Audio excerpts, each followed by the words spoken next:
Chapter 3901, Foundation 6, The tragedy is, Moraine said slowly, her voice cool and bitter as sea mist drifting over jagged stone, if we, the living paradoxes, didn't summon the very inevitabilities the deeper we dwell in the doorways to the loom, we would have already carved entire dominions into it. She stood with her back straight, her hands folded at her waist as if delivering a war strategy before a council of kings.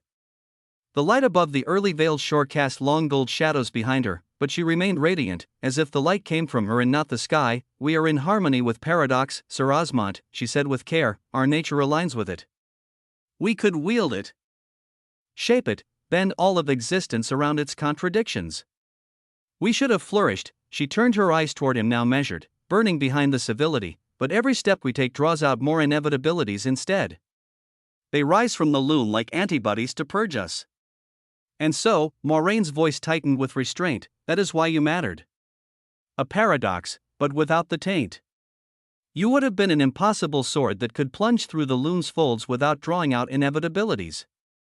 You were meant to cut through the unknown and open paths that none of us could. Her chin dipped ever so slightly, her jaw tightening. Now Davidicus will take that role. Noah looked back at her, silent, the corners of his lips curled just slightly. Let her try. The words weren't spoken too loud. They didn't need to be. They boomed from his expression, from the stillness in his existence, from the command of his presence as he bit into another sliver of sacred eel. She had half of his drop of blood. Half. But, would she always be able to control it, when his complexity rose to unfathomable levels? He stayed quiet and kept this thought to himself. Moraine pressed on, recovering her poise like silk smoothing back into place. We use more fold dwellers than anyone. Because of the inevitabilities. Because we need to, her tone was calm and practiced. Even the null-vein gravewake folds, they're monitored. Arizarak, Kelazar, and many others rotating. Always watching. The most powerful fold dwellers in those regions were given commands. Her eyes narrowed. Find the keys. She stepped forward and circled her fingers in the air. Sand lifted in spirals, forming delicate representations of different shaped objects. Wonders are born from the folds, and some become keys. Keys to doorways leading to THR loom that haven't been touched. Which means no inevitabilities. Yet, her voice dropped, we crave such doorways. We instruct leaders of fold dwellers to hunt them, guard them, die for them. A slow exhale escaped Noah's lips. His eyes growing distant as memories flickered across his vision. The Krana sect. The Time Sentinels. Their desperation as they looked for keys, a key. He raised his right hand and opened his palm. A gray rectangular object lay there, dull and silent. Moraine's eyes widened. A key like this? Noah asked, his voice deep, deliberate. She moved forward, her aura pulsing with golden arcs of authority as she reached out and examined the object with surprise. Yes, this is HUUM. Before she could finish, the very air around the key began to twist. Living paradoxical authority streamed from the atmosphere of the early veiled shore, as if summoned by instinct alone.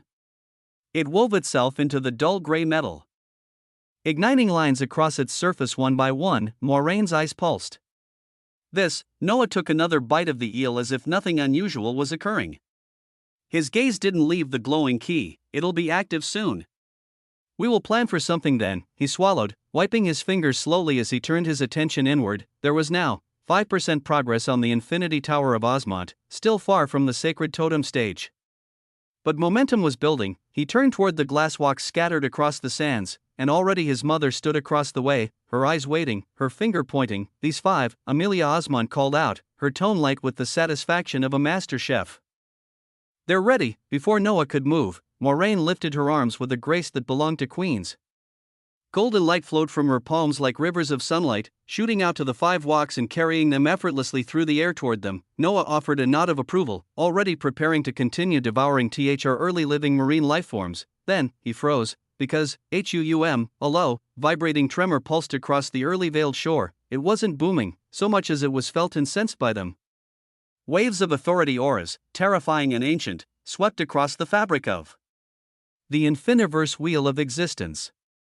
The auras did not hide. They did not attempt stealth. They massed themselves clear across the null-vein gravewake folds. The early veiled shore was at the center of the infiniverse wheel of existence, which was located in the collapsed folds of the null-vein gravewake folds. Any daring living existences that spread their auras out across the null-vein gravewake folds would be felt by living existences within the infiniverse, and this was exactly what happened now. The blatant auras of living paradoxes, dozens of them, flashed wildly. Moraine's body straightened as her eyes pulsed with solemnity. Her head snapped to the horizon. Sir Osmond, Noah did not flinch. He began devouring again. They won't find the land of an early creature, he said simply. Not unless I want them to. His voice cut through the still air, calm and authoritative. Not merely reassurance, but fact.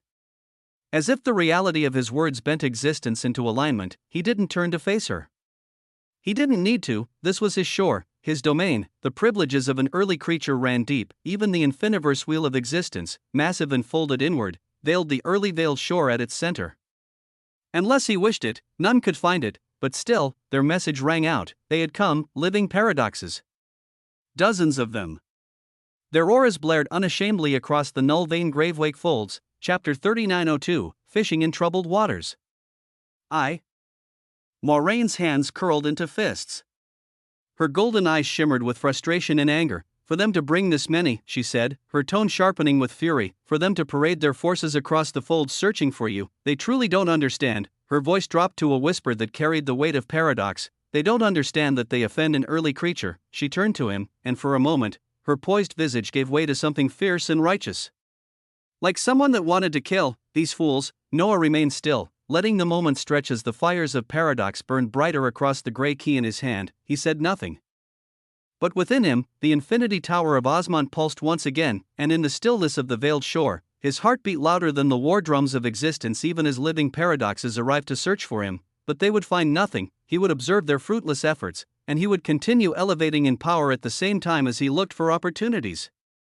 The auras of paradoxes still pressed on the edges of the early veiled shore like trembling tides at the edge of a sacred island. Noah stood steady as the waters near his feet stilled despite the noise beyond, as if the very reality surrounding the veiled shore deferred to his presence. Then, at this critical moment, Leora came. Her steps were heavy and urgent, the kind of urgency that could bend existence to her will.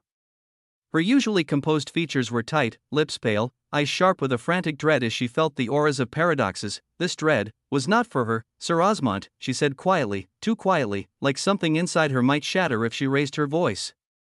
My father. Bob. Noah's gaze turned down to meet hers. The moment froze.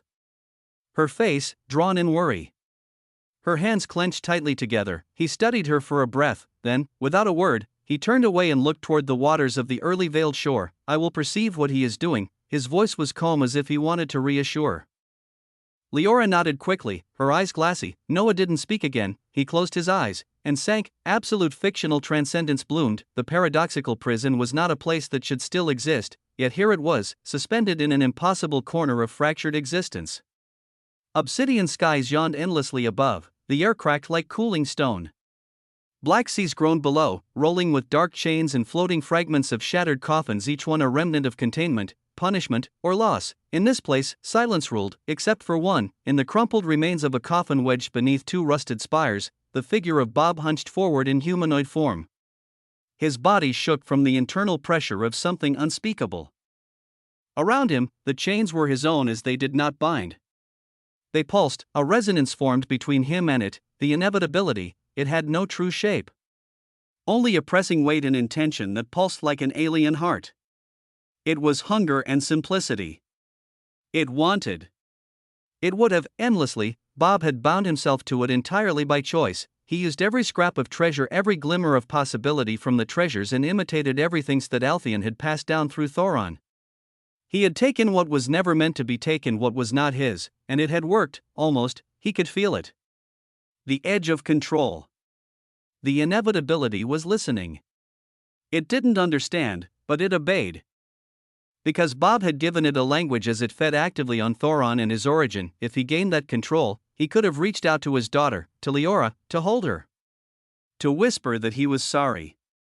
That he had never truly left her, not even once. But that chance, that slim breath of mercy was severed. Boom, a pulse of golden red light tore through the black skies, and the living existence that was none other than Arizarak stepped into the prison. When he saw the prison he used to oversee every now and then, he was shocked and then enraged. His form burned like a wrathful sun, his eyes molten jewels, his steps shaking the very shackles of this place. His presence screamed authority coiled. Ancient and unforgiving, the moment his aura unfurled, it sought dominion, it sought answers, but even as it waved its aura out, it did not sense anything. After all, inevitabilities were hard to find by even the most powerful prime living existences, but the inevitability itself was a hungry creature. Its focus snapped like a beast sighting prey. Bob felt the instant change in the prison. The inevitability pulsed. Twitched. Hungered, it wanted to lash out. It wanted to taste the blaring light of a living existence. To devour it. To grow, no. Bob whispered. His voice reached into the soul of the thing. You will stay calm. I will give you what you want. But not now. Not yet. He wasn't pleading, he was bartering. The inevitability paused, its hunger dimmed, not erased, but banked. Bob exhaled harshly as his eyes shone with decisiveness. Then, he flared his aura, a flicker of white gold light burst from his form. Not grand. Not defiant. Just enough, he had become a living origin. And now he was calling out to the other living origins it felt in null vein gravewake folds. It was reckless, he knew that, but the risk was better than Arizaraka's wrath unraveling everything when he inevitability found him in this prison. The bellow came like a hammer-shattering silence as his flaring aura did not go unnoticed. Arizaraka's eyes turned and locked onto the coffin, onto him. The living paradox surged forward, but, the very sea of the paradoxical prison split open. From the sundered waves rose blinding light, white and gold crashing like judgment. A blade of brilliance pierced the veil of this prison, boom, and from it, wings, radiant wings expanded across the shattered sky, trailing halos of interwoven reality and memory. They shimmered with living origin authority. It was Altheon who had descended. His form was blinding. His halo was forged from glory. His gaze was sharp. He saw Arizarak, he saw the torn coffin, he saw Bob, and something ancient in him raged. You dare imprison a living origin? A tower of authority exploded behind him, tall and brutal, glowing with marks of verdict. Arizarak shifted, black light sharpening around him. The two stood across from each other, power meeting power, and below them, broken, bloodied, but alive. Bob smiled bitterly as like a cockroach, he looked for any avenue to survive. Chapter 3903, Fishing in Troubled Waters. 2. Noah's eyes flickered open slowly, a serene stillness blanketing his expression as the threads of countless events coiled and settled behind his gaze. He had watched Bob, he had seen the desperate threading of his path, the weaving of a fate too fragile to name, the paradoxical prison, the inevitability tethered to him like a beast of hunger. The rising flames of living origins now converging. 1,000 threads of consequence, trembling under a single breath. He inhaled. Around him, the warm, dense scent of cooked early living marine lifeforms swirled in the air, a fragrance laced with purity and incomprehensible complexity. Another piece of seared flesh from the sacred wok rose into his hand as his gaze shifted calmly. Moraine stood like obsidian gilded marble, composed inglorious. The golden waves of paradox etched into her form gleamed faintly in the glowing atmosphere of the shore, her body still as if awaiting nothing but his will. Beside her, Leora's expression was pinched in worry, her fingers wringing at the hem of her robe. Her eyes searched his face, desperate for anything to hold onto. He's hiding his inevitability well, Noah said quietly, the weight in his voice like the turn of existence itself. There are living origins near him as he's seeking their protection. If they take him in, he might survive, might. His words didn't offer comfort, not entirely. There was no certainty in the word might. The waters of the budding shore reflected golden horizons. And beneath those ripples, Noah sensed the shocks of the battle. All fold dwellers would feel them today. Tremors, the paradoxical prison, once sealed in iron black stillness, had erupted. Two colossal powers had come to blows. Living origin and living paradox. The battle cracked the veil of silence that had shrouded that space for an unknown number of years. He felt it, so did Moraine. Her voice was low, lethal. The honored living golden paradox is here. I can feel him. Even now, I would maybe last some time against him. His might is suffocating. Noah nodded. Above the null vein gravewake folds, the golden lights turned. The sons of the foldless ones focused upon the rippling epicenter of chaos. And from beyond, more living origins stirred, drawn by Altheon, converging like blades to a throat. Noah exhaled slowly. A war was about to bloom in the folds. Not a war he could fight in. Not with strength, but he was not bound by strength. He was an early creature, and early creatures did not fight wars in the same way others did.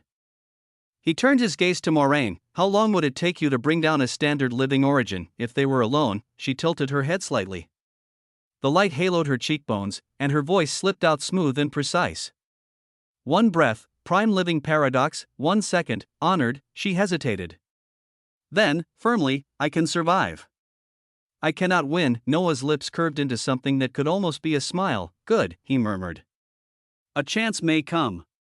If it does, and only if you are confident it can be done unseen, in an instant, without risking being found out, you may strike. She nodded once, her expression solemn. Understood, Sir Osmond. In the null-vein gravewake folds. The air pulsed with paradox, wings unfurled, 9 of them, layered in spirals of golden origination and irreversible contradiction, each feather etched in living authority. And above them, 9 halos blazed like suns trying to burn through the very fabric of the fold. The honored living golden paradox hovered in place, a sovereign born from a concept beyond time.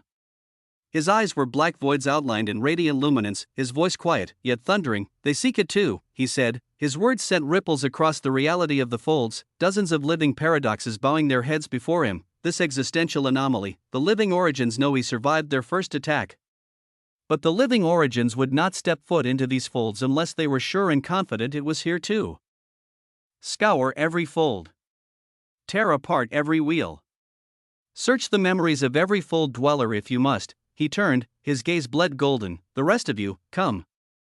We will deal with these arrogant interlopers ourselves. And they moved, the foldless ones shot out like unraveling spears, chasing echoes of origin across the null-vein gravewake folds, out of those sent to search out, a living paradox of black gold radiance, 6 half-formed wings stretching behind him in silent motion. His body shimmered like molten obsidian wrapped in paradoxes that had never come to pass. His destination? The nearby locus of time where he sensed many wheels swirling. It turned out to be the chronosect of thread-bound folds. A vast geometry unfolded beneath him. Clockwork architecture formed from interwoven wheels of existence, surrounding a heart where statues of sentinels of glorious musings of time moved like glyphs in perpetual dance. It was silent here, but for the ticking of an existential metronome, he floated towards these complex meshwork of wheels and the countless lives they held. But as he did so, he felt it, the pulse of something ancient, something final. His paradoxical weavings, always in a state of being and unbeing, froze, they trembled. He had never felt such a thing as he could not identify it until it was too late, true death. He turned his head, the air had gone still. Then, a whisper of white gold light bloomed, a paradox collapsed in on itself. Above him, she appeared, Moraine, her robes unfurled like banners of living paradox, her presence calm, her eyes set with that surgical certainty that knew precisely where to cut. Her voice barely moved the air. Embrace your contradiction. Her hands drew out vast seas of impossible elegance. She did not call out an ability or anything, simply pure paradox as she forced someone lesser to collapse. A line appeared across his neck. Clean. Silent. Terrifying, his existence twisted. Not in resistance, but in acceptance. His paradoxical essence began to fold in on itself, no longer able to sustain what he was. A single blink later, he was beheaded. He was always beheaded, he had been beheaded, and he would have been beheaded hundreds of times, all his anchors and lives, lost in an instant. No echo followed. No sound. Only the shuddering sigh of reality correcting itself. Moraine reached out, the remnants of the paradox, the weavings, the fading light all gathered in her palm, and in another blink, she was gone. Chapter 3904, Fishing in Troubled Waters. 3. An instant, that was all she needed. Moraine vanished like a breath stolen by existence itself. In the space where she had stood, a glyph of the protagonist shimmered into existence, its intricate lines gleaming with radiant white gold brilliance. It pulsed with the authority of a living origin in scattered waves of white gold authority in this region, as if to say a living origin was here and responsible for this. Existence groaned right after. A low, grating sound like reality being bent backward screamed out into the null-vein gravewake folds, and where the living paradox had been only moments ago, there was now only ruin. From its fractured depth, horror emerged. It was an inevitability, malformed and twisted, began to bloom from the frayed threads of its paradoxical existence. It stood tall and eerie, flanked by multiple rising disfigured humanoid things, living collapses. Their skin was a stretched, bleeding white. Their movements jerking as if their bodies were unsure if they were meant to stand or slither. Bone cracked outward in grotesque angles. Sin, sin, they chanted with horror and victory. One living collapse turned its head, and its face tore in half as if trying to form expression, only to fail. The air warped around them, screams blooming and dying in the same breath. Then came the boom. A thunderous golden light shattered across the folds as the honored living golden paradox descended, his 9 wings flaring out behind him in a blaze of majesty and fire. 9 halos floated behind his head in perfect geometric balance, each one carved with paradoxical truths, each one humming with a song of order and collapse. He landed with fury in his eyes as he looked around. In an instant, he growled. He looked down upon the site where one of his own had been felled. He saw the budding inevitability. He saw the living collapses, their bodies crawling out of the unraveling paradox. He saw the death of one of his flock, and his eyes went still. Liar's paradox. He spoke with booming coldness. The authority in his voice reshaped the weavings of existence. The inevitability, barely born, shrieked without sound. The living collapses spasmed, their grotesque limbs clawing at an unseen force. And then, they vanished in the pure severance of presence. They were never there. Not anymore, only the golden blood on the ground bore witness. Liar's paradox. A philosophical construct weaponized into an existential truth. It meant that if something existed that should not, its very assertion of existence became false. And if wielded by one with enough paradoxical authority, enough power to enforce that contradiction, the contradiction won, to lie about reality, was to change it. The honored living golden paradox looked upon the crystalline remnants left behind, glimmering shreds of living origin authority now laid bare. His voice fell coldly as he turned to the living paradoxes surrounding him. A coward strikes among us. An honored living origin, skulking in shadows, targeting our weakest. From now on, you will move in groups of 10. No one walks alone. Should a living origin show themselves, do not engage signal and await reinforcements. His words struck like commands of reality. The others nodded, their eyes grim, and then, purple light shimmered. From the massive concentric wheels of the chronosect of thread-bound folds, figures began to descend. Time sentinels, draped in violet robes and trailing threads of stilled seconds, emerged with hesitant reverence. Behind them, the Tower Master, a stooped figure of originous venerant realm, bowed so deeply it seemed he might fracture. To what honor do we owe the presence of foldless ones this day? He asked, voice thin and filled with reverence. The honored living golden paradox descended slowly, his feet never touching the specks of origin as he hovered before the Tower Master. His gaze was pure disdain. Did you see anything? The Tower Master trembled. We felt the presence of an honored foldless one, nothing more. His words were pitiful. Empty. With one motion, the honored living golden paradox flicked his fingers. Time halted. The time sentinels collapsed. One by one, their forms disintegrated into long, thin threads of unraveling time. The Tower Master gasped, his hands reaching upward as if in prayer, and then his body collapsed, his eyes still open in silent terror as he fell into dust. Useless, said the honored living golden paradox, his aura roared outward in gold and black flame, seeping into every wheel of existence nearby, unraveling the protections the chronosect had painstakingly built as he searched. If he was annoyed, he would simply kill, for why would one bother or worry when looking at those that were akin to mere ants? In the early veiled shore, the waters hummed. Noah watched them, serene. A single ripple moved across the sands as the air twisted. Then, she appeared, Moraine, elegant, burning, breathless. Her black and gold robes billowed softly as she descended in spirals of paradoxical light. In her arms, wrapped in the firm embrace of golden authority, was the beheaded corpse of a living paradox. It left her and struck the ground with a muted boom, the sands darkening to a glimmering gold as blood spilled. Noah's gaze did not move immediately. He stood still, a piece of a marine lifeform caught in the breeze dangling from his hand. His other hand raised, shading his brow as he watched her approach. Moraine stood tall, though her breath was just barely uneven. I kept it under an instant. Sir Osmond, he smiled. Yes, Noah said, his voice smooth and rich, like smoke curling through velvet. You did. He stepped forward. The corpse was enormous, even in death. Its wings were crumpled, its face still twisted in confused disbelief. The clean line of beheading gleamed with the finality of paradox undone. Noah crouched before it, his fingers grazing the golden blood. He spoke softly, more to the body than to anyone else as he sighed. Perhaps you believed yourself to be a function of purpose. That your authority made you vital. That your life held meaning in how you served. He tilted his head, voice low. But that was illusion. He stood again, slow and measured, looking down with the weight of understanding pressing behind his eyes. Your death, however, he continued, has value. In that stillness, in that severance, you finally matter. You, a living paradox, finally matter, and the air pulsed, a prompt shimmered into view. The early veiled shore has discovered the corpse of a lifeform that can be designated as an early living land lifeform. Its corpse is equivalent to 75 sacred bodies of early living marine lifeforms.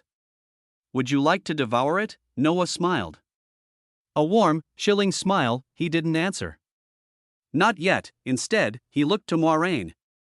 She stood with her back straight, her golden eyes reflecting nothing but loyalty and shadowed brilliance. Her presence alone made the winds of the early veiled shore swirl tighter, a foldless one, and now, a terrifying weapon that he could direct and swing. He then looked back at the body, and nodded. Chapter 3905, Glorious.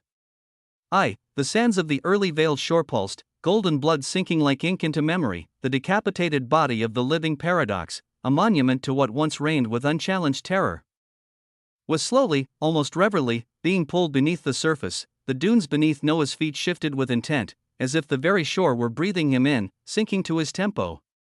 Lines of gold veined out like living roots, pulsing with light as they connected to him, and then came the surge, a wave of complexity, immeasurable and ancient, poured into him like floodwaters breaching a crumbling dam. It roared, crashing through every line of his existence. Your body is taking the converted nutrients of something equivalent to 75 sacred bodies of early living marine lifeform. A second prompt shimmered into place right after the first, etched in pure blue light. The early sacred living infinity tower of Osmond is accepting all complex nutrients. Advancement towards the second stage, the sacred totem, is accelerating. Within him, in the deep, unfathomable layers of his existence, the infinity tower of Osmond shone. A luminous spire of stellar blue etched with glyphs that moved like rivers, its structure larger, more defined than ever before. Along its side, the glyph of infinity seared itself into the foundation, spinning with terrifying glory, and more than this, due to accelerated nutrient absorption, the forging of the ventrialis, the primal root atrium of echoes, is proceeding at 300% normal rate. Noah's chest rose slowly, the weight of what surged into him elevating everything, a single death of a living paradox. One decisive moment and the ripples at birth changed everything. From beside him, Leora stepped closer, her voice trembling with hope after she saw the decimated living paradox be absorbed into the sand. Sir Osmond, I know not the power Sister Moiraine wields, and I don't wish to overstep, but could she not overcome the inevitability my father is bound to? If you send her dash, Noah turned. She didn't finish her sentence. She didn't need to. The moment she met his eyes, her voice quieted. He studied her young, determined, naive. A daughter with a thread of desperation woven into every breath. And yet, the sentiment was noble. Your father, Noah said, voice even, sharp enough to slice reality, made his choices. Intervention now would only muddy the current he's trying to ride. Could kill him. Might ruin everything he's built. Trust him. He's obsessed as he won't die easily. Do not ask about this again. His tone softened, just slightly. Do you understand? Leora looked down, nodding. Then she raised her eyes again, firmer this time. Yes, Noah gave her a single nod in return. If you want to help him, tend to the affairs here. Rise. Surpass him even. I'll keep you updated if anything drastic happens with him. The girl stepped back, bowing her head before she turned and walked toward the others working the glass walks, those simple stations now sacred in their utility. Noah turned back to the sands of complexity still flowing into him, his thoughts measured. The infinity tower was stabilizing rapidly. Moiraine, he said as he sensed his continued and heavy elevation, how does it feel to kill one of your own? Moiraine stood tall beside the blood-stained sand, her presence pristine, her posture immaculate. She smiled faintly, like butchering a chicken, she said smoothly. A chicken that forgot its place. That forgot what it means to breathe the same air as an early creature. Noah's eyes pulsed in amusement. She took a step closer. You might not grasp the gravity of your existence yet, but to those of us who've lived and ruled for eons, you're akin to an ancestor. A sacred memory made manifest. Anyone raising their hand against you, they've forgotten what it means to exist.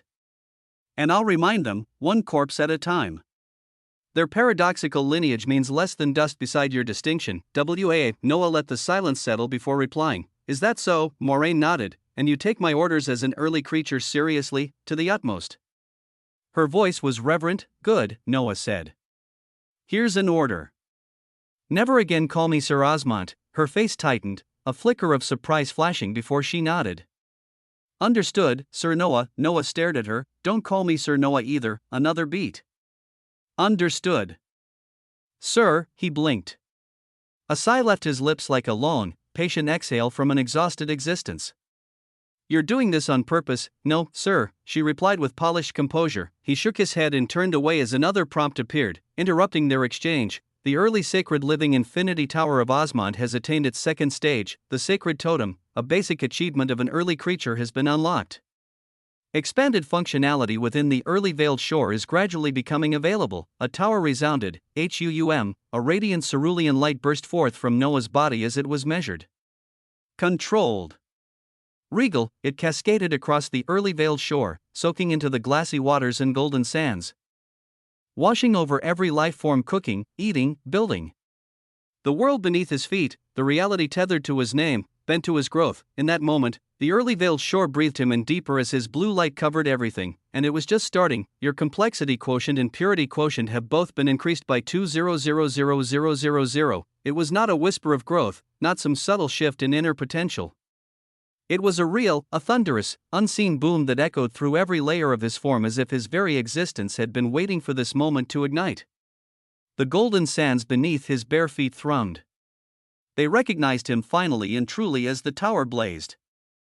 A searing pulse raced along the left side of his chest, the heat exalting. Then came the light. Cerulean, soft and impossibly sharp at once, it traced itself upon his skin with methodical reverence. The shape of the glyph coalesced a looped twist of geometric elegance, infinite yet contained. His chest, apart from forehead, held another glyph. You have gained the basic early living existential glyph of infinity. Chapter 3906, Glorious. 2. The blooming glyph burned on his chest like a searing brand, but it came with unfathomable potential. Glyph of infinity. The infinite does not mean without end. It is the truth of boundaryless purpose, of uncounted beginnings. Through this glyph, you now hold the mark of what cannot be measured. Without energy, without authority, you may impose the concept of limitlessness. A command need not be uttered. Thought alone now bends what should not bend. With this glyph, one can silence collapse, reverse inevitability, and loop an enemy's death infinitely. This is your inheritance. The words etched themselves not into his very will. He exhaled, and even the air trembled. And then the change deepened. The remaining nutrient of the absorbed early living land lifeform is permeating across your existence.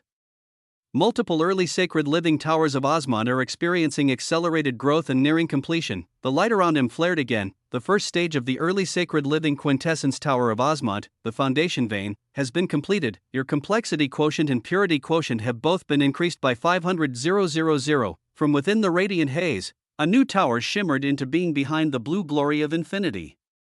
It was colorless, yet within that absence of hue was the very presence of all things. The tower of quintessence shimmered with an ancient clarity. Not seeking attention, but demanding reverence.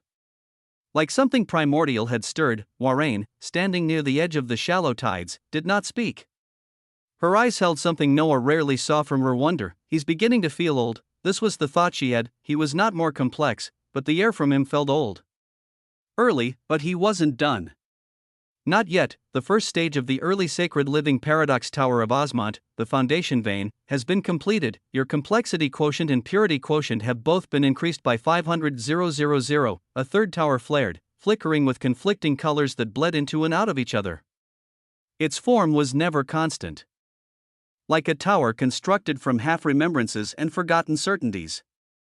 The Tower of Paradox. Then came the final surge. The first stage of the early sacred living origin tower of Osmond, the foundation vein, has been completed. Your complexity quotient and purity quotient have both been increased by 500,000. The tower of origin stood behind the others like a primordial elder, as if it had been present long before his birth, merely waiting for his body to remember its existence. The momentum of his growth should have staggered him. But Noah stood tall, arms slightly parted, letting the waves of complexity and purity crash into him. Around his ankles, the gold-drenched sand pulsed. Then stilled. Another prompt bloomed right after. The remaining nutrients of the sacred body of the early living land lifeform have been utilized by the early veiled shore. When attempting the requirements for advancement, the battle against the record of an early creature will now be slightly lowered in difficulty, and may not result in instant death and failure. Noah's eyes narrowed as he read. The corner of his mouth lifted in that familiar curve of a smile. "Ho," he murmured, glancing down at the sands. "You're learning how to keep me even more intrigued." The land was responding to him more like a willful entity more than a passive realm, and he couldn't help but feel charmed by it. But advancement, no. That step was still too great. A record of an early creature wasn't some illusion to test oneself against. It was a testament of power so absolute that it had scarred existence itself. He was not ready. Not yet. He knew this very well. And knowing that wasn't fear. It was strategy. His eyes turned toward the cerulean titan that was now the second stage of the Tower of Infinity. The sacred totem. Within it, power moved like weavings of glory. He could feel the possibilities coiling beneath his skin. There was more he could do now. He stepped forward. Each motion was deliberate, weighted, the embodiment of calm command, and as his fingers curled slightly at his side, the words that followed were not grand. They were not shouted. They did not need to be, they were simply the truth of what came next. Establish the first sacred totem of the early veiled shore. The wind stilled, and the very air seemed to lean in, listening. The prompt bloomed with resplendent finality. The sacred totem of infinity is being forged in the early veiled shore. Cerulean light spilled outward like slow rainfall across existence. Behind the 3 trees at the center of the early veiled shore, the ground trembled, shivered, and then began to rise. The land itself molded upward, folding in on its own essence as if guided by hands. Sand fused with stone.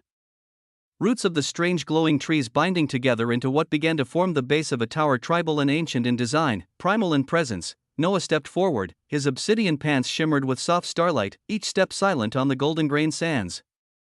His chest remained bare, crystalline under the moonless sky, etched with the glow of the glyph of infinity, a faint symbol pulsing over the left side of his chest like a second heart. Moraine's eyes, always sharp and knowing, followed his figure.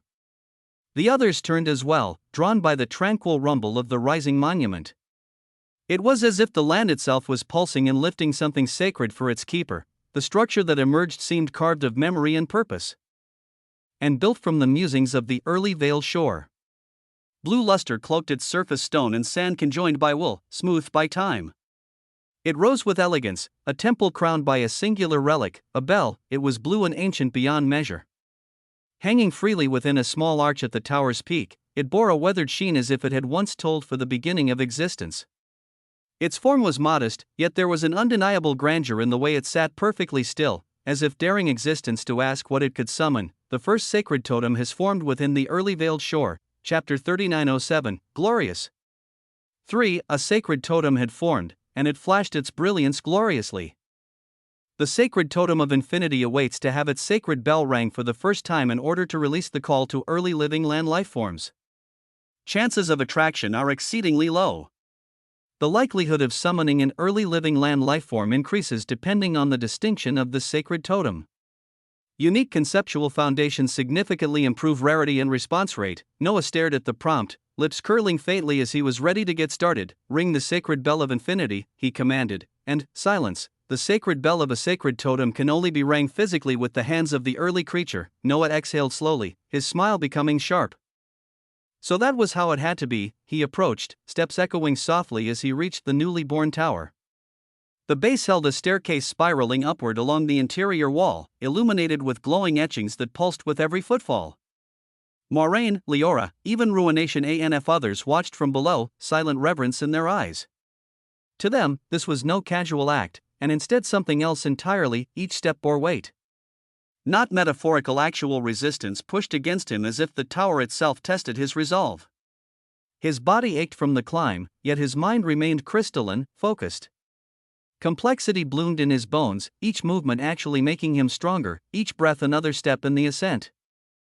He reached the summit soon enough as the bell loomed before him. Close up, it glowed faintly with swirling stellar wheels trapped within its curves. Beside it, a rope of woven cerulean threads and silver anchors waited for his touch.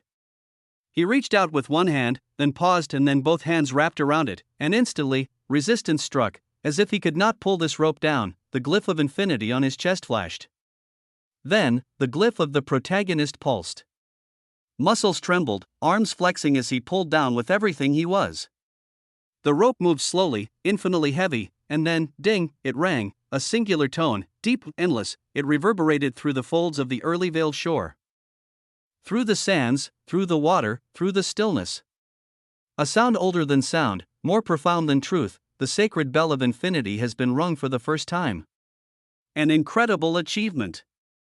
From its ringing, immense waves of complexity erupt as another glyph of infinity is forming within you. Blue shockwaves spread from the bell tower's peak, washing over the entire shore. Below, Moraine lifted her gaze. His mother and wives, too.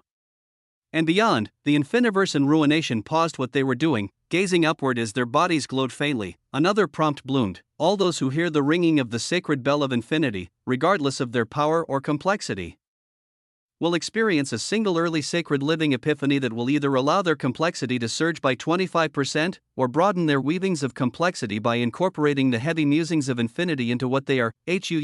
Noah's eyes narrowed, watching as glyphs of soft cerulean appeared above each of their heads, symbols wrapped in cloud-like halos as if the land itself had offered them a vision. And still, the bell rang. The tolling of the bell has been deemed to be exceptional. Another prompt shimmered before his eyes. The bell has been rung, and depending on the myriad of factors of the sacred totem of infinity, an early living land lifeform may be attracted, or may not be attracted. It may not be rung again for some time. He stood in the stillness of that final toll, the wind pressing against him at the tower's peak. The sea remained silent. The skies seemed to hold their breath, and Noah Osmond, early creature of the budding veiled shore, simply waited. He did not need to hope. He had already done all he could. The wait, the tolling of the sacred bell of infinity echoed long after its chime had faded, reverberating like a question cast into the breathless silence of the early veiled shore.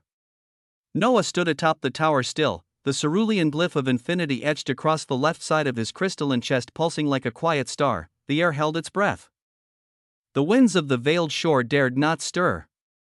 And Noah waited, waiting, such a strange, neglected virtue, a thing scorned by the impatient, misunderstood by the impulsive, yet to Noah, it was neither shameful nor passive. He knew that many were addicted to the immediacy of fire, to the flash of power and sudden culmination. No one knew how to wait anymore. But waiting, truly waiting, was its own kind of strength. In waiting, one revealed whether they could bear the weight of their desire without drowning in it. In waiting, one measured their stillness and strength by anticipation. For the patient, sometimes, a second was enough. Boom, a sound thundered through the thick, ever-churning mists that framed the borders of the early veiled shore. Noah turned his gaze toward it, his expression unreadable.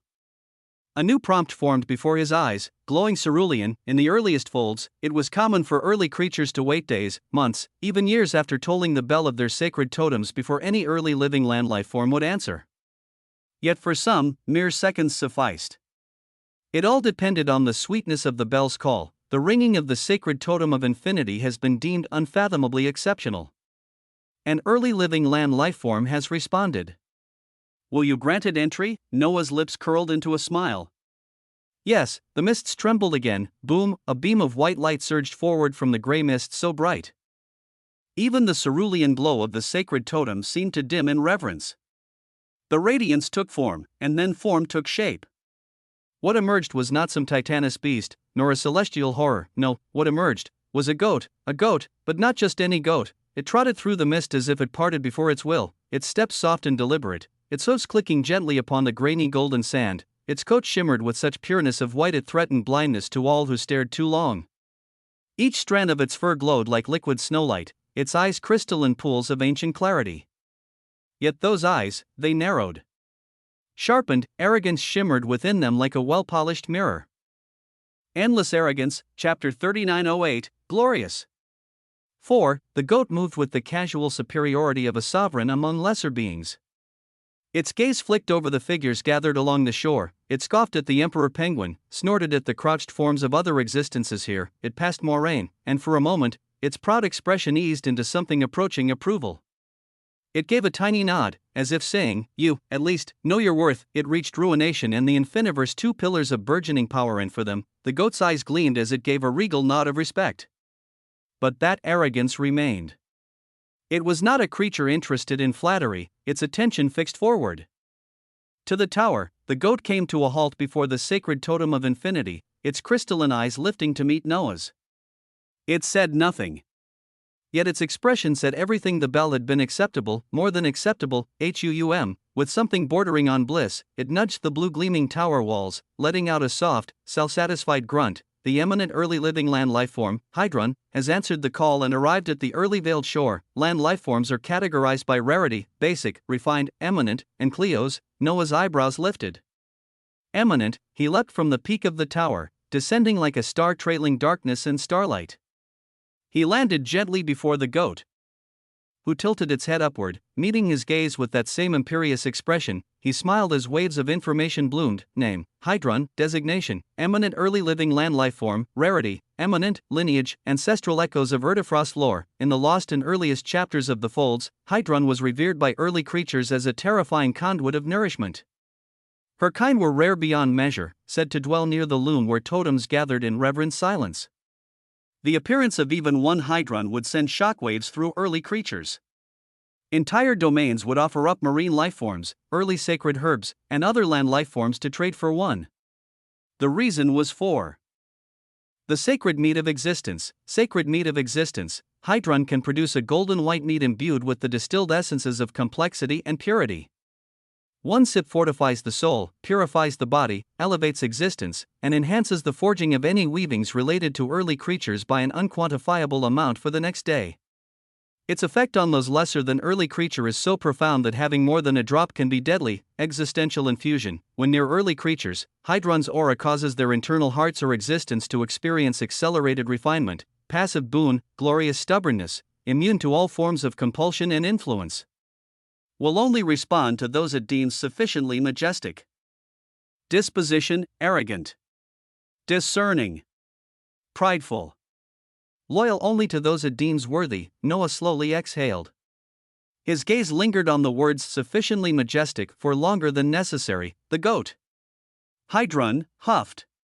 Her nostrils flared in response, the arrogance in her expression somehow intensifying. He chuckled. Welcome to the early veiled shore, he said, voice smooth and resonant, his tone carrying the full gravity of someone who bore the burden of dominion. The goat said nothing, merely lowered her head, and with unspoken grace, stayed. The first sacred totem had been told. The first land lifeform had answered. The early veiled shore was no longer merely budding. It was beginning to blossom. The bell's toll still echoed softly, diffused across the sands and mist of the early veiled shore like a hymn from another time, and in that fading chime, Noah and the goat stood face to face. Neither moved. The goat, resplendent in its arrogance, gleamed under the blue light of the sacred totem. Its pure white coat shimmered with a terrifying luster, and its head was held high, nose tilted upward, eyes half-lidded with the judgment of a creature that had seen kingdoms rise and fall and found them all wanting. It looked at him as if he were some passing curiosity. Noah merely smiled. Calculated, amused, and infinitely patient, he glanced at the glowing panel that hovered before him, filled with glorious script and glorious revelations.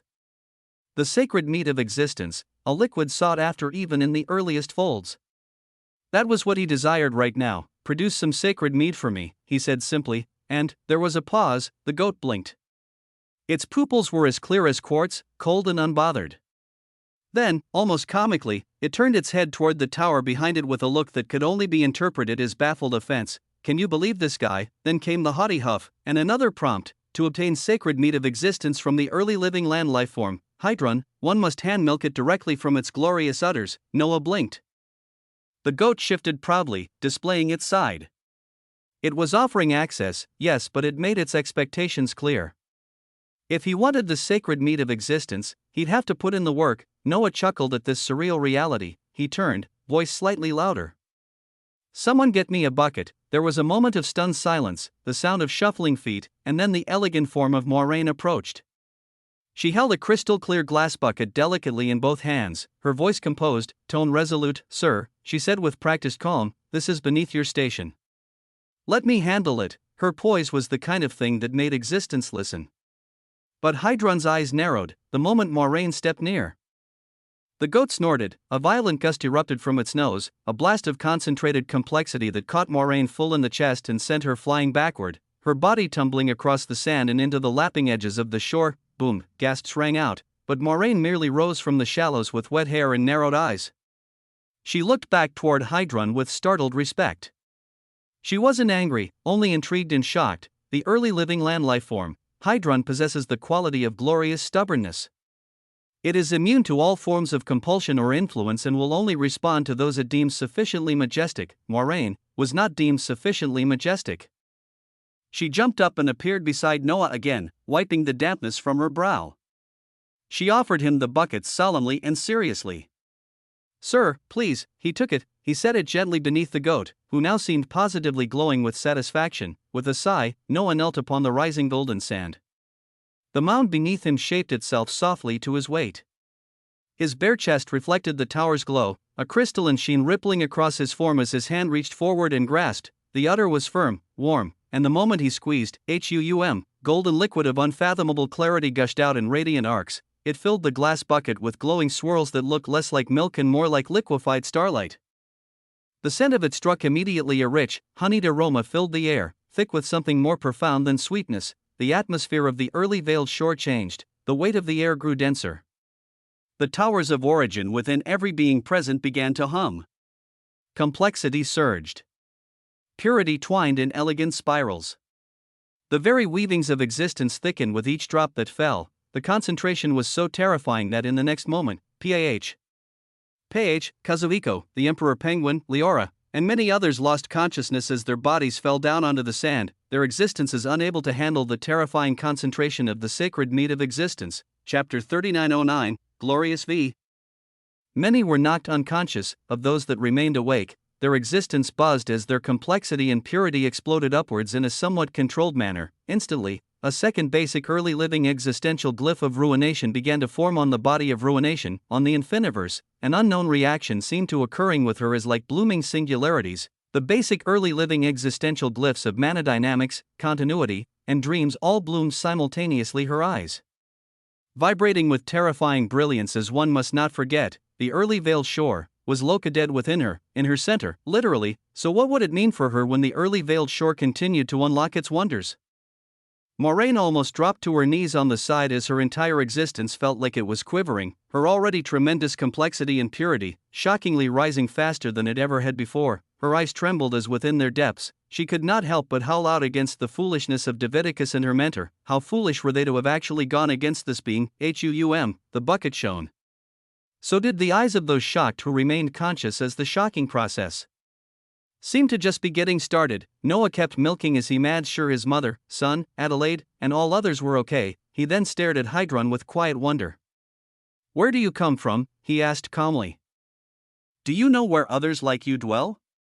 Do you know where the early creatures might still be?" Hydron shimmered, its arrogant eyes lazing around. The goat's only response was a dignified snort. A new prompt answered him instead. Very little additional records can be obtained regarding the origins of the early living land life form, Hydron. At this moment, he nodded. It figured, the milk flowed.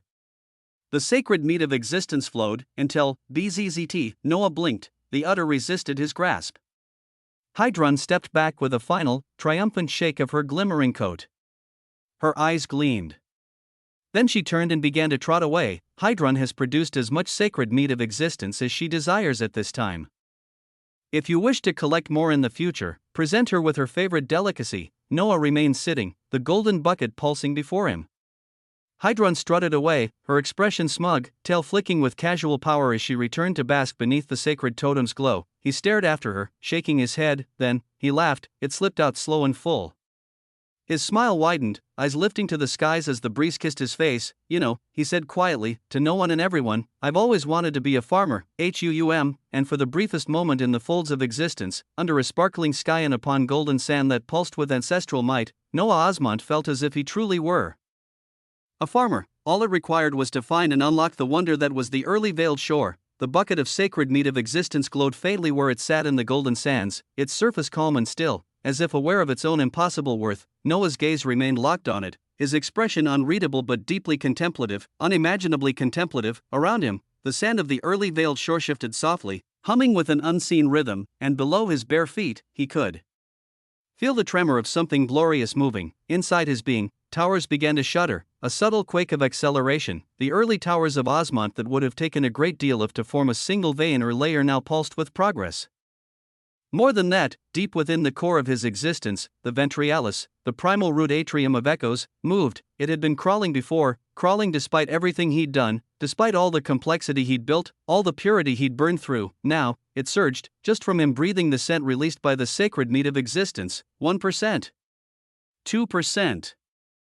3%, every second, his ventrialis inched forward in its completion, as if the golden milk in that bucket was reaching into him, humming softly to the rhythm of something quintessential, and he hadn't even tasted it yet. Around this time, boom, the air above the early veiled shore rippled. Noah's eyes lifted, glazed with distant starlight as he turned his gaze toward the faraway battlefield, where he could sense it faintly but clearly, the clash between living origins and living paradoxes in the null-vein gravewake folds, a silent war, loud only to those whose perception could reach across threads of existence. His voice was quiet, low, more to himself than anyone around him, but heavy with thought. But Moraine listened in her stupor and fascination. Any others who could listen, listened. There is a strange cruelty to the weavings of existence, he murmured, contemplative.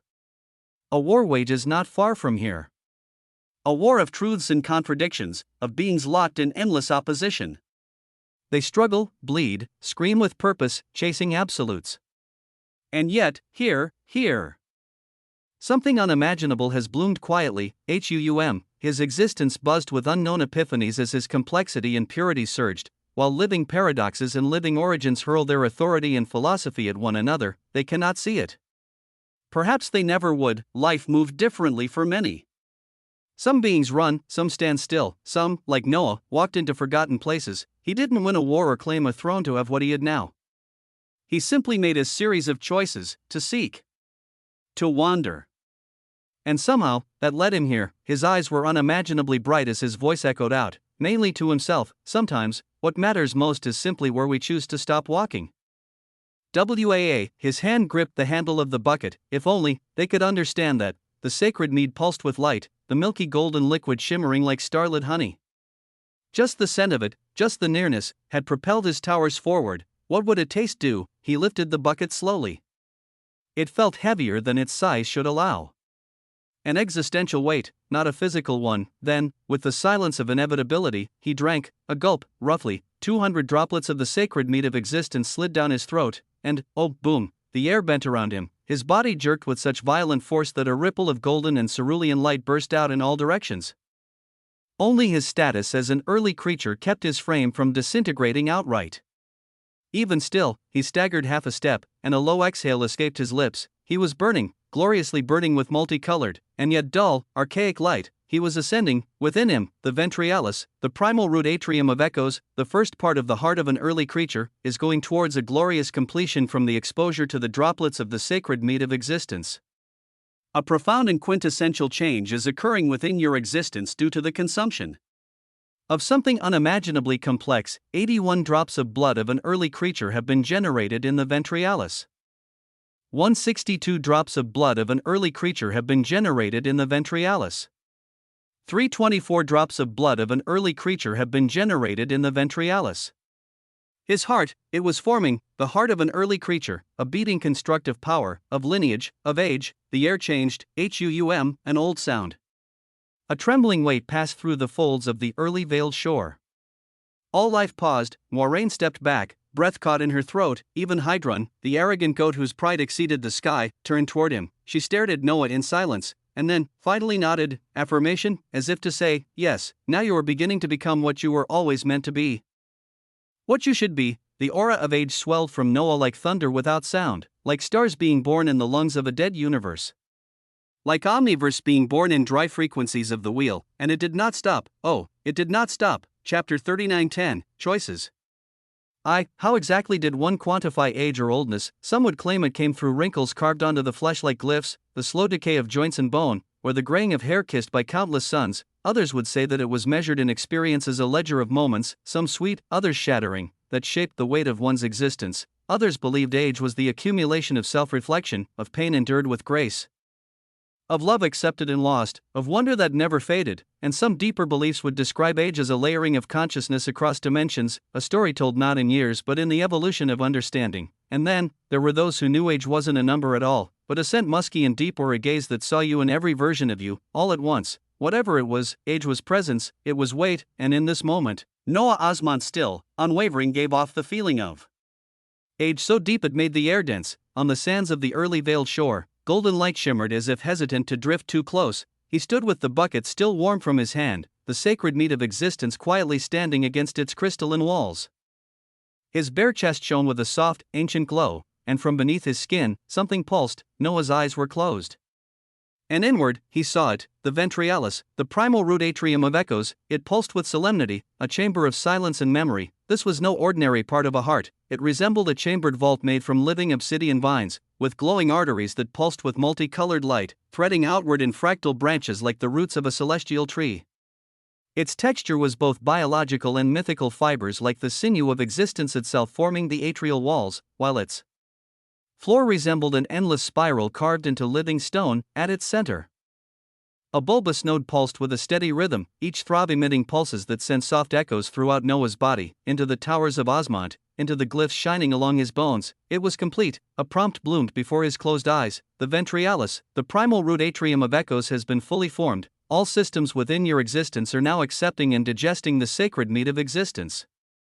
You can now freely generate one drop of blood of an early creature every minute. You can now begin nurturing a concept or idea from your towers of Osmont into your own true absolute existential resistance, even before surpassing the originus venerant realm. As from this point forward, limitations based on realm boundaries defined by living existences and those lesser than them no longer apply to you. The prompts were overwhelming, and there were many, as even now, they weren't done. Due to the formation of the ventrialis, the complexity of your existence, your glyphs, towers, and other collective factors, your strength has been assigned an age assigned 1/1000. Note: the age system for early creatures measures their authority, complexity, and presence relative to the foundational archetype of an early creature.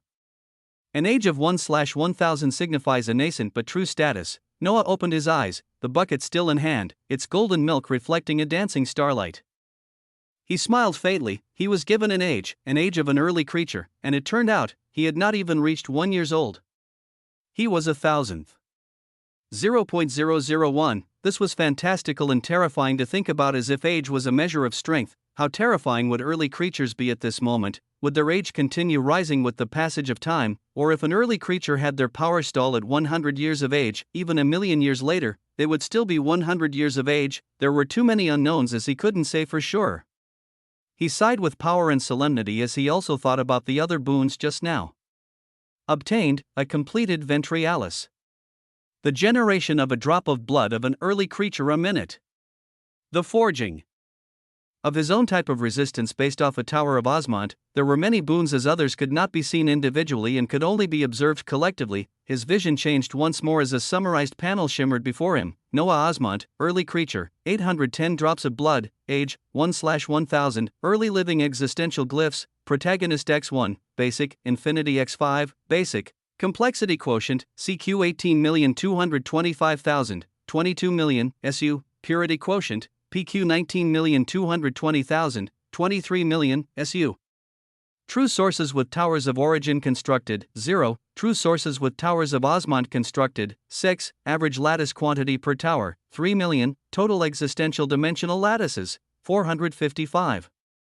0.00000. Collective total resistance, 1002%. He exhaled slowly, setting the bucket beside him as his entire being, his blood, his breath, his very thoughts began to align in silent, seismic shifts. Within his chest, the ventrialis pulsed as more and more systems synchronized with its ancient rhythm, the forming heart, the early atlas of the folds. The towers that stretched across the unseen weavings of his existence was growing more complex by the moment. Time, all he needed was time. He had made his choices, not rushed into endless battles, not clawed up realms for validation. No, he chose to sit, to learn, to grow. But growth was never quiet. The sound shuddered through the folds. Subtle at first, then sweeping across the golden shore in a tangible pulse. He lowered the bucket gently back to the sand. Another wave of early living marine lifeforms has been detected approaching the early veiled shore. Their purpose remains the rectification of population discrepancy. On the distant shores where the sacred waters shimmered, new bubbles had begun to surface. Multicolored light arced across the surface in elegant weaves, and the murky depths below pulsed with forming life. Noah turned toward Moraine, who stood silently not far behind him. Her posture was one of steady poise, even though she was looking towards him with even greater awe. His voice carried gently but firmly, "Moraine. Could you see to that?" Her head lifted, her shoulders straightened as she stepped forward. "Yes, sir." Her eyes lingered a second too long, reverence gleaming in their depths. Then, she was gone, the sand barely disturbed beneath her feet. Noah remained where he was, still, calm. Time would carry the rest, and as time flowed, so did the weavings of those entangled. Chapter 39:11 Choices. 2. In the Nulvane Gravewake folds, where once stood a paradoxical prison, there now churned a battlefield, the ancient structure shattered like glass under the weight of too many truths contorted into lies. Now, the broken remnants of that prison framed a war of extremities as living paradoxes clashed with living origins, and the paradoxes were winning as they had sheer numbers led by Arizorak. Booming layers of twisted brilliance erupted from over a few dozen paradoxes, each hurling immense authority. Living paradoxical weavings formed from hundreds of millions of lattices. These strands undid everything in their path. They folded existence backward into the shape of confusion and doubt. Amid this surreal deluge, a solitary light pushed against the tide. Vast, glacial, immense, Varelian, the ancient living turtle of 12 epochs braced its omniverse-spanning shell as 9 of its heads drew in toward the center. Each of the 9 bore their own radiant halos, everyone layered with purpose and origin. As the deadly waves of paradox neared, Varelian's voices murmured in unison, begin no purpose. A wave pulsed outward. From the convergence of its 9 heads, an impossible paradox was unknit by refusal of premise. The very concept of the paradoxical attack was nullified, its purpose made retroactively void. The authority crashed and vanished, as if it had never intended harm. As if it had never been born, its origin was ended, the pressure lifted. The living origins found breathing room again, and Varelian's gaze, those 9 deep orbs of ancient wisdom, settled upon the young living origin beside them. Once jailed in this forsaken fold, now trembling and radiant with strength, the thought burned through its minds: how dare they? How dare these cruel, vile beings try to cage something so new? As Varelian was thinking this, an oppressive tide fell upon the battlefield. A voice followed low and simmering: "I am thoroughly enraged." And in the past eon, I have not been enraged. Varelian froze. Its shell pulsar. Every head recognized the pressure. The pressure of an honored living paradox. The ancient turtle's power neared the threshold of honored, but it was not there yet. They had sent word for reinforcements of more living origins to this location. Some younger living origins had arrived already, but none strong enough, not yet. Honored Gold's arrival needed no fanfare. The fold itself grew silent. He descended like a thought too heavy to hold, like light bent around him in apology. Wings and halos pulsed around him, countless, changing, contradicting. They were there and not there, infinite in number, yet none remained visible for more than a breath. The honored living golden paradox floated forward. Calm. Cold. His gaze swept over the battlefield. And then, settled. "When," he asked, his tone clipped with condescension, "did the living origins grow balls?" He looked faintly, with genuine malice. "Do you seek more massacres in the battlefront folds?" The origins stirred, Althean flared. Shannara surged. But none stepped forward. Distractions, Gold continued, flicking his wrist. "You are all distractions." He tilted his head, "and I detest distractions." His voice dropped. "Liar's paradox." The fold trembled. The liar's paradox, it was a self-referential wound in logic. An example to better understand it was the statement: "This sentence is false, this sentence is false. If true, then it is false. If false, then it is true." A loop. A contradiction. A poison. Gold shaped his own version of such a wonder. The living origins are only alive because they are already dead. A terrifying statement was made, contradicting. Unfathomable, and behind him, a golden tower of origin flickered, built to protect and to unravel. To enforce contradiction, the living origins roared with a shocked sense of despair. White towers erupted from behind the living origins in response, but, a heartbeat later, they began to crumble. Althean watched comrades unravel. Shannara screamed as she sought to hold on. The faces of origin turned to terror and disbelief as their essence cracked from within. One origin after another fell, their light snuffed by the unbearable contradiction of their own existence. from the single statement filled with the complexity of honored gold and honored living existence, was simply that powerful. Only three remained: Altheian, Shannara, Varelian, and one more, Bob. The young one had not fallen in all this, as one had to wonder how would Varelian reeled from the massacre.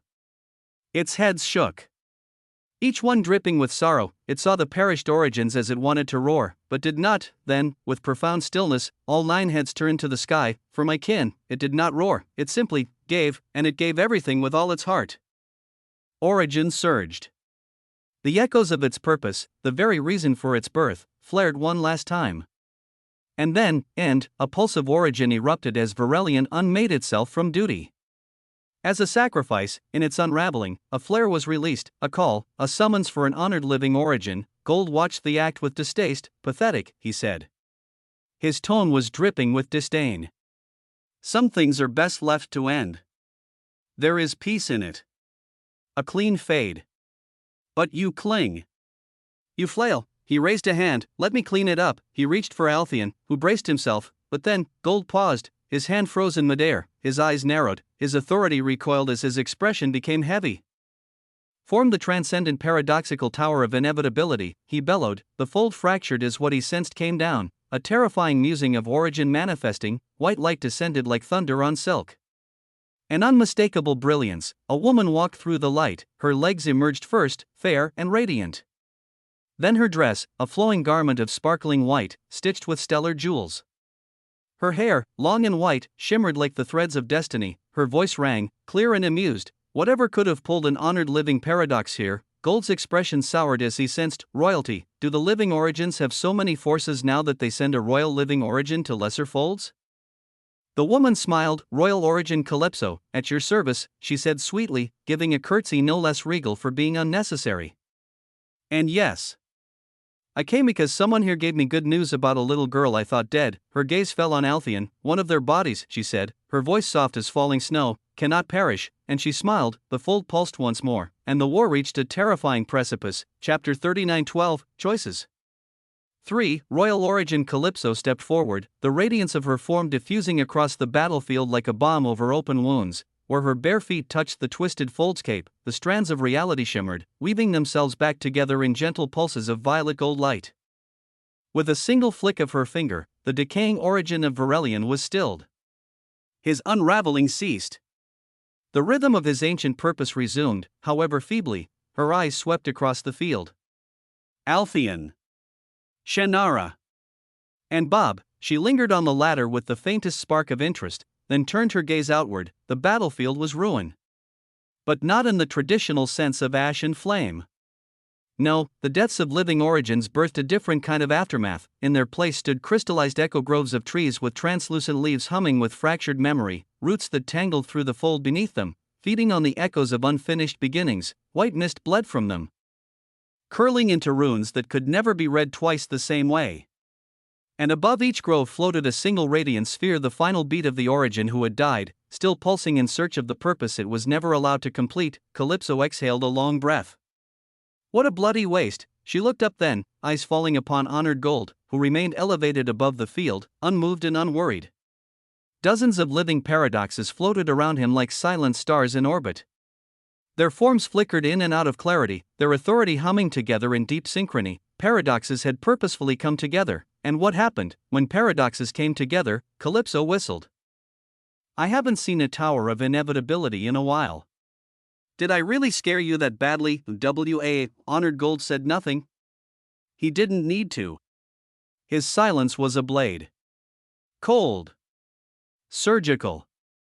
His aura, merged with the prime and normal paradoxes around him, pulsed in deliberate waves, each one drawing in paradoxical authority. They were summoning it, they wanted an inevitability. Calypso tilted her head, a smile playing at the edges of her lips. If I had come alone, she said sweetly, this might have actually gotten troublesome. She lifted one hand into the air and pointed up. Thankfully, I invited a friend. The shift was immediate. Honored Gold's expression, previously etched in stone, cracked. His eyes flicked upward, the fold above them split open. Out of the tear, a woman descended, or rather, she fell. Head first. Her body suspended upside down as though gravity had forgotten its place in the conversation. Long dark hair spilled out around her like unraveling ink across a blank page. Her skin was pale, flawless. Her features were delicate, almost too symmetrical to be natural, framed by the luminous white robe that hugged her form without ever actually touching her. She smiled, a bright, dangerous smile. The aura she emanated struck silence into the battlefield, because it was not living origin authority nor living paradoxical authority, it was living law. A living law, unlike any other presence on the field, hers wasn't oppressive through weight. It was clarity sharpened into a command that promised that things would be as she declared. She hovered midair, still upside down, spinning slowly as her eyes glinted with power. I was told a treasure of the living laws had ended up coming from this delightful little dump, she said. Her voice was light, lilting, far too amused. Which was, if I'm not mistaken, your finding, little Altheian? Altheian flinched and nodded. The living law spun once more, flipping upright in the blink of an eye. Her smile deepened as she focused on Altheian. You give my dear Calypso here some good news which she still refuses to share with me and then send me a child repeating that he only wants peace from these folds. And yet, she opened her arms wide to the carnage. Here you are. In the middle of everything. Just what recent entanglements have you gotten yourself into, Altheian? Altheian offered no reply to such a question as he truly could not say much. My great friend, Calypso said, stepping beside her. Royal Law Tristes. Should we not address the thing? She gestured up. At the peak of Honored Gold's golden tower, something was emerging, a transcendent inevitability. Tentacles stretched out from the forming monstrosity, multicolored, pulsing with contradiction and hunger. Each tendril sang a note of entropy. The sound alone warped the space around it. The air bled. The folds frayed. Tristes glanced at it, then at Honored Gold. You paradoxes never change. Always calling forth things you think you can contain. We are the ones most affected by inevitabilities, Honored Gold replied.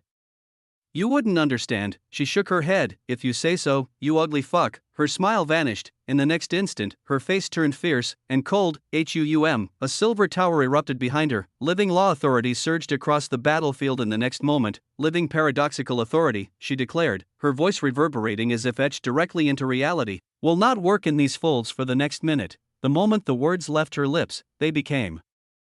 The folds accepted them, reality bent to follow. Dozens of living paradoxes blinked in confusion. Their authority dimmed. Their bodies flickered. Above them, the inevitability shrieked as it fully formed, its thousand tendrils unfurling like a flower of madness. Tristes looked down at them, her voice now a solemn melody. Little paradoxes, do you know what law is? She paused. Let silence fill the space. Law is the formal expression of rational will. But here, it is more than that. It is a directive of purpose, not suggestion. It is reality's spine, and I am its marrow. When I speak, existence recalibrates. When I declare, contradiction bows. That is law. She gazed down at the trembling paradoxes. So, if I have laid down the law that you cannot use your authority, her eyes narrowed, how will you run from the inevitability you call out yourselves? Panic erupted, paradoxes scattered. With no authority to shield them, they fled with their bare existences, trying to escape the oncoming collapse. Only Honored Gold remained still. Wings unfurled.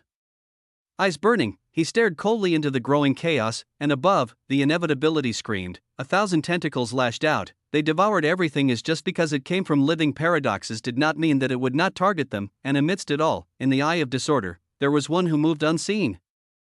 Bob, quiet, solitary, and still, he was absorbing, drawing in the scattered remnants of the slain living origins, and from within him, something unfathomable pulsed with glee as a shielded inevitability cheered at the ongoing chaos. Chapter 39:13, Choices. For Royal Origin Calypso and Royal Law Tristes floated side by side, their visages radiant with ancient power, exuding a splendor that bent the air around them. Each emanated a sovereign presence, Calypso cloaked in regality, Tristes in a calculated composure that never wavered. Around them, existence itself groaned, the transcendent inevitability raged, its tentacles lashed across reality, multicolored strands of hunger and ruin snapping and writhing. Living paradoxes once draped in wings of contradiction and shimmering halos tried to flee. But under the suffocating silence of Tristes's law, their authorities were nullified, powerless. Many of them were caught. The inevitability devoured without pause, tentacles seized them mid-flight. Their radiant forms turned gray, dulling into husks as they were reeled back toward the central writhing mass. They had summoned it. And now, They were its feast. Tristez stood motionless, gaze locked onto the calamity. Calypso, she said, her voice smooth as it could be, remind me again how important are these folds. Calypso, every part of her frame exuding dignity, turned slowly. What do you think? Her tone was cool, though her body radiated living origin authority and steady, growing waves that pushed away the distant inevitability. These are the folds that birthed a paradox that produces no inevitabilities. Althien found a fold dweller here in possession of something tied to the living laws and sent him to you. And, her gaze deepened. He also found something that I am personally invested in. That's 3 points. All tied to these lesser folds. Tristez allowed a small breath to leave her. Her eyes sharpened with clarity. That's enough then, she said, each word clipped with precision. If I'm here, I might as well clean house. You didn't bring me to dance around the issue.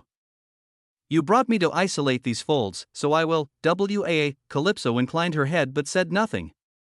She turned, her jeweled robes gleaming like woven starlight. With unhurried grace, she surged toward the inevitability and honored gold. You there, she called, voice laced with honeyed malice, weavings of contradiction and uncertainty. Ready to have your day utterly fucked? Her eyes sparkled. Do you think your royal living paradoxes will execute you after today's little failure? Or will the inevitability devour you first? Without waiting, she plunged forward, an ocean of origin descending. Tristez, behind her, exhaled and seated herself midair, crossing her legs with a deliberateness that echoed finality. Althien, standing nearby with Shannara, Varelian, and the silent Bob, blinked and asked softly, esteemed miss, just what exactly are you doing? Tristez smiled calm, precise, and knowing. Relocating these folds, she said, her tone utterly rational. From under the influence of paradoxes into territory that obeys structure and law. Then she lifted her chin. O Nulvain Gravewake folds, her voice deepened, becoming a resonant note that stretched across eternity. You were born in chaos, whispered into being by paradox, raised beneath the shadow of ruin. But I see you. I see the strands that quiver beneath your skin. The laws you yearned for in silence. Now hear me. Obey me. Step forward. Out of contradiction and into clarity. Come beneath the light of established law. And be still. The law demands it. The folds trembled. From her body, silver light spilled out an endless river of law. It raced across the distorted folds that were endless, chasing the broken latticework of paradox like ink over parchment. Everything shivered. Shifted, a law was laid down, a law was adopted, a law was followed. Tristez grimaced slightly, her brow twitching as strain lined her expression. But she did not falter, she exhaled. It's been a while, she murmured, wiping an invisible crease from her sleeve. Althien and the others said nothing. And then, a brilliant flash of silver bloomed, the Nulvain Gravewake folds disappeared. Or really had displaced, what remained behind was madness, the inevitability screeched. Honored Gold, undeterred, burst forward with authority rekindled. He clashed against Calypso's descent, the battlefield blooming with roaring contradiction. Boom, she smiled as their powers collided. I only needed to keep you distracted while my friend took everything from you. Her voice dropped, her eyes gleaming. Good luck, honored fuck. I will tell you that you and all other living paradoxes won't be living quite so comfortably in the time to come. Things are changing. And that change will be hard for paradoxes to survive. She vanished. Behind her, paradoxes scrambled. The inevitability unfurled more limbs, snatching bodies and fracturing logic. Only Honored Gold remained unshaken. He stood amidst ruin, his voice low, cold, deliberate. It is not paradoxes who will know discomfort in the days to come. His golden eyes narrowed. It is all of you. None of you are prepared for the paradox that cannot produce inevitabilities. For Davidicus, paradoxical authority surged outward like a sea as he turned to meet the thing he had summoned elsewhere, a new weaving of existence, but also not. Royal origin Calypso appeared amidst folds that were unraveling like coiled nightmares. But there was a semblance of law now. A silver light seeped through them, cool, deliberate, and orderly. What once was chaos became silence. Around her, the silver brilliance blanketed everything. The Nulvain Gravewake folds had been moved. Tristez stood at the center, composed, radiant. Althien, Varelian, Bob, and Shannara nearby. Calypso's voice was like a heavy blade. You should have sent these folds into the care of the living origins. Not into the domains of the living laws. Tristes met her gaze with even calm and smiled. We're allies, aren't we? She asked. What matters is not whose territory they fall under. What matters is that paradoxes will have a harder time reaching them now. And we'll have time to understand why these folds drew such attention. Calypso said nothing. But her eyes glinted, then she turned, her gaze fell upon Althea. You. Come, Althea moved without hesitation, her authority wrapping around them both. As they moved away, her voice dropped. Tell me. Has the young miss arrived yet in the transcendent origin battlefront folds? Althea hesitated. Then nodded. Soon, he said. He paused again. Though she is not alone. She's accompanied by a fold dweller. Calypso stopped. Althea's eyes met hers. Someone known as Noah Osmont, chapter 39:14, choices. The air held pulsed with glory. Royal origin. Calypso raised her brows as she asked. For you to mention him, is he something to worry about? Althea's eyes flashed with uniqueness as he seemed to deliberate something, and then he shook his head. He remembered the words of the young miss, and so, he made a choice. Like all others, he made a choice. No, she had locked away her weavings, and this Osmond is merely an attendant of hers that protected her, so I decided to reward him by keeping him close. And the young miss also allowed it. Calypso nodded at these words as she did not give them too much weight. She looked out across the null-veined gravewake folds that were now in a different place as she voiced out, we have much to do. Honor those fallen and we shall have many more origins scour these folds. And I will make preparations for the young Mississippi. The null-veined gravewake folds were no longer what they once were, displaced, restructured, retethered. The silver luster of living law authority bled through its every strand. A quiet verdict passed across an entire dominion of collapse. What once trembled with contradiction and unformed potential now pulsed with structure, boundary, and definition. The mists that once refused to part were unweaving themselves into paths mapped and measured, no longer shrouded in aimless paradox. It was an overwhelming presence. Regal, final, and terrifying in the way all certainty could be. The figures of living origins moved through it now.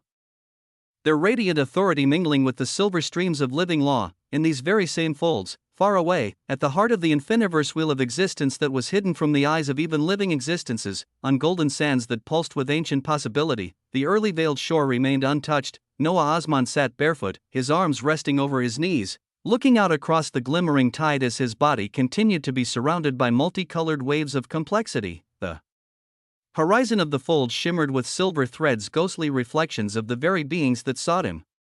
Calypso, Althea, Tristes. He had observed how the entire battle between them and the living paradoxes had unfolded. All the way to this point, he smiled softly. Choices, choices, he said. Behind him, the sound of splashing water echoed.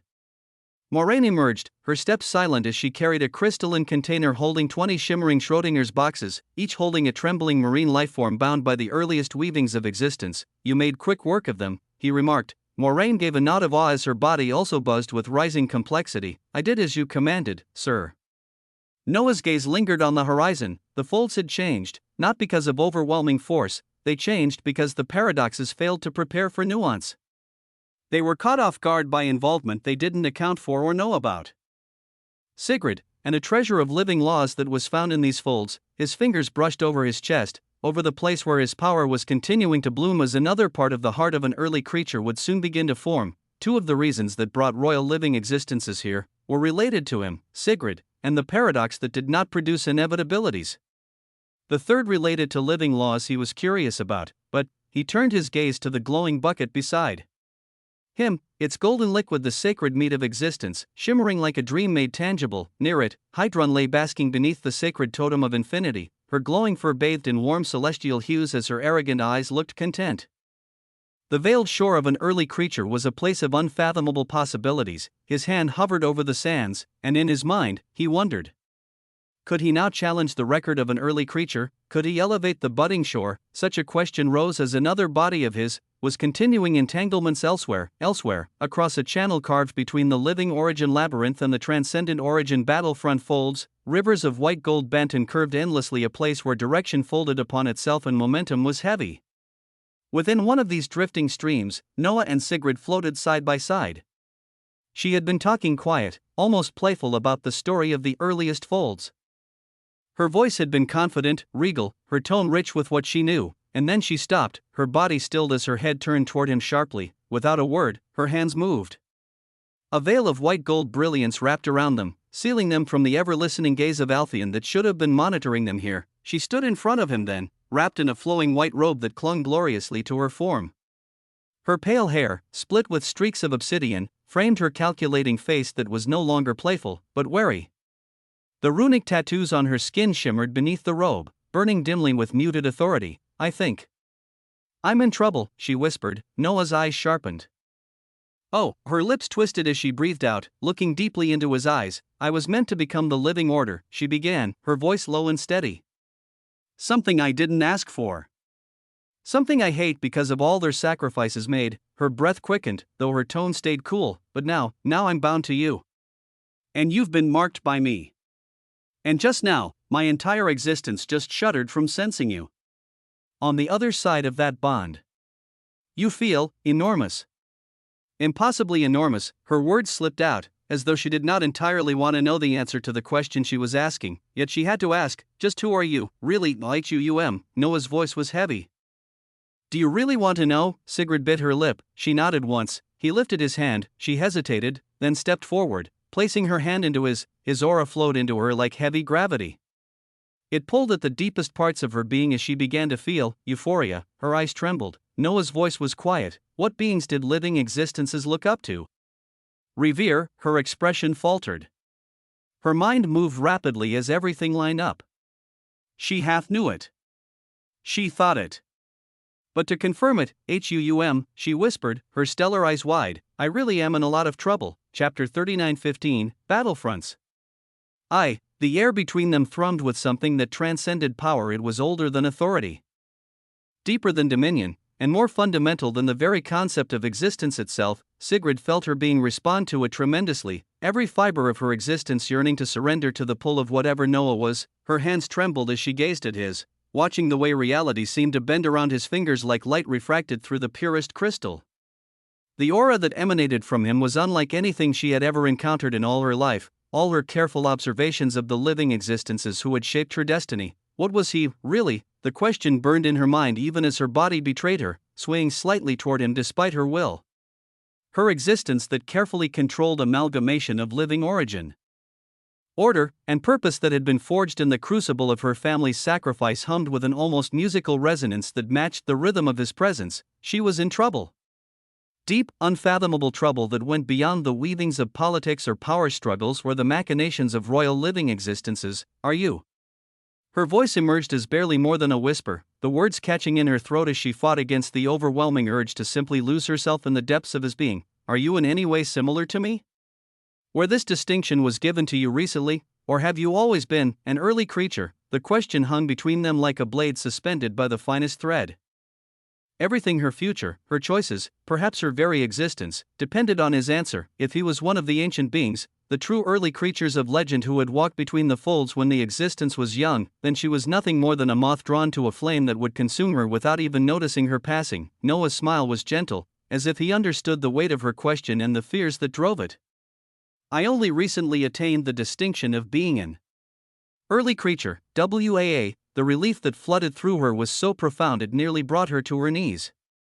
Her shoulders sagged as tension she hadn't even realized she was carrying drained away. For a moment, she simply breathed, allowing the knowledge to settle into her. "Why does that matter?" Noah asked, his head tilting slightly as he studied her with those impossibly deep eyes of an early creature. Sigrid looked up at him, and for yet another instance, allowed vulnerability to show in her expression. "I would have found it immeasurably difficult to know how to proceed with you if you were one of those ancient early creatures I'd only ever heard about in legends," she said, her voice growing stronger with each word. "But if, like me, this identity was forced upon you or obtained through circumstance, then we are not so different after all." She paused, gathering her thoughts like a scholar preparing to recite from sacred texts. "You see, I feel as though I have a choice now. If you had been some primordial being from the dawn of existence, it would have been akin to me simply playing in the palm of one of those terrifying entities I'd heard stories about. The records I knew, whether true or false, spoke of some wonders and terrible truths about the ancient early creatures, that they treated living existences like playthings, dolls to be experimented upon, commodities to be traded between themselves for amusement or advancement. We were cared for, yes, but only as beautiful toys or revered by children who grow bored and break them when the novelty fades. They only truly respected each other. To them, everything else was lesser, decorative perhaps, but ultimately disposable. And lastly, her voice dropped to barely above a whisper, early creatures were incapable of true companionship because their core weavings traced back to the earliest creature itself to everything. To be with them was to be absorbed, to trust them was to lose oneself completely. She searched his face, looking for any flicker of the cold indifference she had been taught to expect from beings of such power. But you're not that, right? Noah's response was immediate, his voice carrying the weight of absolute certainty. No. I am more than capable of companionship. And respect, when mutual, is both given and received. His eyes held hers with an intensity that was both gentle and overwhelming, and she found herself almost lost in their depths, drowning in the promise of understanding and acceptance they offered. She nodded. But still, she said, forcing herself to focus on the larger picture, on the responsibilities that had been carved into her very soul through sacrifice and loss, all the living origins look at me like some answer. Some ultimate solution. They expect me to become the living order and somehow fix everything that Paradox made wrong so many eons ago. But the rest of her words were cut off as Noah moved closer, his hands rising to frame her face with a gentleness that belied the quintessential forces at his command. Their faces were suddenly inches apart, and she could feel his breath against her skin. The aura of an early creature made all parts of her being buzz. You are bound to me, he said, you are mine. Whatever responsibility others have forced upon your shoulders, you do not have to bear that weight unless you choose to. If you were to make the choice right now, he continued, his voice dropping to barely above a whisper, I could take you to a place where no living existence could ever find you. You could do whatever you wanted, be whoever you chose to be, without ever having to worry about becoming anyone's chosen vessel or predetermined savior. The offer hung between them like a lifeline thrown to a drowning soul. She could see in his eyes that he meant every word, that he possessed both the power and the will to spirit her away from all of this, the expectations, the burden, the weight of an entire force pressing down upon her shoulders. Her eyes trembled as the full implications of his words sank in. He could do it. He really could take her away from all of this, give her the freedom she had never dared to dream of. For a moment, she allowed herself to imagine it a life without the constant pressure of existence, without the ghost of her sacrificed family haunting her every decision, without the crushing responsibility of becoming something she had never asked to be. But even as the temptation flowed through her veins like the sweetest poison, she steeled herself against it. Her existence, which seemed to be unbearably drawn to his, fought against her as she forced herself to speak. What you offer is tempting, she said with a sad smile. If things were different, I would have gladly taken your hand and never looked back. But, her expression grew cloudy, my becoming the living order, it's not simply to become what the living origins want me to become. I need that power, that distinction, so that I can hold the royal living origins accountable for their role in my family's sacrifice. For standing by and watching as my entire lineage burned themselves to ash so that I might live. They must pay for their complicity in that tragedy. Boom, her hands clenched at her sides, and when she spoke again, her voice carried the cold and calm fury of existence. I also want that power because I do want to rectify the chaos that paradoxes and inevitabilities have wrought upon existence. The loom, the constant threat of collapse, all the things that drove my entire lineage to the desperate act that created me, I want to see them all undone. Not for the living origins' vision of order, but for the memory of my sister, my father, my mother, those who wrongfully died to give me this chance. Her eyes blazed with fierce determination as she looked at him, and Noah found himself nodding slowly, understanding flickering in his gaze. Then I will help you, he said simply, moving closer until his nose brushed against hers, until she could feel the warmth of his skin and the steady rhythm of his breathing. Because you are bound to me. Your goals become my goals. Your vengeance becomes my vengeance.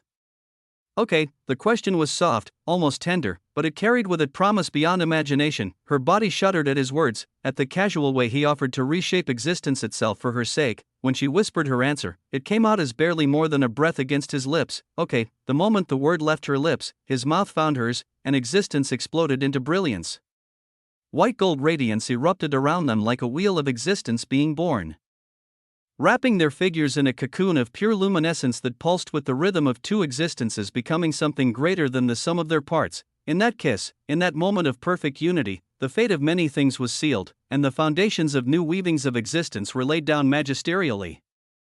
Chapter 39:16 Battlefronts 2. In the channel leading to the transcendent origin battlefront folds, Althion's awareness pressed against the barrier like fingers testing the surface of still water, his ancient mind cataloging every ripple of power that emanated from within as he did not dare to observe anything, but could somewhat goose what was happening within. He sighed, for any displays of emotion were beneath a being of his stature, but somewhere in the depths of his existence, duty and desire waged their war. The young Mississippi. Even now, the title carried reverence that made his very essence tremble. She was not merely a unique living origin, though that alone would have commanded the devotion of many. No, she was something far more precious, far more dangerous, the living order, not just any living order, but the living order, the singular axis upon which the balance of all living existences that was broken long ago would one day turn. Her potential was whispered among the highest echelons of living origins, a promise of restoration that entire folds had died hoping to witness. And now, in this critical moment of her emergence, she chose to enclose herself with him. Althion's luminous gaze traced the smooth curve of the barrier, behind which the young miss conversed with the fold dweller he had protected from royal origin Calypso's scrutiny, Noah Osmont. The name tasted strange in his thoughts, carrying with it an inexplicable weight that made his ancient intuition prickle with unease.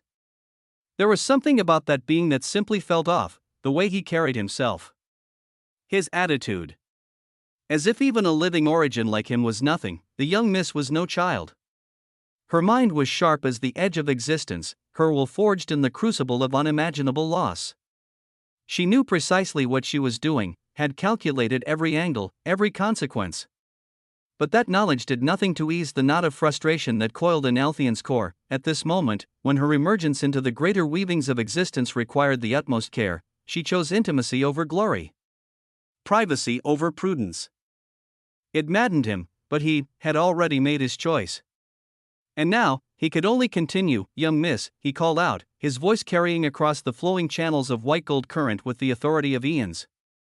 The words rippled through the barrier like stones cast into a mirror-still pond, yet returned to him unchanged, unanswered. Silence. The channel around them pulsed with its own rhythm, each fold of current breathing in and out like the chest of some slumbering titan. Rivers of light twisted through the medium, yet within that barrier, all was still. Young miss, Althion tried again, his tone carrying the weight of urgency now.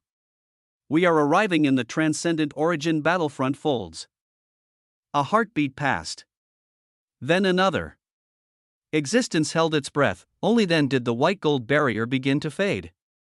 The light peeled away in layers, each one revealing more of the figures within until finally, Noah and Sigrid stood before him in perfect clarity. Noah's eyes met his with that same infuriating calm that had marked their every interaction, a slight smile playing at the corners of his mouth as if he found some private amusement in Althion's obvious displeasure. His hand, and here Althion's luminous gaze sharpened to a razor's edge, still held hers, their fingers intertwined with an intimacy that spoke of far more than casual conversation. The taste and smell of her still lingered on Noah's lips.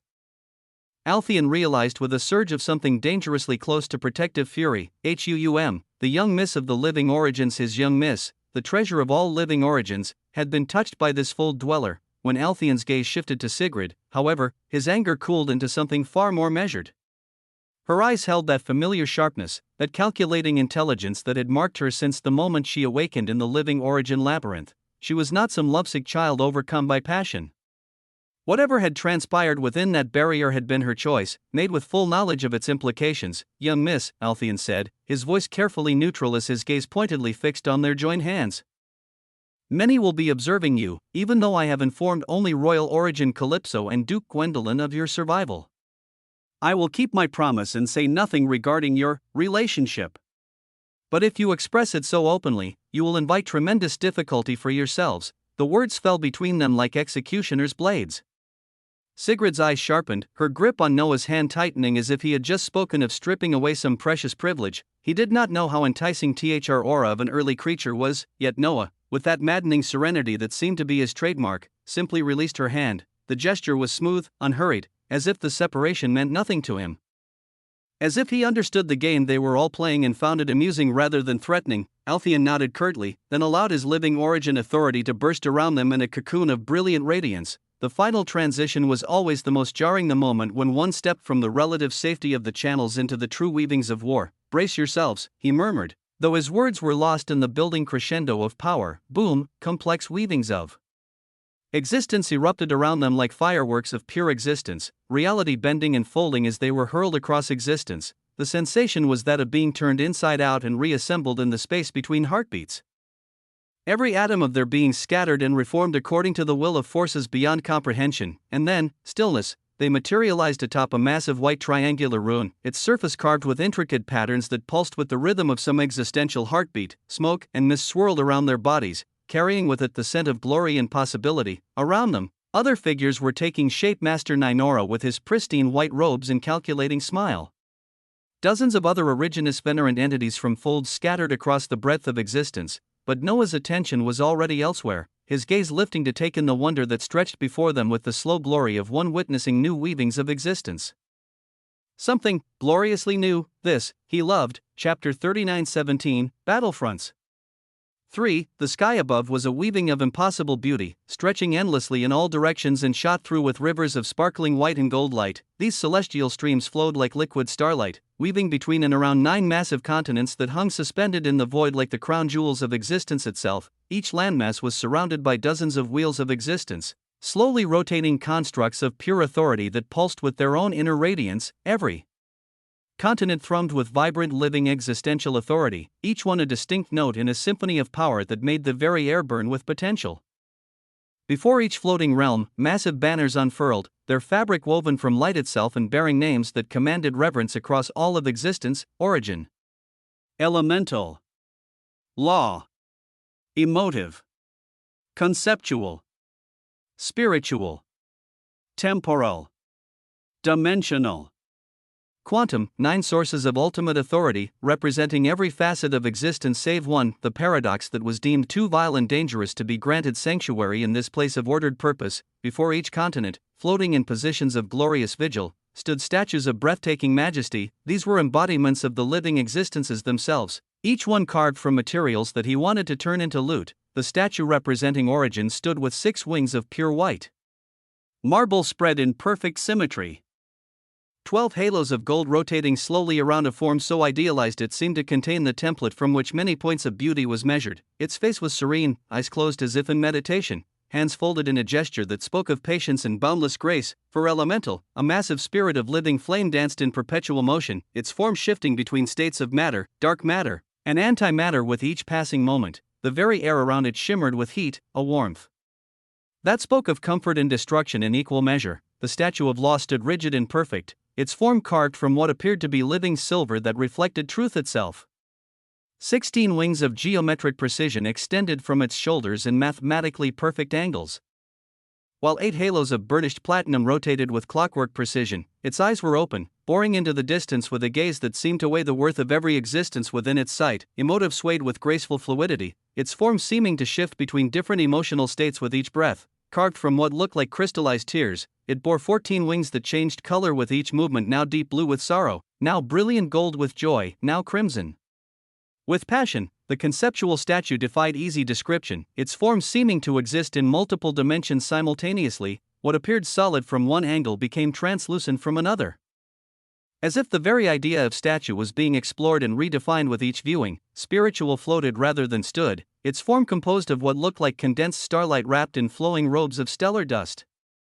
It looked tribal and holy at the same time. Temporal existed in a constant state of flux, its form aging and growing young in an endless cycle that spoke to the nature of time itself.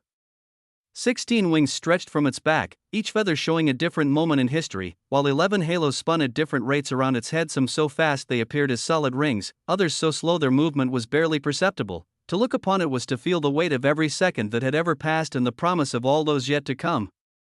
Noah shook his head at these achievements of living existences as he continued looking. Dimensional seemed to exist in multiple realities at once, its form flickering between different versions of itself as parallel possibilities played out in real time.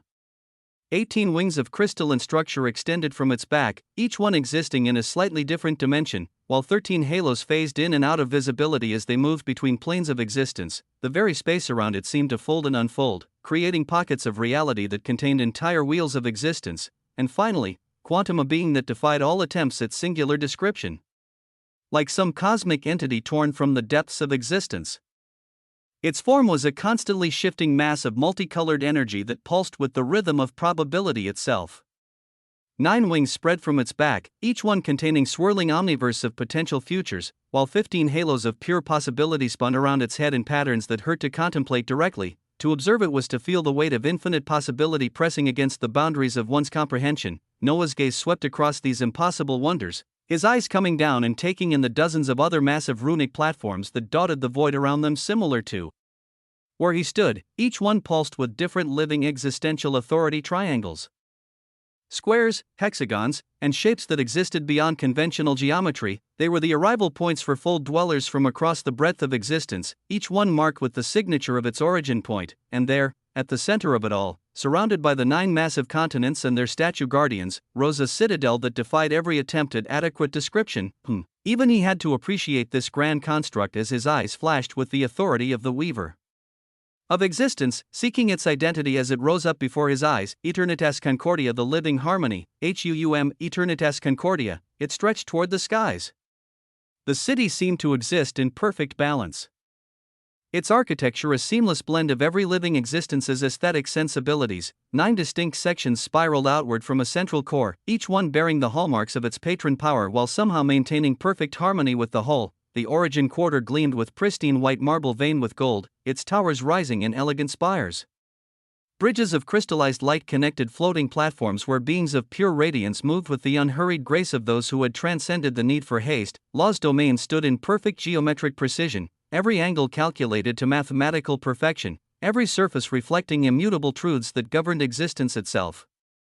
The buildings seemed to have been constructed and assembled according to principles that existed before the first stone was laid. There were other unique areas, but each quarter told its own story, yet all harmonized into a symphony of purpose that culminated in the massive tower at the city's heart. This central tower rose impossibly high, its surface a constantly shifting amalgamation of every material, every concept, every possibility that the 9 living existences represented. At its peak, a light burned that was not quite light, more a crystallization of purity and complexity. As Noah and all others marveled at this, Alpheon materialized before them in a burst of white and gold radiance, his luminous eyes sweeping over every fold dweller present with the weight of ancient authority. When he spoke, his voice carried the resonance of a heavy decree. Welcome to the transcendent origin battlefront folds. One of the largest battlefront folds in all transcendent folds. He raised one hand, pointing toward the magnificent citadel that dominated the center of this impossible realm. The gesture was simple, yet it carried with it the weight of existence itself. There stands Eternitas Concordia, the living harmony. Within its halls, you will find your sponsors and receive your designations. From that moment forward, you will be taken to your proper roles and granted contact with the living existences themselves before you begin making your way out of this place and towards the doorways of the loom filled with inevitabilities. The implications hung in the air like incense, heavy with promise and threat in equal measure.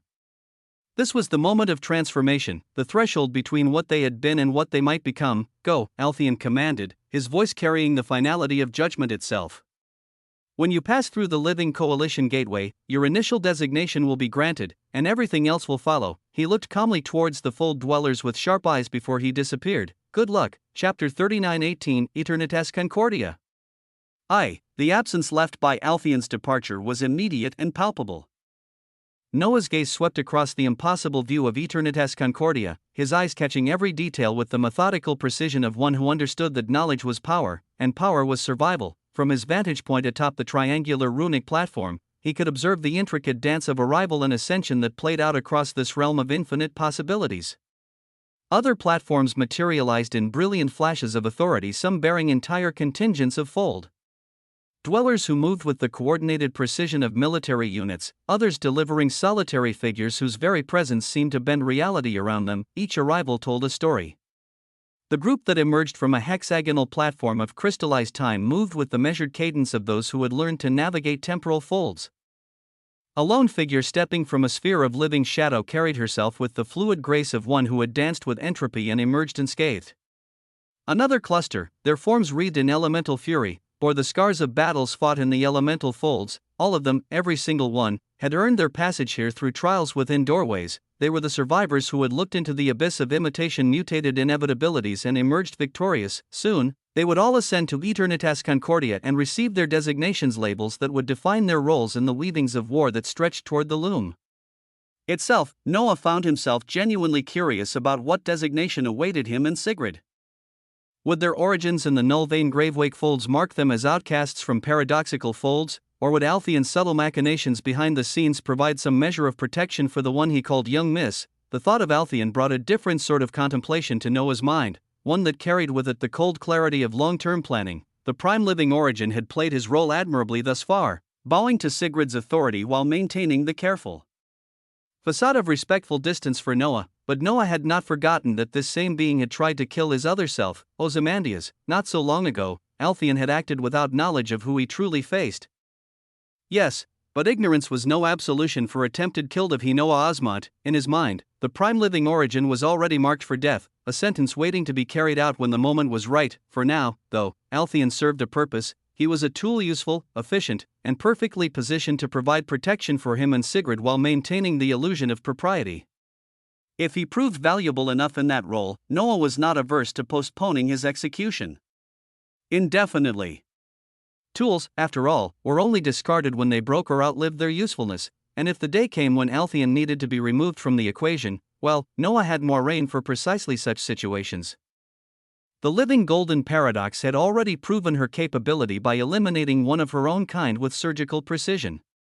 A prime living origin would present no greater challenge to her particular skills. The thought brought a slight hum to his lips, a sound of quiet satisfaction that was lost in the glorious symphony that surrounded them. He was preparing to move toward Aeternitas Concordia, to take Sigrid and begin their ascent into whatever wonder awaited them, when a familiar voice cut through his contemplations. "Miss," came the oily tones of Master Ninoro, his approach heralded by the rustle of pristine white robes and the calculated smile that had become his trademark. "You can always come with us to receive your designation under the living laws. We wouldn't want you to experience any hardship if you travel with others and receive no designation, or worse yet, be labeled as coming from paradoxical folds. The audacity of this fucker was immense. Here, in this moment of glorious significance, this insignificant creature had the unmitigated gall to waste their time with his machinations, the ingratiating smile, the false concern, the barely veiled threat disguised as helpful advice. It was all so predictably pathetic. Noah could see Sigrid's annoyance building, her stellar eyes darkening. She was preparing to deliver what would undoubtedly be a devastating verbal assault, but Noah had enough of this guy. "I've heard enough bullshit from you already," he said, his voice carrying the weight of absolute finality as he stepped forward, his gaze locked onto Master Ninoro's confident expression with the precision of a hunter sighting prey. "So for now, stay here and do not move a step." The words hung in the air for a heartbeat, deceptively simple in their construction. Then Noah allowed a fragment of his true nature to surface just enough to make his point with crystalline clarity. The aura of an early creature could be expressed in many ways. When wielded with benevolent intent, it could fill even living existences with euphoria so profound they would weep tears of pure joy, but when turned to darker purposes, when infused with the cold displeasure of a being whose very existence predated the concept of authority itself. Master Ninoro froze mid-breath, his confident smile cracked like glass subjected to impossible pressure, the carefully constructed mask of superiority dissolving to reveal the stark terror beneath. His eyes, those calculating orbs that had gazed upon masters of existence with casual disdain, now trembled like leaves in an existential hurricane as they stared at Noah with the horrified recognition of prey that had finally glimpsed its predator, and it would not even know what type of predator had locked onto it. The effect was immediate and absolute. Every muscle in Ninoro's body locked in place, held rigid by an instinctive understanding that to move, to speak, to even breathe too loudly might attract the attention of something that could erase him from existence with less effort than it took to blink. Noah nodded at the sudden, blissful quiet that followed. Without another word, he beckoned to Sigrid, and together they began their ascent toward Aeternitas Concordia, leaving behind a cluster of shock and confusion. Behind them, Ninoro's entourage rushed to his aid, shaking him, calling his name, trying desperately to break whatever weaving had fallen over him. Their voices carried notes of genuine alarm as they struggled to understand why their leader, a being who commanded respect across multiple wheels and fold dwellings, was cowering before what appeared to be nothing more than a paradoxical fold dweller. Many of them cast wary glances toward Noah's retreating figure, their earlier dismissiveness replaced by a caution born of witnessing power they couldn't comprehend. But Noah paid them no mind. His attention was already elsewhere, drawn by the complex weavings of auras that surrounded the dozens of fold dwellers making their way toward Eternitas Concordia. The stellar roadway that led to the Living Coalition gateway was crowded with beings of incredible power and potential at the Originus Venerant stage, some as weak as those with 2 million CQ and PQ, and other as strong as those exceeding 50 million PQ and CQ. It was there, among that clustering multitude, that Noah's gaze fell upon something that made him stop and blink, a figure that sparked recognition in the depths of his memory, someone who had no business being here, whose presence raised questions that demanded immediate answers. How could there possibly be someone he recognized in this place? Noah shook his head with calm incredulity as he studied the familiar silhouette. There, moving with the measured pace of one accustomed to being the voice of reason in chaos, was a figure he remembered well from days ago. And yet it seemed like a while ago. It was the peacemaker, Alexander Asmodeus, if his records served correctly. The last time Noah had seen him, the man had been facing off against Bob with him. In their native wheel of existence, a confrontation between powers that had seemed impossibly grand at the time but now felt quaint and weak in comparison to now, for the peacemaker to be here.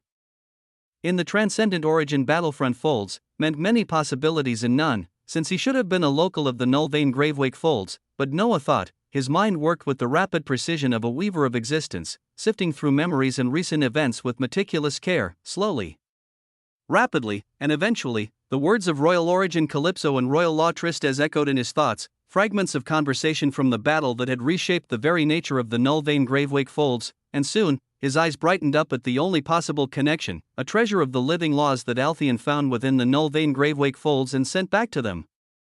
Could it be him? Could Alexander Asmodeus be the mysterious treasure that had drawn the attention of a royal living law? Noah's eyes shone with the bright fire of curiosity as he adjusted his trajectory, floating toward the stellar roadway where the peacemaker moved among the crowd of ascending fold dwellers. Beside him, Sigrid noticed his change in direction but said nothing, content to follow his lead as they navigated the complex currents that surrounded them. He was curious to know, the threads of entanglements had brought them together once before, in simpler times. Now, as they prepared to meet again in this place of glorious significance, Noah could only wonder what role the peacemaker would play in the grand weaving that was slowly being woven around fold dwellers' living existences, and himself. His curiosity, brilliant and irrepressible, demanded satisfaction. And he had never been one to deny himself. Chapter 39:19, Eternitas Concordia. 2. The stellar roadway stretched before them like a river of crystallized starlight, its surface humming with the accumulated weight of countless footsteps of those walking or floating across it. Each step Noah took sent subtle ripples through the luminous pathway, his existence exceptionally bright compared to others as the living existential authority nearby seemed to distinctly sense it. If he ever truly released a smidge of his actual aura, around him, the roadway teemed with life, a procession of beings who had earned their place through trials like the living origin labyrinth. The air itself seemed to thrum with the collective might of hundreds of Originus Venerant entities, their bodies radiating the silent authority of towers of origin. Among them moved the occasional premarch, their more modest power signatures making them look feeble and likely among the first to die if they ventured towards the unexplored doorways of the loom. But Noah's attention remained laser-focused on one figure among the throngs, his ancient eyes tracking the peacemaker's measured progress through the crowd. As he drew closer, details began to resolve themselves with crystalline clarity, each revelation adding another layer to the puzzle that Alexander Asmodeus had become. The man was not moving alone, a fact that immediately elevated Noah's assessment of the situation from curiosity to active interest. The thought formed in his mind with the weight of genuine surprise, and Noah felt his lips curve into a smile that held both amusement and sharp calculation. To the left of the peacemaker walked a figure that, at first glance, appeared to be nothing more than a laid-back teenager whose casual demeanor seemed almost comically out of place among those here. The young man's hands were tucked casually into his pockets, his posture suggesting the kind of easy confidence that came from knowing exactly how dangerous you were. But Noah's enhanced perception cut through the carefully constructed facade as beneath the mundane appearance. Waves of power rippled outward, and it was not the structured authority of an Originus Venerant. This bum was a living law. Noah felt his smile deepen as information began to cascade across his vision. The being's name resolved itself in elegant script before his eyes as his distinction of the weaver of existence borrowed his heavy complexity, Kedrick Voss, the mediator of absolute arbitration. Beyond that single line of identification, everything else dissolved into question marks. Noah's eyes sharpened. Why would a living law accompany the peacemaker so openly? What could Alexander Asmodeus possibly possess that would warrant such protection, even Alpheon, for all his devotion to Sigrid and her identity? Maintained the pretense of distance, watching from the shadows while allowing her to move through existence with apparent independence, but Sigrid was no ordinary being. She was already a living origin who had previously shattered her tower, but she could still survive encounters even with other living existences as her previous power was slowly regained, and all living existences, faultless ones at least, not counting those labeled as young paradoxes or young origins, existed beyond the originous venerant realm. So what made the peacemaker so valuable that he merited open protection from a normal living law? Noah's gaze further shifted to Alexander's right, where another figure walked with the measured grace of one accustomed to command. She was striking in the way that dangerous things often were beautiful, but with a deadly glare. Her gaze swept the roadway ahead with the systematic precision of royalty, every movement radiating the kind of rigid discipline that spoke to a lifetime spent in positions of absolute authority. Noah's weavings focused on her like a magnifying glass, and once again, information began to flow across his consciousness. Serafina Valorhart, lawmaker, his mind supplied, the name carrying with it undertones of nobility. Her complexity, though, was nearly 90 million source units, placing her towards the very pinnacle of what an originous venerant could achieve, yet even she walked beside the peacemaker as if they were equals. Her position, slightly ahead, taking point, scanning for threats, spoke to her role as the one currently leading. Noah absorbed all of this information as he continued his approach, his smile widening with each new detail that fell into place. The peacemaker himself remained partially obscured, his true nature hidden behind veils that seemed particularly potent. But even through those protections, he could glimpse enough to understand that Alexander had undergone changes every bit as dramatic as his own. The man's power signature registered at over 2 million in both complexity and purity quotients, a staggering advancement that spoke to rapid progression. His eyes pulsed sharply. How had someone else achieved such rapid advancement within the confines of the Nullvane Gravewake folds, or after they left not too long ago? Noah knew that beings like Alexander and the Great Usurper carried their own heavy flows of existence, and he had even eclipsed them both in their wheel of existence. But at this moment, wasn't the peacemaker carrying perhaps a bit too much weight compared to before? Noah went forward through the crowd. His movement was unhurried, casual, as if he were simply another traveler making his way toward the Living Coalition gateway. But every step was calculated, every gesture designed to close the distance between himself and the answers he wanted. And so, when Noah finally spoke, his voice carried across the crystalline air with the weight of inevitability itself, cutting through the ambient noise of hundreds of conversations. Peacemaker, HUUM, the single word hung in the air like a bell that had been struck. It was simultaneously a greeting, a recognition, and a challenge. Alexander Asmodeus froze mid-step. For a heartbeat, genuine shock bloomed across his features. It was the expression of a man who had thought himself safely anonymous, with nobody who could possibly know that distinction here. But the shock lasted only a moment. With little effort, he gathered his composure, turning slowly to face the source of Noah's voice. When his eyes met Noah's across the crystalline expanse of the stellar roadway, they shone with their own inner light, the warm glow of genuine surprise mixed with something that might have been relief. He said, chapter 39:20, Eternitas Concordia. 3. A simple word, yet it carried within its single syllable the weight of recognition and surprise. Noah and Alexander Asmodeus gazed at each other, their minds working in parallel streams of calculation and memory. For beings of their caliber, an entire symphony of communication could unfold in the space between one heartbeat and the next. For them, the mere span of an instant could potentially have hours of conversations.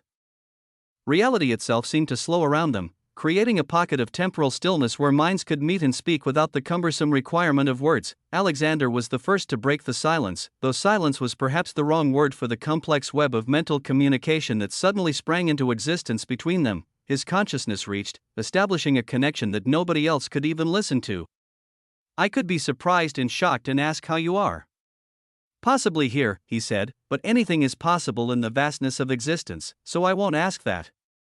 It is good to see a familiar face from my home after all the craziness.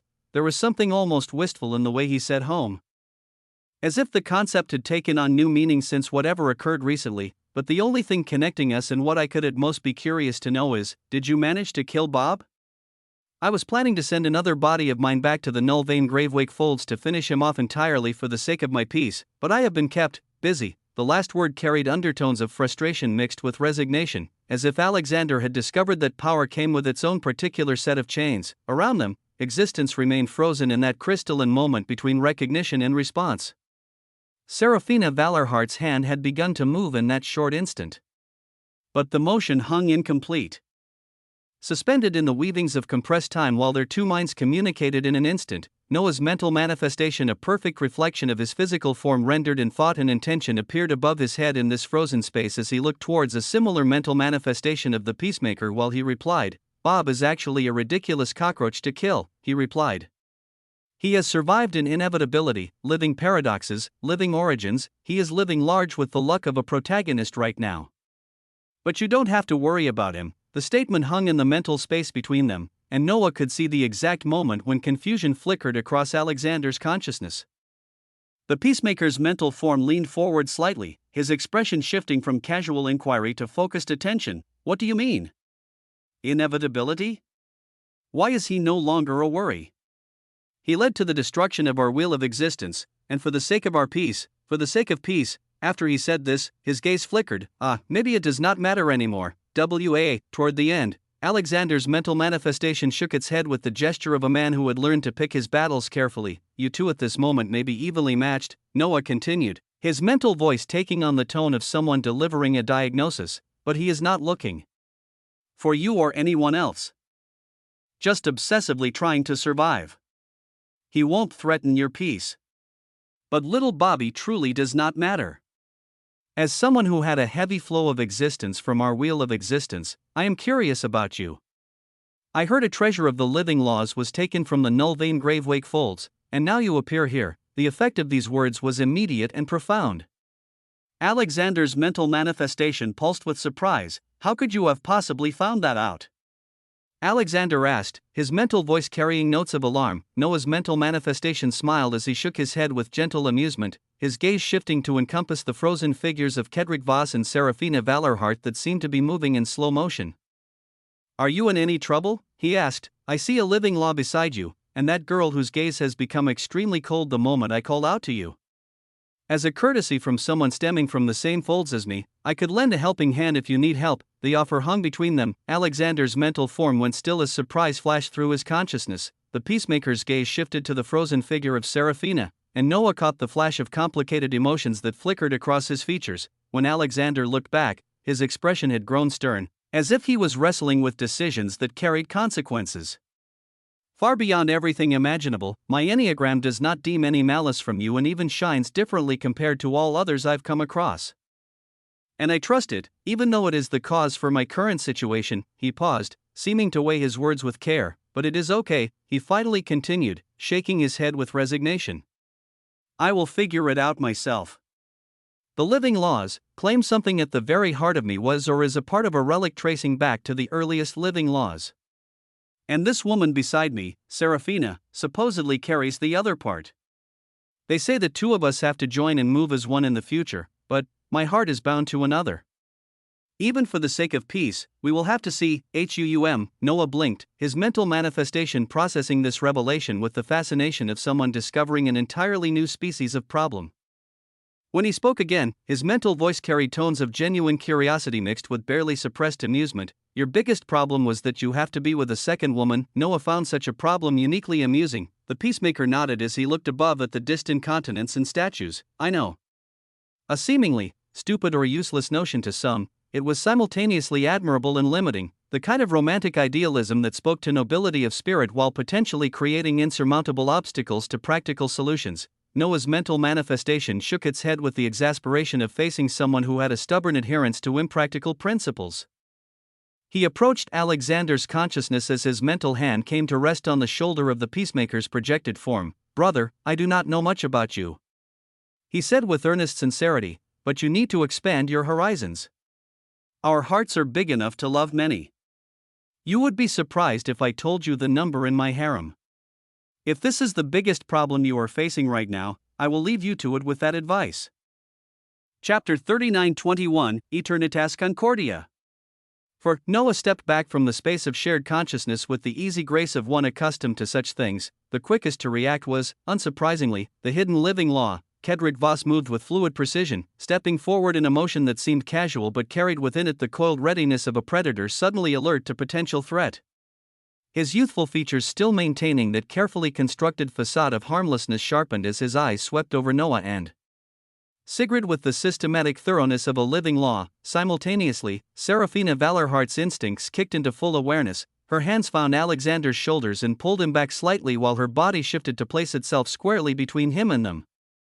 When she spoke, her voice carried the crisp authority of someone accustomed to being obeyed without question, but it was extremely cautious. "Who are you?" Noah's response was casual, his smile deepening with what could only be described as genuine amusement. "I am actually someone who was rooting for you, Serafina," he said, his voice carrying encouragement. Without waiting for a response, Noah turned and began walking away, his hand finding Sigrid's with the natural ease. Their departure was unhurried, almost leisurely, as if they were simply continuing a pleasant stroll. Behind them, Serafina stood frozen in shocked confusion. She turned to Alexander with the sharp movement of someone seeking answers.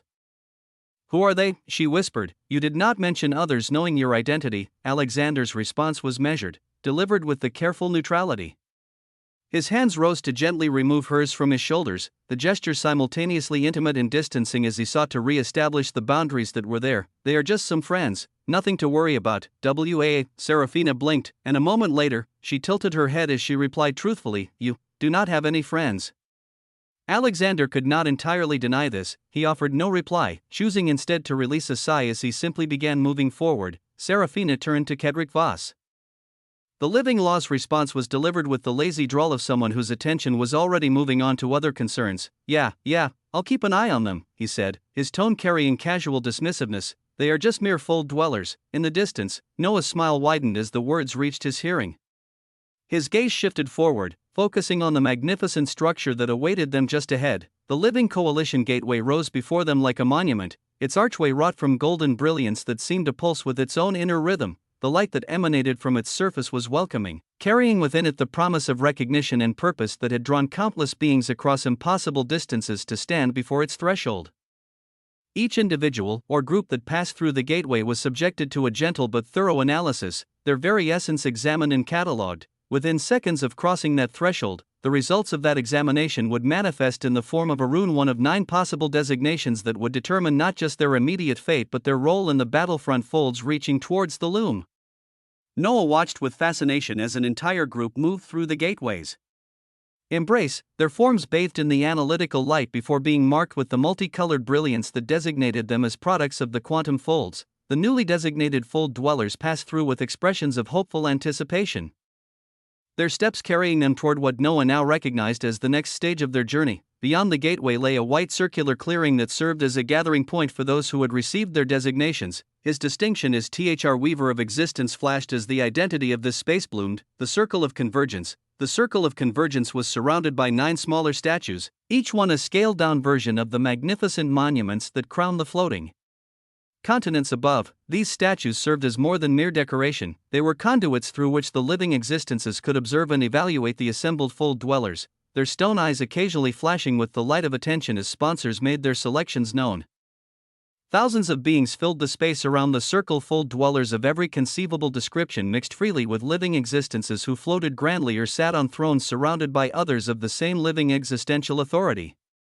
The atmosphere thrummed with anticipation and barely suppressed anxiety as the resources and safety of the future of many hung in the balance of decisions made by beings whose motivations were unknown. The group designated as quantum fold dwellers took their positions within the circle, their nervous energy palpable as they waited for the judgment that would determine their immediate future. Seconds stretched as they stood beneath the watchful gaze of the statues.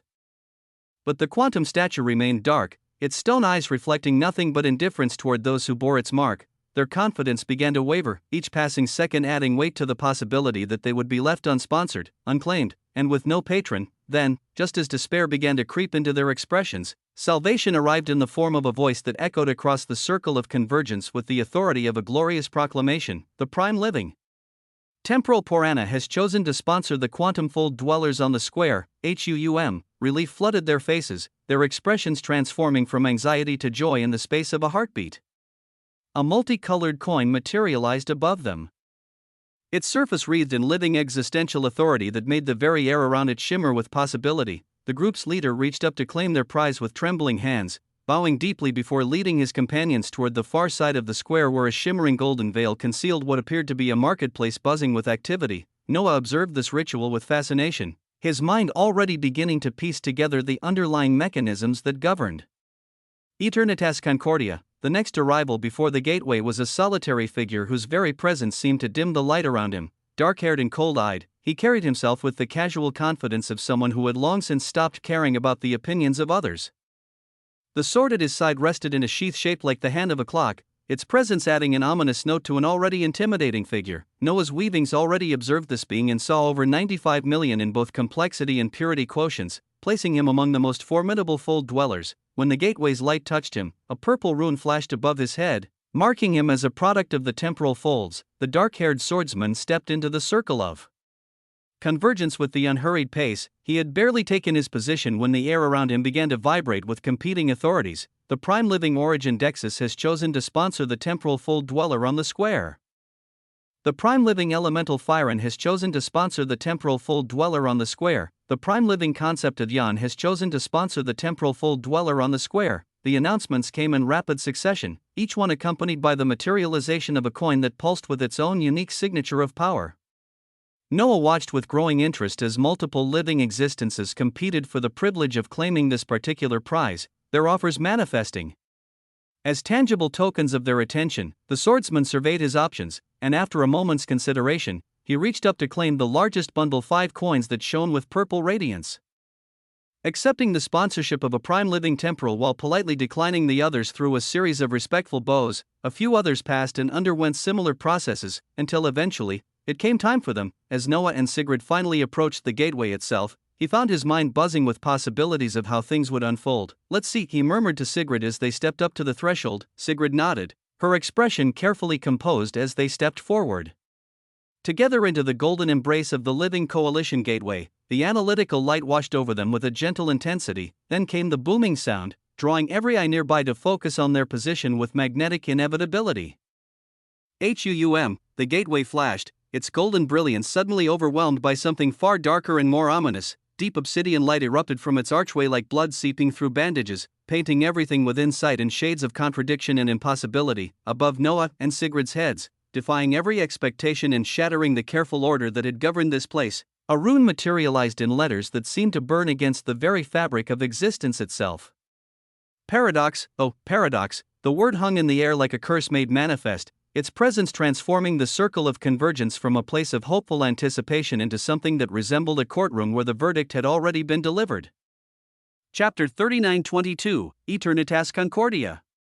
The paradox, the blazing obsidian marking hung over Noah and Sigrid like an inescapable brand, its dark radiance pulsing through the golden atmosphere of the coalition gateway. The very air around them seemed to recoil from the designation, as if existence itself was reluctant to acknowledge what they had been marked. The living coalition gateway, that magnificent archway of golden brilliance that had processed many with seamless efficiency, now trembled with uncertainty. Noah raised his head with a widening smile, his eyes shining with an intensity that seemed to pierce through the veils to see the machinations beneath. So, this was how they wanted to play things. Was it, or Altheon and those behind him truly unable to alter their designations to mark them as those of origin folds, or was this something else? Beside him, Sigrid's expression became cold. Her stellar eyes lifted toward the skies as if she could see through the layers of reality to where Altheon lurked. The moment she did so, for only their ears to perceive, Altheon's grand voice resonated. "I'm sorry, young Mississippi.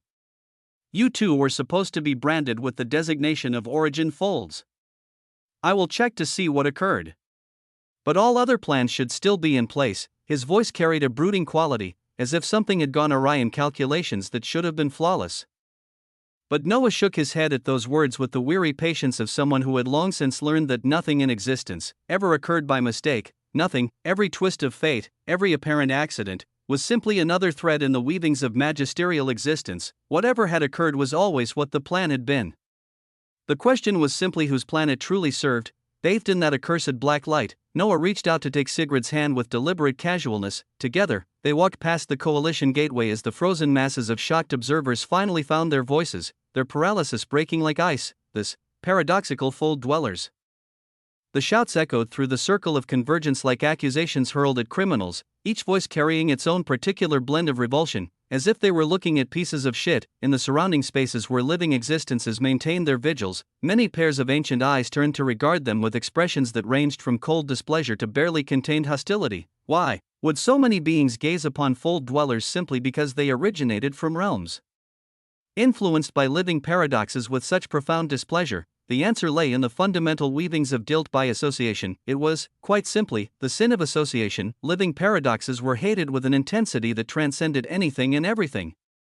Their very existence seen as a cancer upon the ordered structure of existence itself, for surrounding the loom, that ultimate prize that beckoned to every conscious being across the breadth of existence, lay countless horrifically powerful inevitabilities that only came to be because of paradox. Everyone sought the loom, everyone dreamed of reaching that quintessential destination where, it was believed, lay wonders and unfathomable answers relating to the creature, the being from whose essence all living existences had supposedly sprung from in the stories of the earliest folds. But over the eons, little progress had been made toward that ultimate goal, and the blame for that stagnation rested squarely upon the shoulders of the living paradoxes. Living paradoxes, their very nature spawned inevitabilities like infection breeding in an open wound. Each paradox they embodied giving birth to new horrors that guarded the loom. The constant production of inevitabilities had only increased exponentially over the years until entire regions of doorways had become impassable death traps. It was why keys to new doorways empty of inevitabilities were always sought by living existences, so even fold dwellers who bore no personal responsibility for the actions of living paradoxes found themselves branded with the same stigma. This was not the first time in history that beings associated with paradox had appeared in battlefront folds. In every previous instance, such unfortunate souls had been left to wither in isolation, unsponsored and unwanted, their potential wasted. All eyes now focused upon Noah and Sigrid with pressure that might have reduced lesser beings, but Noah simply took Sigrid forward with the unhurried confidence. They walked to the center of the square with measured steps, their bearing radiating a calm assurance that spoke to either supreme confidence or complete madness. The living existences who floated grandly around the periphery of the square or sat upon thrones that pulsed with their own inner radiance regarded this display of composure with expressions of barely contained scorn. How dare these marked creatures display such confidence in the face of existential disapproval? A living spirit, her form wreathed in threads of ethereal energy that shifted between states of existence with each breath, finally gave voice to the collective sentiment. Do not take up too much time here, she called out with the cold precision. You will not be chosen anyway. Her words died in her throat as something impossible occurred before the astonished eyes of every witness. An obsidian coin materialized above Noah and Sigrid's heads, its surface shrouded in a veil of living existential authority so dense it seemed to bend light around itself like a miniature black hole. A coin of sponsorship, the voice that announced this development carried across the circle of convergence with the weight of glory. An unknown living existence has chosen to sponsor the paradoxical fold dwellers on the square. Boom! The announcement struck the assembled crowd like a physical blow, sending ripples of shock and disbelief through beings who had thought themselves prepared for any eventuality. Clamor erupted from both living existences and fold dwellers alike as they struggled to process what they had just witnessed. Who would sponsor paradoxical fold dwellers? Even more disturbing than the sponsorship itself was the designation of unknown living existence. What level of authority was required for a being to conceal their identity even here, in the heart of Aeternitas Concordia where all pretenses were supposed to be stripped away? Chapter 39:23, Aeternitas Concordia. 6. As fold dwellers stood frozen in shocked confusion, the living existences present began to display expressions of grim understanding. They knew with the certainty that came from eons of experience that for one to possess the ability to veil themselves in this space, they had to be either an honored living existence or a royal one. The implications hung in the air as they understood something was afoot.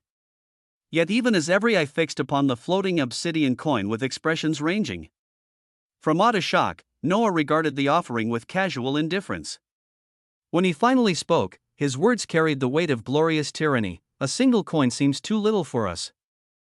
Isn't it, Huum? The silence that followed was so complete it seemed to have physical weight, pressing down upon the assembled multitude like a blanket woven from pure shock. What manner of madness possessed this fold dweller that he would negotiate with a being powerful enough to maintain anonymity in the heart of Concordia itself and even sponsor them? Yet not long after Noah had spoken, the obsidian coin flared with its veiled living existential authority as if responding with displeasure, and 4 more coins descended from the void to hover beside the first 5 coins.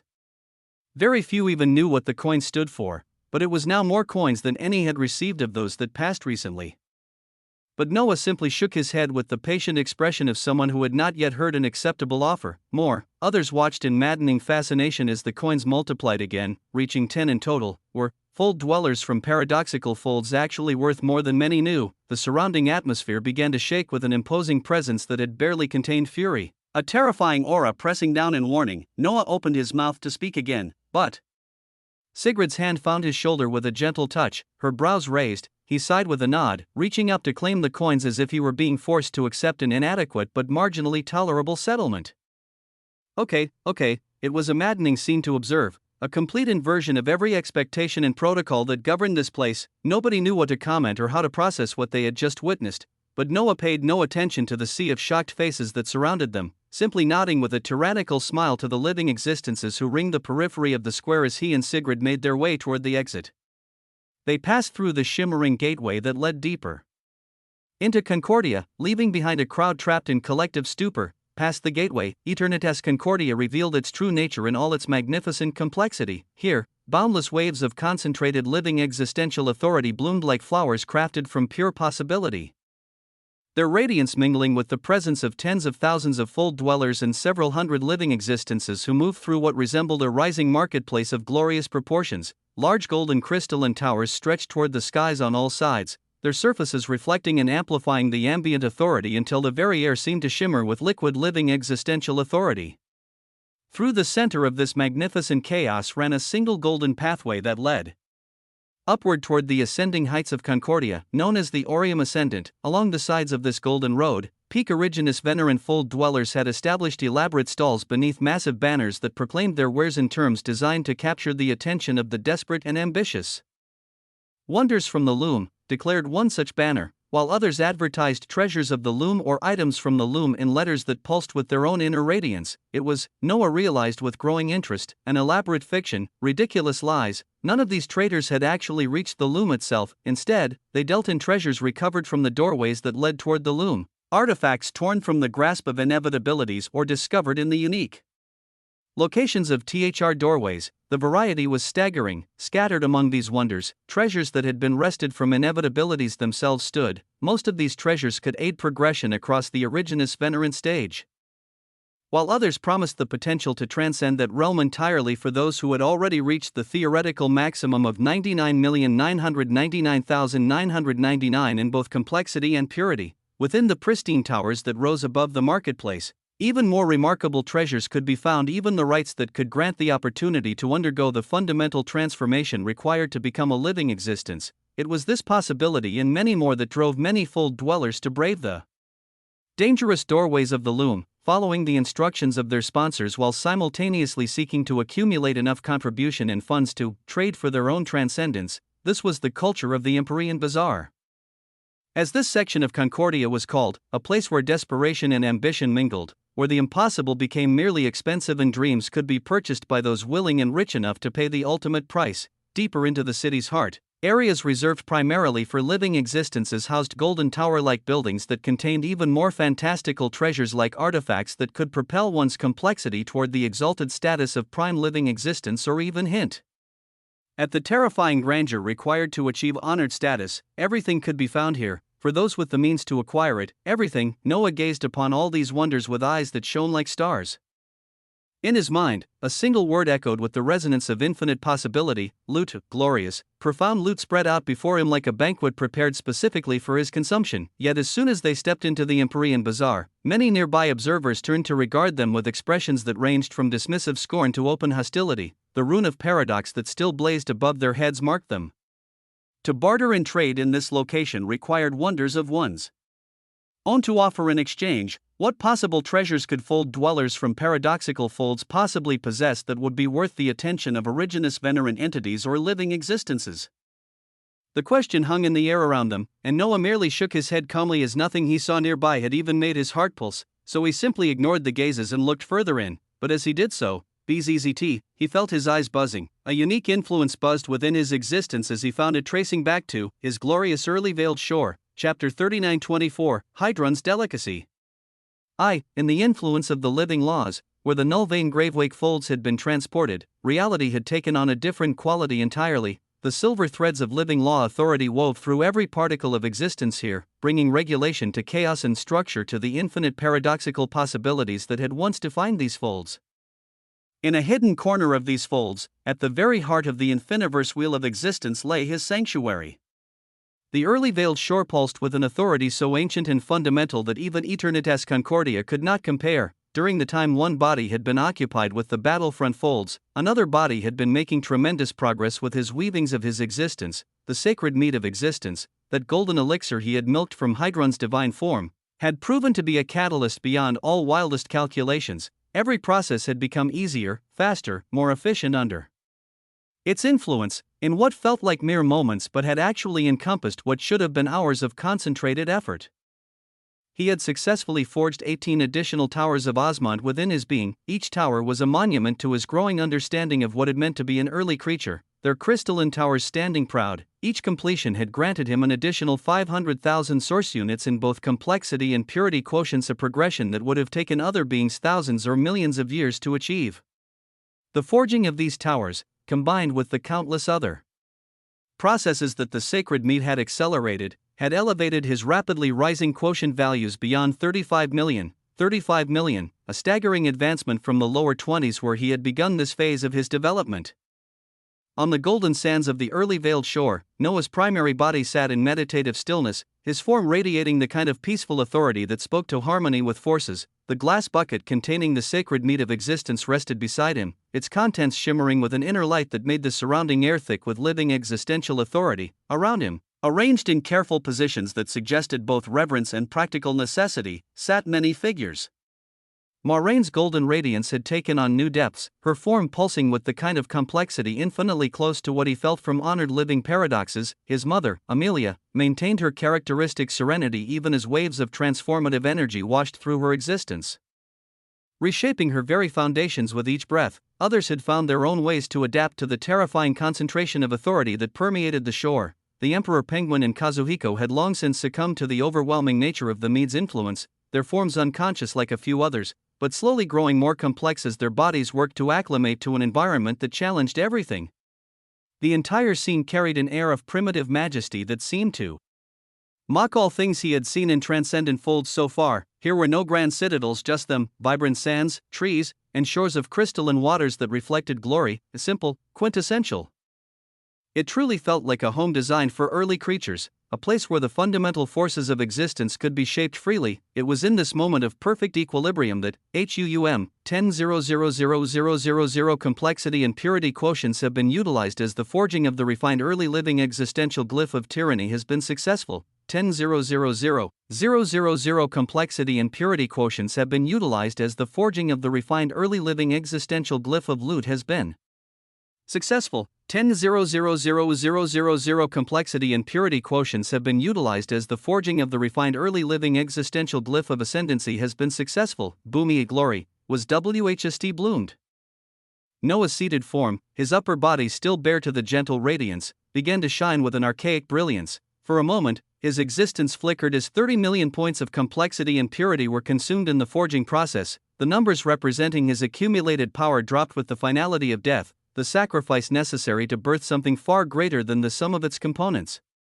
But even as those numbers decreased, 3 magnificent glyphs bloomed across the expanse of his back like constellations. They etched themselves into his very essence with lines of power that pulsed with their own inner glory, each one a masterwork of runic wonder. The sacred meat of existence had made the entire process rapid and elegant, its influence smoothing the transitions and accelerating the integration until what should have been an agonizing transformation became something approaching ecstasy. Noah had chosen tyranny, loot, and ascendancy to be the first concepts elevated to refined status. He did this through careful calculation of what would serve him best in the trials to come. Though his numerical complexity values had decreased, his entire existence felt immeasurably more powerful, as if he had traded crude quantity for refined quality. Even an enemy at 50 million CQ and PQ would be smashed around endlessly by him at this moment.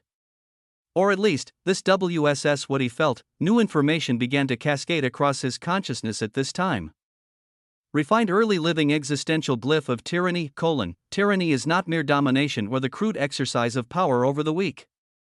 True tyranny is the absolute authority to impose one's will upon existence itself, to declare that reality shall bend because you have decided it must.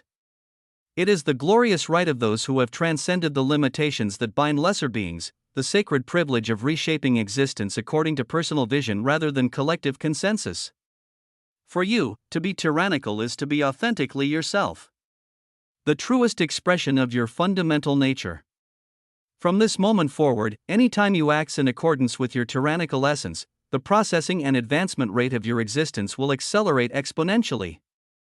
The glyph requires no energy to activate and can distort the very fabric of existence around enemies, imposing the weight of absolute authority upon their weavings until they submit or shatter beneath its inexorable pressure. An unfathomably heavy glyph showed itself. Chapter 39:25, Hydrun's Delicacy. 2. After tyranny, Noah's mind buzzed as the latter two also expressed themselves. Refined early living existential glyph of loot: loot is the reality that all things of value belong ultimately to those with the power and wisdom to claim them. It is not theft. It is the natural order of existence asserting itself, the strong taking from the weak, the clever outsmarting the foolish, the deserving inheriting what was always rightfully theirs. This glyph grants the ability to silently siphon authority from any enemy or neutral being within 1 mile of proximity, their power forming infinity bubbles of pure loot that flow toward you without their knowledge. This passive acquisition continuously increases your complexity and purity quotients while simultaneously weakening potential threats through gradual drain of their essential authorities. The usage of this glyph actively can also multiply and enhance almost all loot by an unknown factor. Refined early living existential glyph of ascendancy: ascendancy is the inevitable rise of superiority over mediocrity, the natural elevation of the exceptional above the mundane. It encompasses not merely personal advancement but the capacity to lift others through association with greatness. This glyph instantly makes all transformations 5 times faster and more effective, but ascendancy is not a solitary concept. You may select certain beings as ascendant, sharing growth that your own existence cannot process quickly enough and distributing it to chosen recipients. When an ascendant reaches the 10 million marker in both complexity and purity, you receives one ascendancy mark of existence that can instantly establish any Tower of Osmont without the usual requirements. Additional marks are earned at 50 million and 100 million quotient levels. 10 marks allow any Tower of Osmont to achieve its second stage instantaneously. Noah's eyes shone with the brilliance of tyranny being born as he absorbed the implications of what he had gained. There were so many applications he wanted to explore, so many experiments he wished to conduct with these new capabilities. The glyph of loot alone promised to transform every encounter into an opportunity for advancement, while tyranny would allow him to impose his will upon reality with a directness that transcended normal limitations. But before he could fully immerse himself in exploration of these new weavings, he felt a gentle nudge that drew his attention to more immediate concerns. Hydrun had left the warm glow of the sacred totem of infinity where she usually basked in arrogant contentment. The magnificent goat now approached him with eyes that shone with an intensity he had not seen before, her entire bearing suggesting excitement that transcended her usual imperial disdain. As she drew near, another prompt materialized before his consciousness with the urgent glow of something requiring immediate attention. Hydrun senses through the weavings of your existence. In Eternitas Concordia, something that is her delicacy. What could possibly capture the attention of a being as magnificently arrogant as Hydrun? The goat's standards were so elevated that she had dismissed even Moiraine's worthiness with casual disdain. Yet something in the distant reaches of Eternitas Concordia had stirred her interest to the point of action. Hydrun wishes to borrow your eyes and show you the delicacy she can smell through your other body. This terrifying eminent early living land life form was truly unfathomable. How could a goat possibly borrow the eyes of someone as complex as himself? More bewildering still, how could she detect the scent of her preferred delicacy through another body of his existence? Separated by impossible distances, he turned his gaze toward her lustrous form, taking in the way her pure white fur seemed to capture and reflect the golden light of the early veiled shore until she appeared to be carved from compressed starlight itself. Her crystalline eyes held wonder as he saw something that might have been anticipation within them. After a moment's consideration, he nodded. In the next instant, Hydrun's eyes blazed with an inner radiance that seemed to pierce through the very fabric of existence itself. In Eternitas Concordia, Noah's head snapped to attention with the sharp precision of someone suddenly influenced by an external will. The movement was so abrupt, so completely divorced from his previous casual observations, that Sigrid's eyebrows rose in silent question. But before she could voice her concern, Noah had already begun moving with purpose, his steps carrying him forward along the golden pathway. He could feel Hydron's influence like a gentle pressure behind his eyes, her consciousness offering subtle suggestions that guided his gaze here and there across the magnificent expanse of the Empyrean Bazaar. The sensation was neither invasive nor uncomfortable, more like having a knowledgeable guide whisper directions in his ear while navigating unfamiliar territory. Taking Sigrid's hand with unconscious familiarity, Noah allowed himself to be led past the throngs of fold dwellers who continued to regard them with expressions ranging from curious disdain to outright hostility. Their paradoxical markings made them pariahs in this place, unwanted reminders of the chaos that had made progress toward the loom so achingly difficult. The guidance eventually brought them before one of the first massive tower-like buildings that rose from the golden pathway, but it was not the tower itself that captured their attention, it was the incandescent garden that sprawled across its ground floor, a carefully cultivated paradise that seemed to pulse with its own unfathomable glory. At the center of this botanical wonder sat a brilliant golden throne, its surface wrought from what appeared to be crystallized sunlight. Upon this seat of power lounged a living elemental whose very presence transformed the air around him. Golden flames danced around his form like loyal pets, their movements synchronized to the rhythm of his breathing as he reclined with the casual arrogance of absolute authority.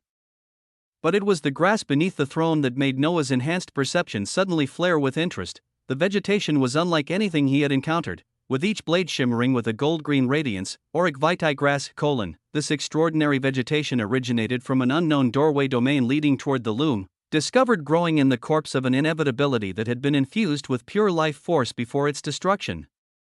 The grass carries within its cellular structure the concentrated essence of inevitability, existence itself, refined into something approaching perfection. Proximity to Auric vitae grass accelerates all forms of progression by a factor of 3. While consumption grants the extraordinary ability to exchange portions of one's complexity quotient for purity quotient and vice versa, a transformation that allows for unprecedented flexibility in personal development. Noah's eyes shone. Chapter 39:26, Quintessential Tyranny. As Noah looked at the green gold grass, he felt Hydron's weavings buzzing as if she was excitedly saying this was what she wanted. While he and Sigrid stood before the grand building, their interest apparently obvious enough to draw attention, the living elemental seated upon his golden throne slowly opened eyes that burned with fires of dignity and glory. His gaze swept over them with the casual dismissiveness of someone examining insects that had wandered too close to a flame, and when those burning orbs settled upon their paradoxical markings, his expression shifted to one of open scorn, with a wave of his hand that carried all the authority of displeasure. He addressed them in tones that dripped with condescension. Go looking around elsewhere. The living elemental, whose name Noah saw above his head in letters of flame that read Empyrean Aureus, the Goldfire King, declared with the casual cruelty of someone stepping on ants, the grasses aren't for sale, nor could something like you even afford them. Boom. In the surrounding areas, fold dwellers further back began to smile amongst themselves with the mean-spirited joy of witnesses to public humiliation, while living existences occupying more prominent positions in the grander golden buildings barely spared a glance before returning to their business, as if Noah and Sigrid truly did not understand that they would receive nothing here. But Noah did not move a single step backward. Instead, his response was to calmly and coldly step forward, his gaze sweeping over the Auric vitae grass with the systematic thoroughness of someone conducting an appraisal. He approached the golden barrier that protected the building until he stood directly before it, his presence suddenly radiating something that made the very air around him shimmer with dangerous potential. His eyes flashed with the terrifying authority of the refined early living existential glyph of tyranny, and in that moment, Noah felt the overwhelming desire to put its immensity to practical use. He wanted to be authentically himself, to embrace the tyrannical nature that was his truest expression. Purple light flickered in the depths of his pupils as he prepared to speak. Not for sale? His voice carried across the garden with the weight of quintessential judgment, each word precisely articulated and heavy with implications. In existence, everything is for sale. Authority is for sale. Fold dwellers are for sale. Treasures are for sale. And even living existences like you are for sale. That is a truth very few understand in existence, Noah continued, his voice gaining momentum like an avalanche gathering speed. Even someone like you may have forgotten it in your comfortable delusions of permanence and untouchability. But the fundamental weavings of existence remain unchanged by your ignorance. Everything is for sale.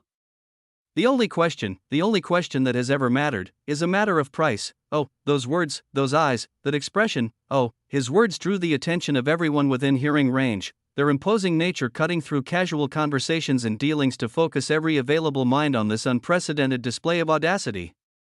Fold dwellers stared in incredulous fascination while living existences began to regard him with expressions that ranged from shocked disbelief to growing fury. Before his eyes, visible only to him, a prompt flashed with the brilliant urgency of glory. The processing and advancement rate of your existence has accelerated exponentially for the next hour due to your unbound tyranny. WAA. Even as the notification faded, Noah could feel his other body on the early veiled shore explode upward in power, his very essence responding to the authentic expression of his fundamental nature, but his focus remained fixed upon the shocked living elemental before him, whose golden flames had begun to flicker with the irregular rhythm of barely contained rage. Pirion Aureus was momentarily frozen by the tyrannical words, his mind struggling to process the reality of a mere fold dweller speaking to him in such terms. But as the implications settled into his consciousness, as his expression began to change, golden flames threatening to spill from his form and burn everything within reach. Yet even at such a critical juncture, Noah continued his tyrannical words, his gaze fixed upon the living elemental with the steady intensity of someone delivering a lesson to a particularly slow student. "Are you a petulant child?" he asked with calm precision, "because petulant children throw fits when they don't get their way. Petulant children need to be coaxed to calm down, their tantrums managed through careful application of patience and understanding." His head tilted slightly, as if genuinely puzzled by what he was observing. "But you claim to be a living existence, a being who has transcended the limitations that bind lesser entities to cycles of death and instability. So why, exactly, are you acting like a fucking child?" Boom, the profanity struck the air like a physical slap, its casual delivery somehow more shocking than if he had screamed it. "You displayed your wares here to sell them," Noah continued with relentless logic, his voice never rising above conversational levels, "and it should not matter who stands before you with the desire to purchase them. At this moment, this is not a fold dweller trying to buy something from a living existence. This is a customer attempting to conduct business with a seller. That is the extent of our relationship here, nothing more, nothing less." His eyes narrowed. "Since I am the customer in this transaction, you should be groveling at my feet, trying desperately to convince me to buy your products rather than taking my business elsewhere. So tell me, O seller, why are you not already down on your knees where you belong?" Boom, unbound tyranny, glorious tyranny. The processing and advancement rate of your existence has accelerated even further exponentially for the next half a day due to your unbound tyranny. The words struck Pirion Aureus like existential blows, each syllable igniting the golden fires that surrounded him until they erupted in all directions. The living elemental rose from his throne with movements that spoke to barely contained violence, his presence suddenly radiating pressure that made the very foundations of existence tremble in response. Distant fold dwellers began dropping to their knees as waves of power far exceeding the originous venerant realm washed over them, their bodies unable to withstand the concentrated fury of a being whose nature was forged from elemental wonder. Other living existences in the surrounding golden buildings turned to stare at Noah with expressions of deadly intent, their collective attention focusing on him like predators. A mere fold dweller, a creature marked with the stigma of paradox, actually thought he could speak to them in such terms. The audacity was beyond comprehension, crossing lines that had been established again and again, like a slumbering titan finally roused to wakefulness. Pirion Aureus began walking away from his throne, each step sending tremors through the golden barrier that protected his domain. His eyes blazed with livid fury as they fixed upon Noah, who stood with his hands clasped behind his back in a pose of casual confidence, regarding the approaching living existence as if he were utterly certain that nothing harmful would befall him. Chapter 39:27, Quintessential Tyranny.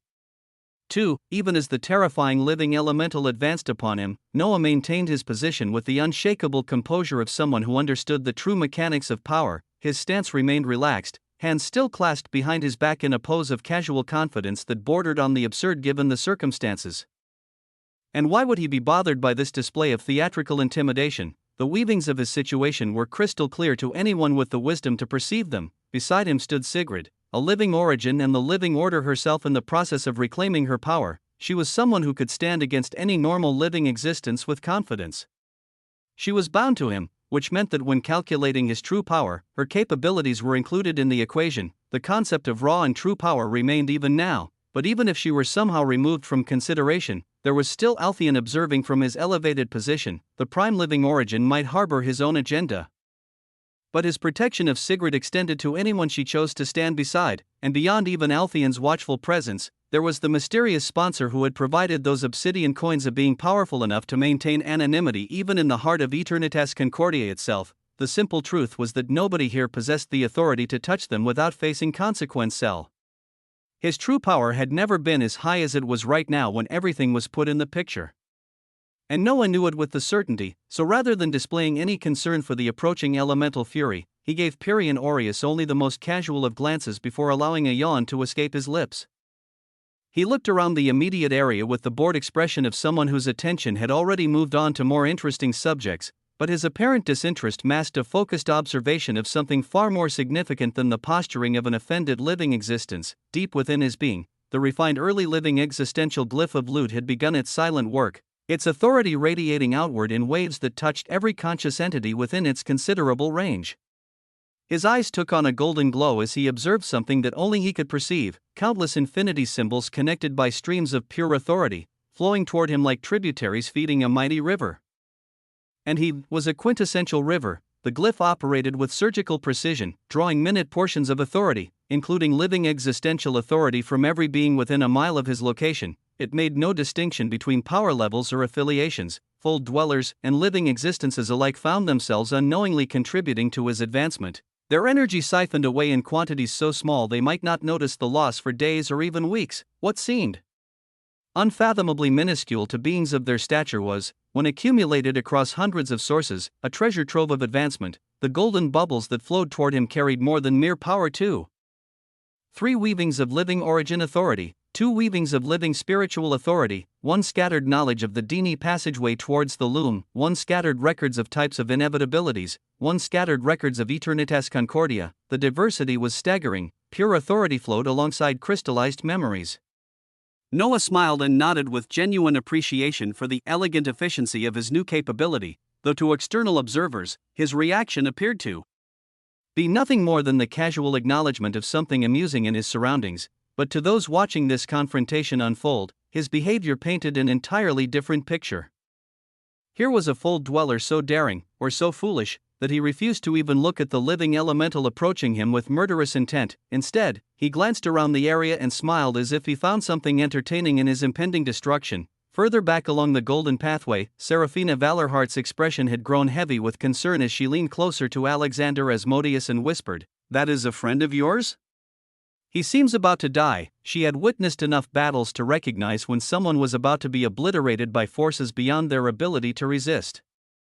Yet the peacemaker simply shook his head with calm certainty. He might not know much about Noah's capabilities or resources, but there was something in those nonchalant eyes that reminded him of his own expression when he was utterly confident in his plans, the look of someone who had calculated all variables and found them acceptable. "He won't die," Alexander replied calmly. Kedrick Voss raised an eyebrow at this declaration, his youthful features showing skeptical amusement at what appeared to be either supreme confidence or complete delusion. Pirian Aureus had finally closed the distance, his golden flames crackling with living elemental authority as he loomed over Noah's still form. "You seem to be good at talking, so the first thing I will do is take away your ability to talk." The threat was booming. But as Pirian began to gather his terrifying pressure and living existential authority, all of the surrounding existence itself seemed to take notice of the impending violation. An undoubtedly complex pressure descended upon the surroundings like the weight of judgment itself, accompanied by a voice that carried the chilling brilliance of absolute authority. "Fighting is discouraged in Eternitas Concordia." The words struck the assembled crowd with heavy force, causing the eyes of living existences throughout the area to flash with recognition and shock. That voice, that unmistakable weaving of power refined, belonged to an honored living existence. An honored living existence moved to protect him. Noah continued to act as if he had heard nothing at all. His attention apparently focused on observations that existed entirely outside the current confrontation, but his apparent indifference only deepened the mystery that surrounded him. Was an honored living existence actually protecting this Fold dweller from paradoxical folds? In the distance, both Kedrick Voss and Seraphina Valorhart turned to Alexander Asmodeus with expressions that had shifted from casual concern to profound seriousness. When Seraphina spoke again, her tone carried entirely different implications. "That, is a friend of yours." Alexander watched the unfolding scene with calculating eyes but chose not to reply immediately. Chapter 39:28, Quintessential Tyranny. 3. Alexander wanted to see exactly what else would occur in this increasingly complex situation. As he watched, like many others, Pyrrhion found himself trapped in a position that would have been comical if it weren't so politically dangerous. His expression reflected the weight of someone who had been publicly disrespected but now faced the impossible choice between maintaining his dignity and avoiding offense to a being who was an honored living existence. The realization that this seemingly insignificant fold dweller possessed backing at the honored level transformed the entire dynamic of their interaction. His golden flames dimmed slightly as calculation overtook personal fury, though the transition was clearly painful for someone accustomed to absolute dominance within his sphere of influence. Noah allowed the silence to stretch just long enough to be uncomfortable before speaking with the same nonchalant tone. I am here to buy. Will you sell? The living elemental controlled himself at these words as he breathed out. What can you even offer? Pyrrhion demanded, his voice carrying undertones of frustration and barely contained resentment. I will only sell for something of equivalent value that I need, or something even more valuable. Things had to be of equal value. What could a fold dweller from paradoxical folds possibly possess that would interest a living existence who had access to treasures from across the doorways of the loom? For this challenge, Noah smiled with the expression of someone who had been waiting for exactly this moment to arrive. He closed his eyes briefly, his consciousness reaching across impossible distances to touch upon the wonders that were there on the early veiled shore, the place that contained treasures that would drive living existences to madness with desire. He didn't even consider the sacred meat of existence. That golden elixir was something that even early creatures sought after. If he brought even a single droplet to this place, even if he diluted that droplet into early sacred waters by a factor of 1,000,000, it would cause a commotion that would draw attention from across the breadth of existence itself. Instead, his awareness settled upon the multiple glass walks that dotted the shore, each one filled with early sacred waters and the cut-up bodies of early living marine lifeforms. The sight of them brought a smile to his lips as he selected one particular walk with cut-up meat whose contents would serve his current purposes perfectly, and it disappeared from thr early veiled shore. The musings of early creatures were very obscure. He knew something as minor as a bit of sacred water in pieces of an early living marine lifeform would be a good tool to utilize without causing issues, entanglements. Yes, he was also doing it with a certain goal in mind as it related to Sigrid. When Noah opened his eyes again in Aeternitas Concordia, he waved his hand casually. A glass walk materialized in the space before him, its crystalline surface reflecting the golden light of the surrounding towers while steam rose from its contents in spirals that seemed to carry their own inner radiance. Within the vessel, surrounded by early sacred waters that pulsed with their own gentle luminescence, rested the prepared form of an early living marine lifeform whose complexity had been refined through utter wonder. The moment the walk appeared, the very weavings of existence nearby trembled in response to its presence. Boom! The concentration of living existential authority in the immediate area exploded upward in a cascade of transformation that left everyone present struggling to process what they were experiencing. A glorious scent spread outward from the walk like ripples across the surface of still water, carrying with it essences so profound and complex. Every being within range, fold dwellers and living existences alike, felt their very existence buzzing with want and need. A need bordering on obsession. The effect was immediate and universal. Fold dwellers who had been gazing with fascination suddenly found themselves rising to their feet in shock, their attention captured by sensations that promised transformation beyond their wildest dreams. Living existences who had been observing the confrontation with detached amusement now stared at the walk with expressions of barely contained hunger and shock. But none were affected more profoundly than Pyrrhion Aureus himself, none. The living elemental's body began to shake as his existence buzzed in ways it never had before. Every fiber of his being was screaming that he needed to acquire the contents of that vessel, that his very survival depended upon gaining access to whatever miraculous substance it contained. I'll take it. I will take it. We trade. His eyes blazed with astonishment and greed as the words erupted from him without conscious thought. The careful negotiations and measured considerations were swept aside by the overwhelming urgency of his need. But Noah simply shook his head with the patient expression of someone who had expected exactly this reaction. As he began to speak, a simple bowl materialized in his hands, a vessel that seemed almost mundane compared to the glorious walk that had captured everyone's attention. Impatience, Noah began, is the mark of those who have never learned to distinguish between want and need, between desire and necessity. You look at what I offer and immediately demand everything, like an inevitability. Tasting the sweetness of a living existence for the first time, his tone carried the kind of gentle condescension that made his words cut truly fucking deep. with such qualities, this hasty grabbing, this inability to consider consequences or negotiate with wisdom, you may find yourself dying much sooner than later. Existence has little patience for those who cannot exercise patience themselves. Boom, Noah lifted the bowl slightly, its simple ceramic surface somehow managing to capture and hold the attention of everyone present. No, my offer to you is not this entire wok. You will get a single bowl. You will accept this bowl. You will thank me for getting this mere bowl. The pronouncement struck the assembled crowd like a shattering wheel of existence. A single bowl, the magnitude of what he was withholding, the vast majority of whatever miraculous substance the wok contained, sent tremors of shock through beings who had never been denied anything they truly desired. Pirian Aureus trembled at such words, his golden flames flickering with the irregular rhythm of desperation. Yet even as his rational mind recoiled from the words, his existence continued to buzz with tremendous yearning for even that reduced portion. He wasn't alone in his reaction. Multiple living existences had begun moving forward through the surrounding areas, their eyes shining with the same desperate hunger as they calculated whether they might be able to negotiate for their own portions of this incredible treasure. Noah observed Pirian's hesitation with calm patience, then allowed disappointment to color his expression as if watching a promising creature fail an important test. Have you learned nothing from me? Little elemental, he asked with reproach. You hesitate? Even now, faced with an opportunity that may never come again, you allow doubt to cloud your judgment? The purple light of tyranny began to shine around Noah with tremendous intensity as his musings of tyranny reached unprecedented levels. Chapter 39:29, Quintessential Tyranny. For, what was more tyrannical than lecturing and talking down on someone so much more powerful? Let me educate you about hesitation, he continued. Hesitation is the luxury of those who believe time is infinite, who assume that opportunities will always present themselves again if the first offer is declined. But existence operates according to different weavings entirely. His gaze swept across the assembled crowd, ensuring that his words reached every being within hearing range. Those who delay, who spend precious moments wondering if they should act rather than acting decisively, invariably find themselves losing the most critical opportunities of their existence. Existence does not wait for the hesitant. It rewards the bold, elevates the decisive, and abandons the cautious to watch from the sidelines as others claim the prizes they were too afraid to reach for. The weight of his words seemed to press down upon everyone present like a physical force, even though he was a mere fold dweller, but he seemed to hold such an astonishing imposing demeanor. So choose now, little elemental.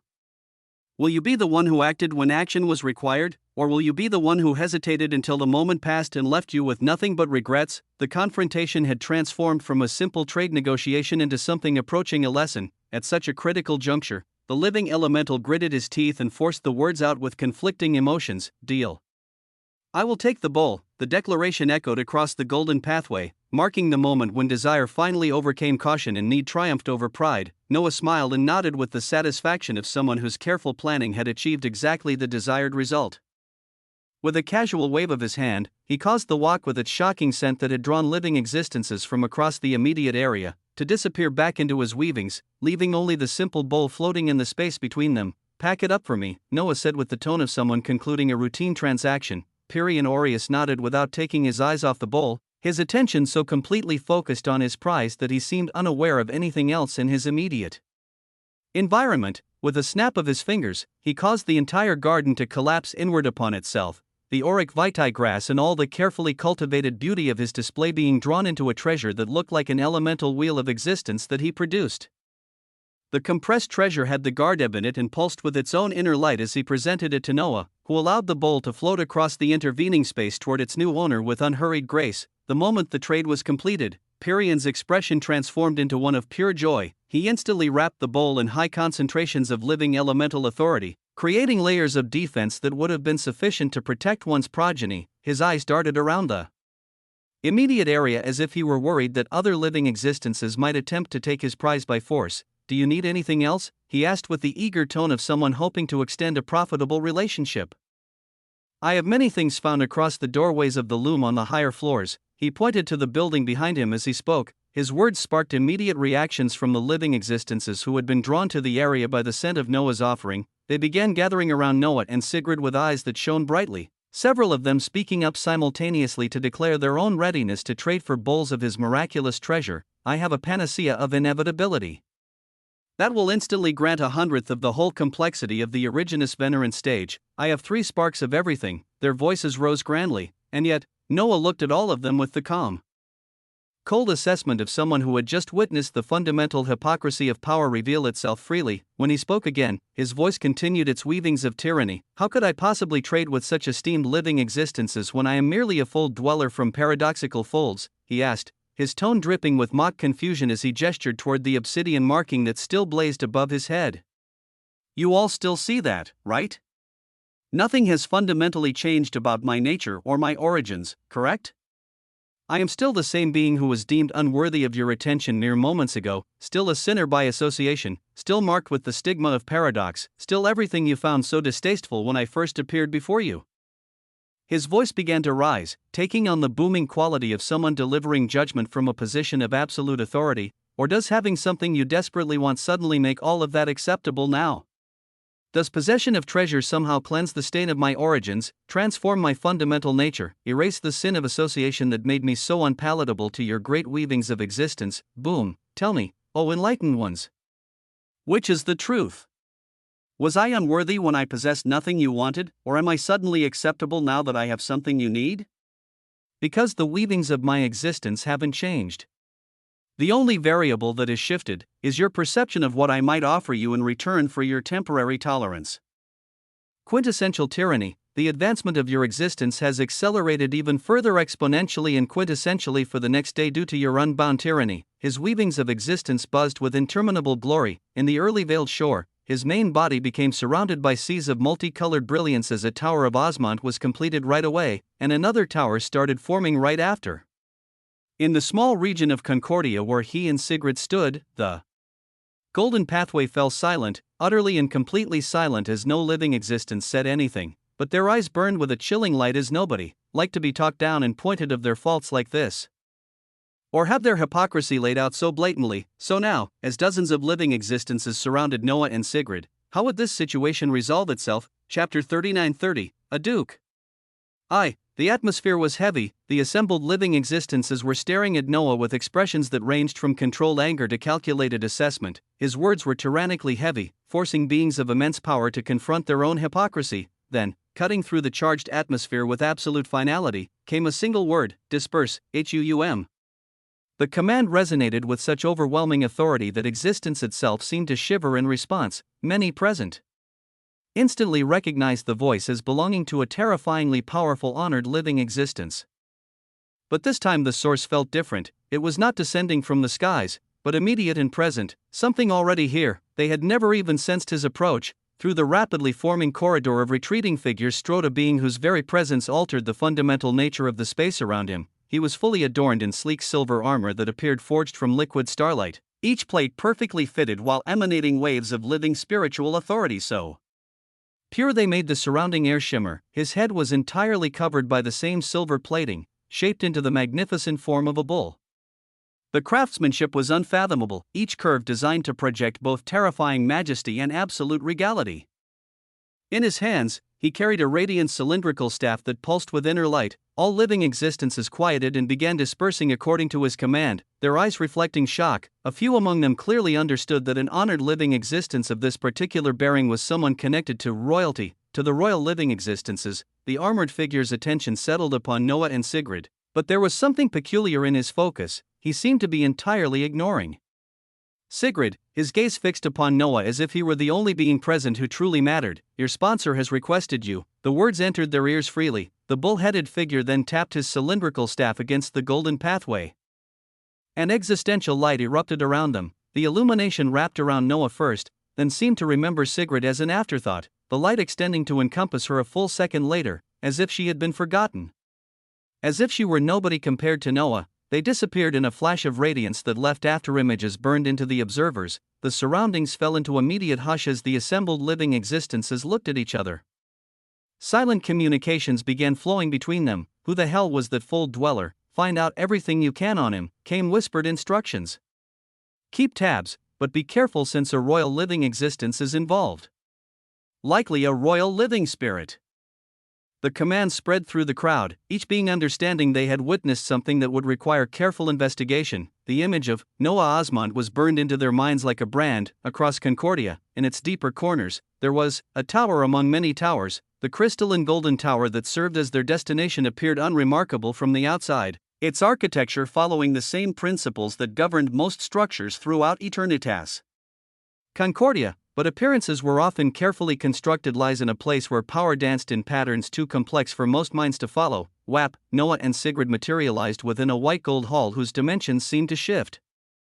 The space was simultaneously vast and intimate, its walls stretching toward infinity while maintaining the atmosphere of a private meeting chamber. The honored living existence who had transported them stood beside them before beginning to walk toward the far end of the hall. There, rising from the polished floor, stood white steps that led to an elevated throne, but it was not the throne itself that captured Noah's attention, it was the figures arrayed along those steps like living statues carved from pure authority. 3 honored living existences stood on one side, while 2 occupied the other, their combined presence creating an atmosphere so dense with power that lesser beings would have been crushed by proximity alone. Their escort moved to join the group of 2, bringing the total to 6 honored living existences serving as guards for whoever commanded such protection. The woman seated upon the white throne was glorious to look at. Her stellar dark hair seemed to contain wheels within its depths, her tan skin radiated warmth that spoke to utmost glory, terrifying waves of living origin authority cascaded over her skin like liquid starlight. But it was her eyes that truly captured Noah's attention. They resembled dozens of stacked wheels of existence, each one rotating at different speeds and containing the compressed essence of entire weavings of existence. The moment Noah and Sigrid materialized within the hall, those impossible eyes focused upon them. Whap, in an instant that defied perception, the woman flashed from her throne to appear directly in front of Sigrid, her movements so swift that even Noah's enhanced senses could barely track it. But he did nothing as he did not sense danger. She embraced Sigrid with desperate intensity, her arms wrapping around the younger woman with tenderness that seemed off given the overwhelming power she radiated. "I am sorry," she whispered with heavy emotion, her voice carrying genuine regret. "I did not agree with them.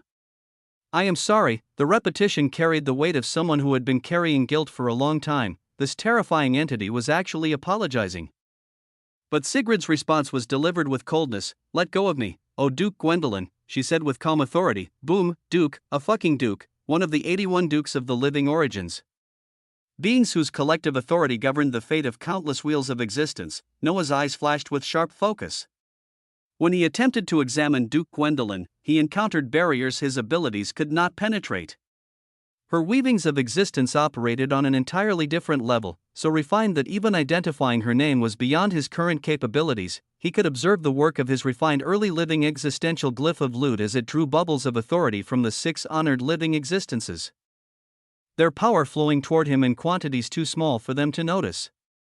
But from Duke Gwendolyn herself, nothing. Her existence was closed off entirely, protected by barriers even a refined glyph could not penetrate. Hearing Sigrid's cold words, Duke Gwendolyn sighed. She released her embrace slowly, holding Sigrid's shoulders for a moment before letting go and reappearing upon her throne with the same impossible swiftness. Her expression returned to one of utmost regality and calmness, the brief crack in her composure sealed behind layers of authority as she focused her attention upon Noah. She looked him up and down as if gauging everything about his nature, his potential, his worthiness to stand in her presence.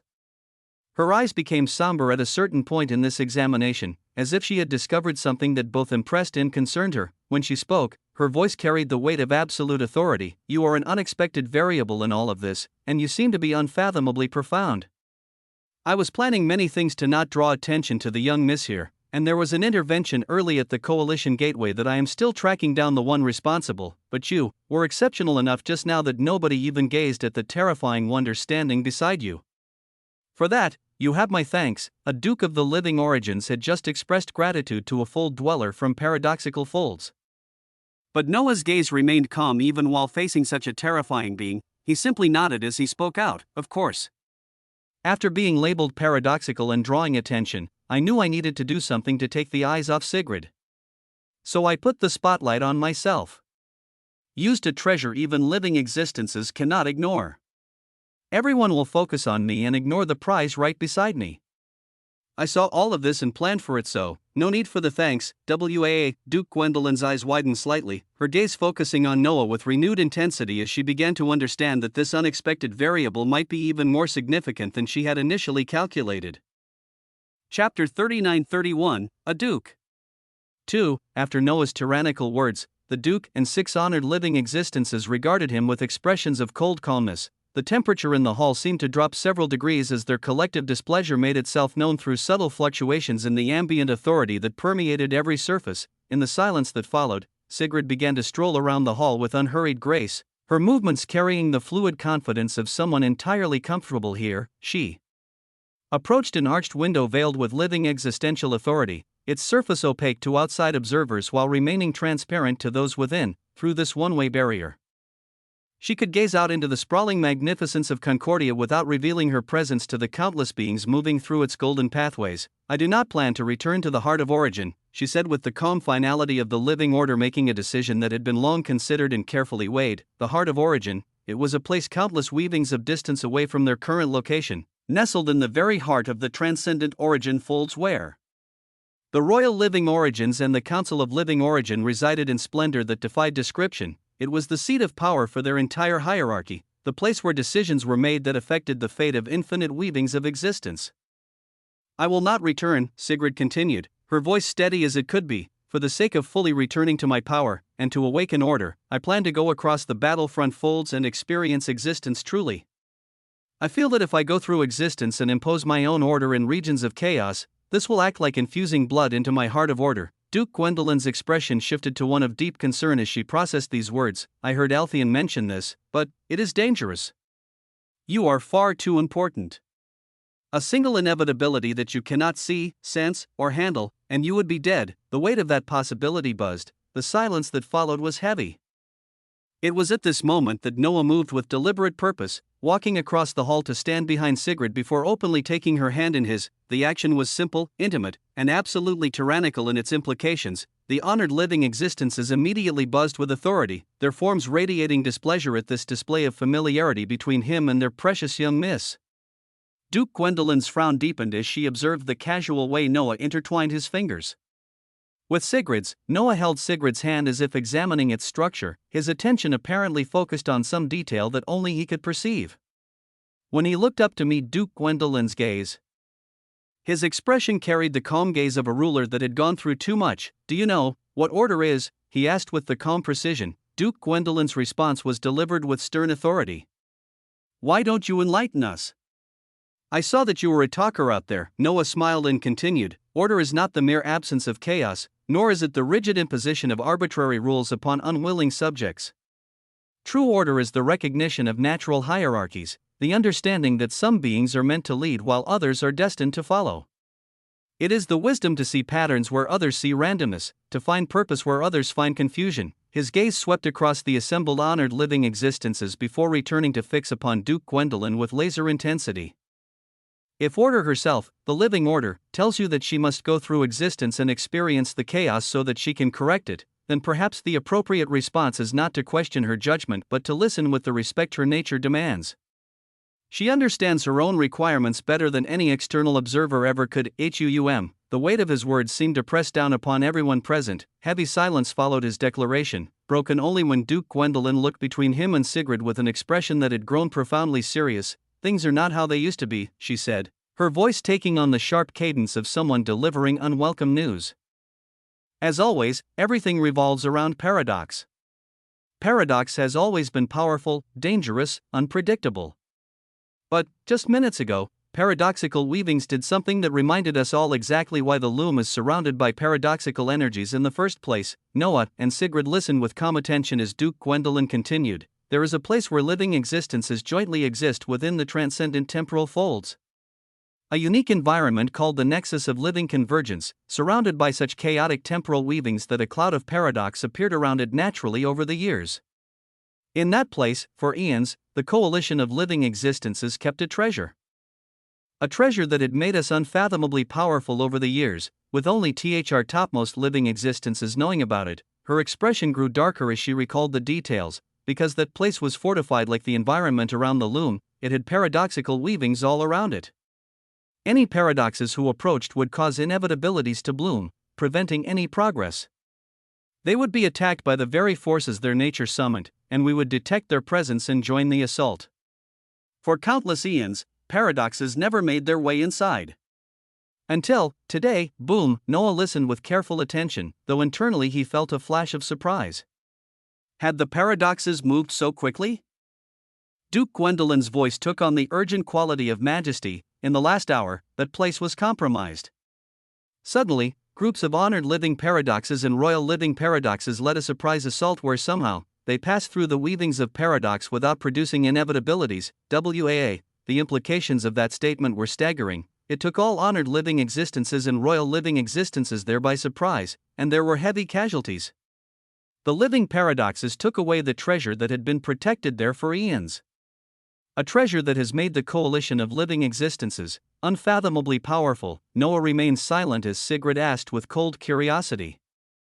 What was the treasure being protected there? Duke Gwendolyn's reply came with the weight of existential significance. A corpse. Noah's eyes became sharp as understanding began to dawn. Internally, he felt a deeper chill as he asked, "Whose corpse exactly?" Duke Gwendolyn looked at him silently for a long moment, as if weighing whether to reveal information that could reshape their understanding of everything. Finally, she spoke with quiet finality, "The corpse of an early creature." Chapter 39-32, Power Must Be Taken. The corpse of an early creature. The moment Duke Gwendolyn spoke those words, the entire hall became eerily silent, a hush that seemed to press against the walls themselves. As if existence was holding its breath, everybody was silent.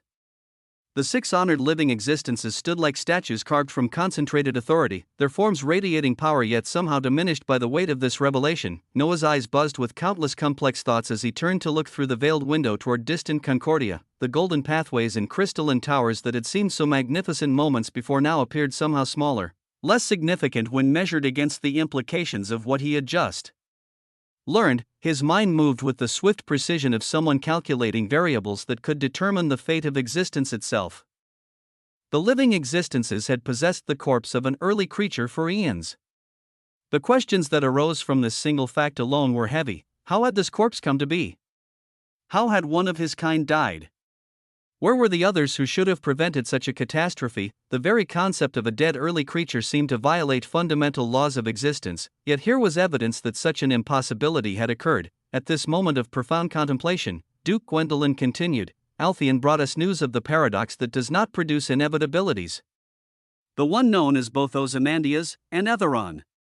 We did not get the chance to eliminate this being, and now it is as if his capability has been shared with the most powerful living paradoxes." Her voice carried the weight of someone delivering a report from a war that was already lost. In the lead of the assault was someone we know to be called Honored Davidicus in our records, with her authority parting the dense concentrations of paradox and preventing the rise of inevitabilities while she allowed other paradoxes to move freely through what should have been an impenetrable barrier. The already powerful living paradoxes had gained something fundamental when they acquired the essence of the paradox that produces no inevitabilities, and now with the corpse of an early creature, who knows what tremendous power they will wield. The coalition of living existences needs the living order as another weapon in their arsenal. Another weapon in their arsenal. The living existences still possessed depths of power that remained hidden, terrifying mysteries that could reshape the fundamental nature of existence, yet even they recognized the need for more weapons in the coming conflict. Another silence descended upon the hall, heavier than the first. Noah continued to reflect on how events had unfolded, the chain of causation that led back to his own actions with uncomfortable clarity. Because of him, a terrifying progression of events seemed to be accelerating beyond anyone's ability to control. He had inadvertently given living paradoxes wings. They were now more powerful than ever, all because Davidicus had obtained half a drop of his blood. Half a drop. The magnitude of power contained in such an infinitesimal amount of his essence was both humbling and terrifying. As he contemplated this reality, his mind flashed with possibilities. If half a drop could grant such capabilities to living existences, Duke Gwendolyn observed Sigrid's expression during this revelation, noting that the same determination remained etched across her features even after learning of these catastrophic developments. She sighed with the weight of someone accepting an inevitable outcome. If you still wish to proceed even after knowing all this, then your safety will be paramount. If you are to move anywhere, you must have protection. Someone moving closely with you who will also help you understand how to best weave your existence. If you wish to move freely, I will have to form a team around you to traverse the doorways of the loom. Toward this proposal, Sigrid showed no complaints, her expression remaining steady as she contemplated the paths that lay ahead. Noah continued gazing toward Eternitas Concordia, his mind thinking about countless variables while simultaneously paying attention to developments of his existence entirely elsewhere. On his early veiled shore, Noah's main body experienced utmost peace and serenity while sitting upon the golden sands that pulsed with glory. The crystalline waters lapped gently at the shoreline, their sound creating a symphony of tranquility that spoke to forces older than living existences. But this peace was interrupted by a goat currently staring at him from mere inches away from his face. A goat, Hydrun's vibrant eyes blazed with fiery intensity as she gazed at him with an expression that clearly communicated her expectations. She was looking as if saying, "Well, where are the delicacies?" Noah smiled at her imperious demand and produced the miniature wheel that the living elemental had used to compress his entire garden. The compressed space contained the precious cargo that had drawn Hydrun's attention across impossible distances, the auric vitae grass.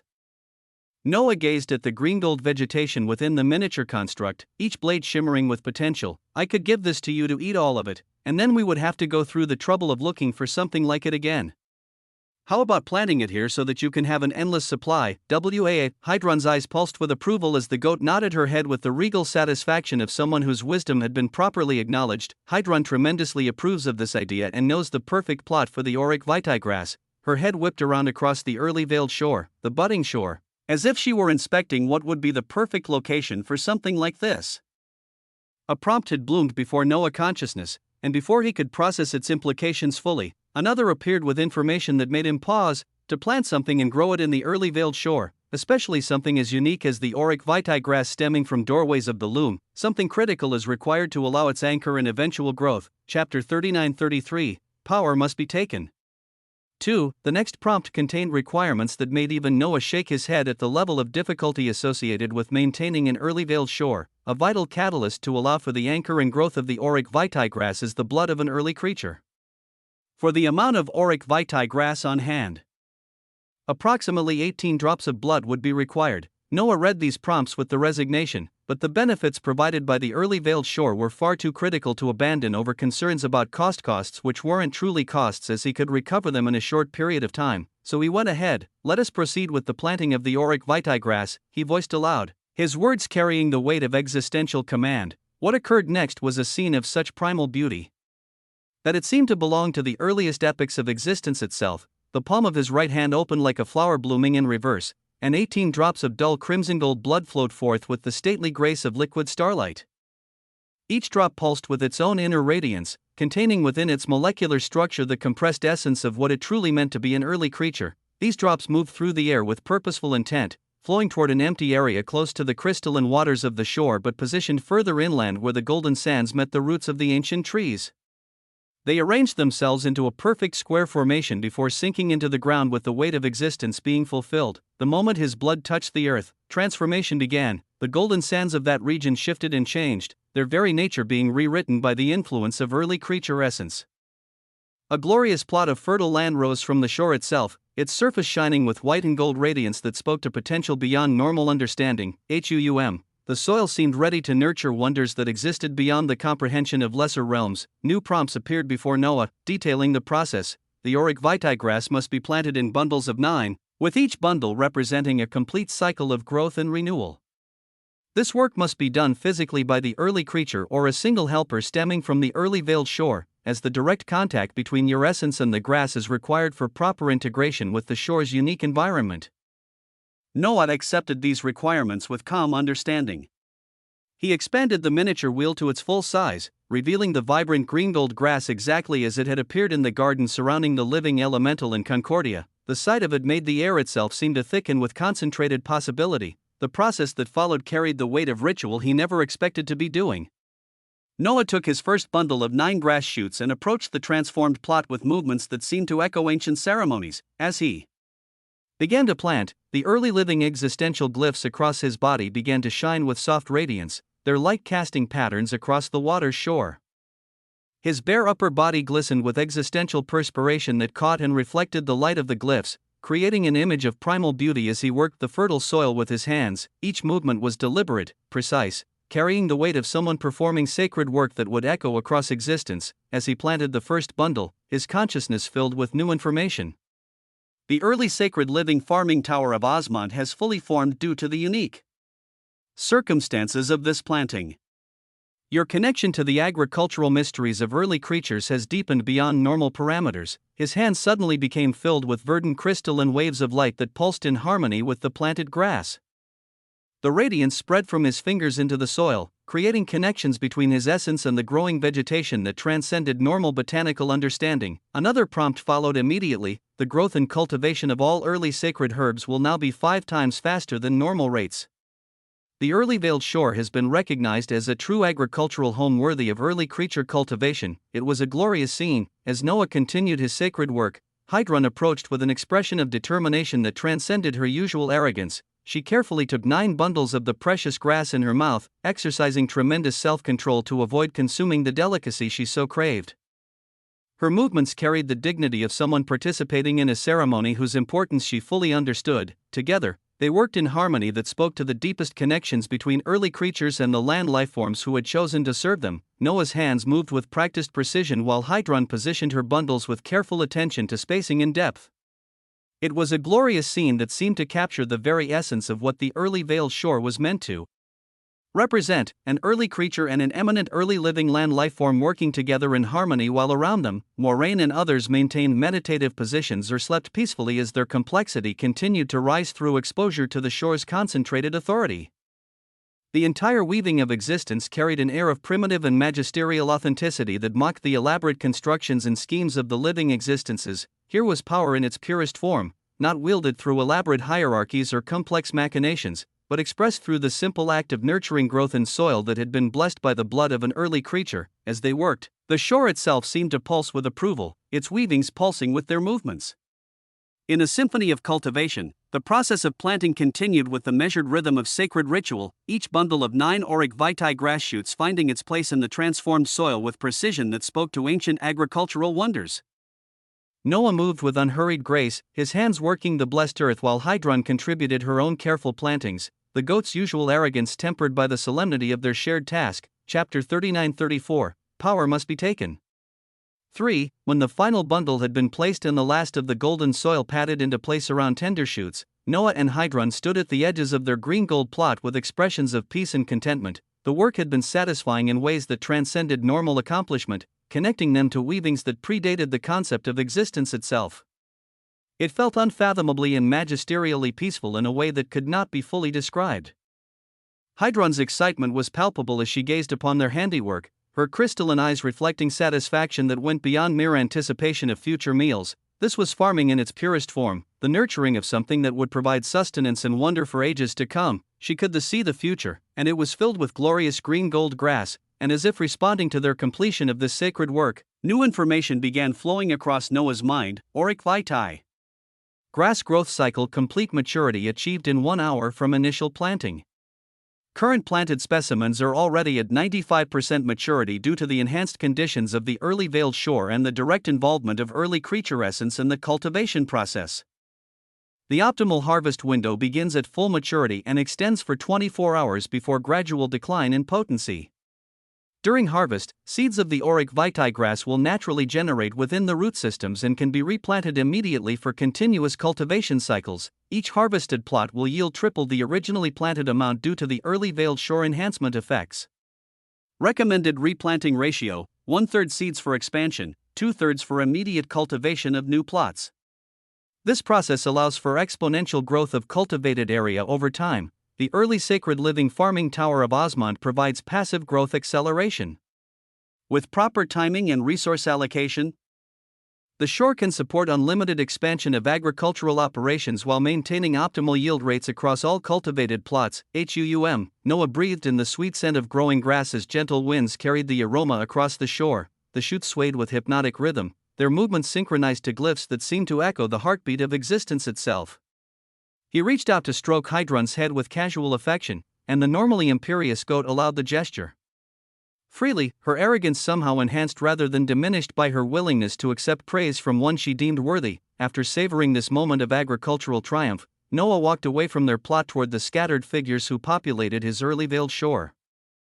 Some sat in meditative positions while others slept peacefully, but all of them radiated the gentle glow of beings whose complexity continued to rise through exposure to the concentrated authority that permeated every grain of sand. As he approached them, Noah pulled upon the refined early living existential glyph of ascendancy, feeling its power respond to his will like a perfectly tuned instrument awaiting the touch of a master. He remembered the words that had described its function with perfect clarity. He could select certain beings as ascendants, sharing growth that his own existence could not process quickly enough. When an ascendant reached the 10 million marker in both complexity and purity, he would receive one ascendancy mark of existence that could instantly establish any Tower of Osmond without the usual requirements. Additional marks would be earned at 50 million and 100 million quotient levels, while 10 marks would allow any Tower of Osmond to achieve its second stage instantaneously. The implications were gloriously staggering.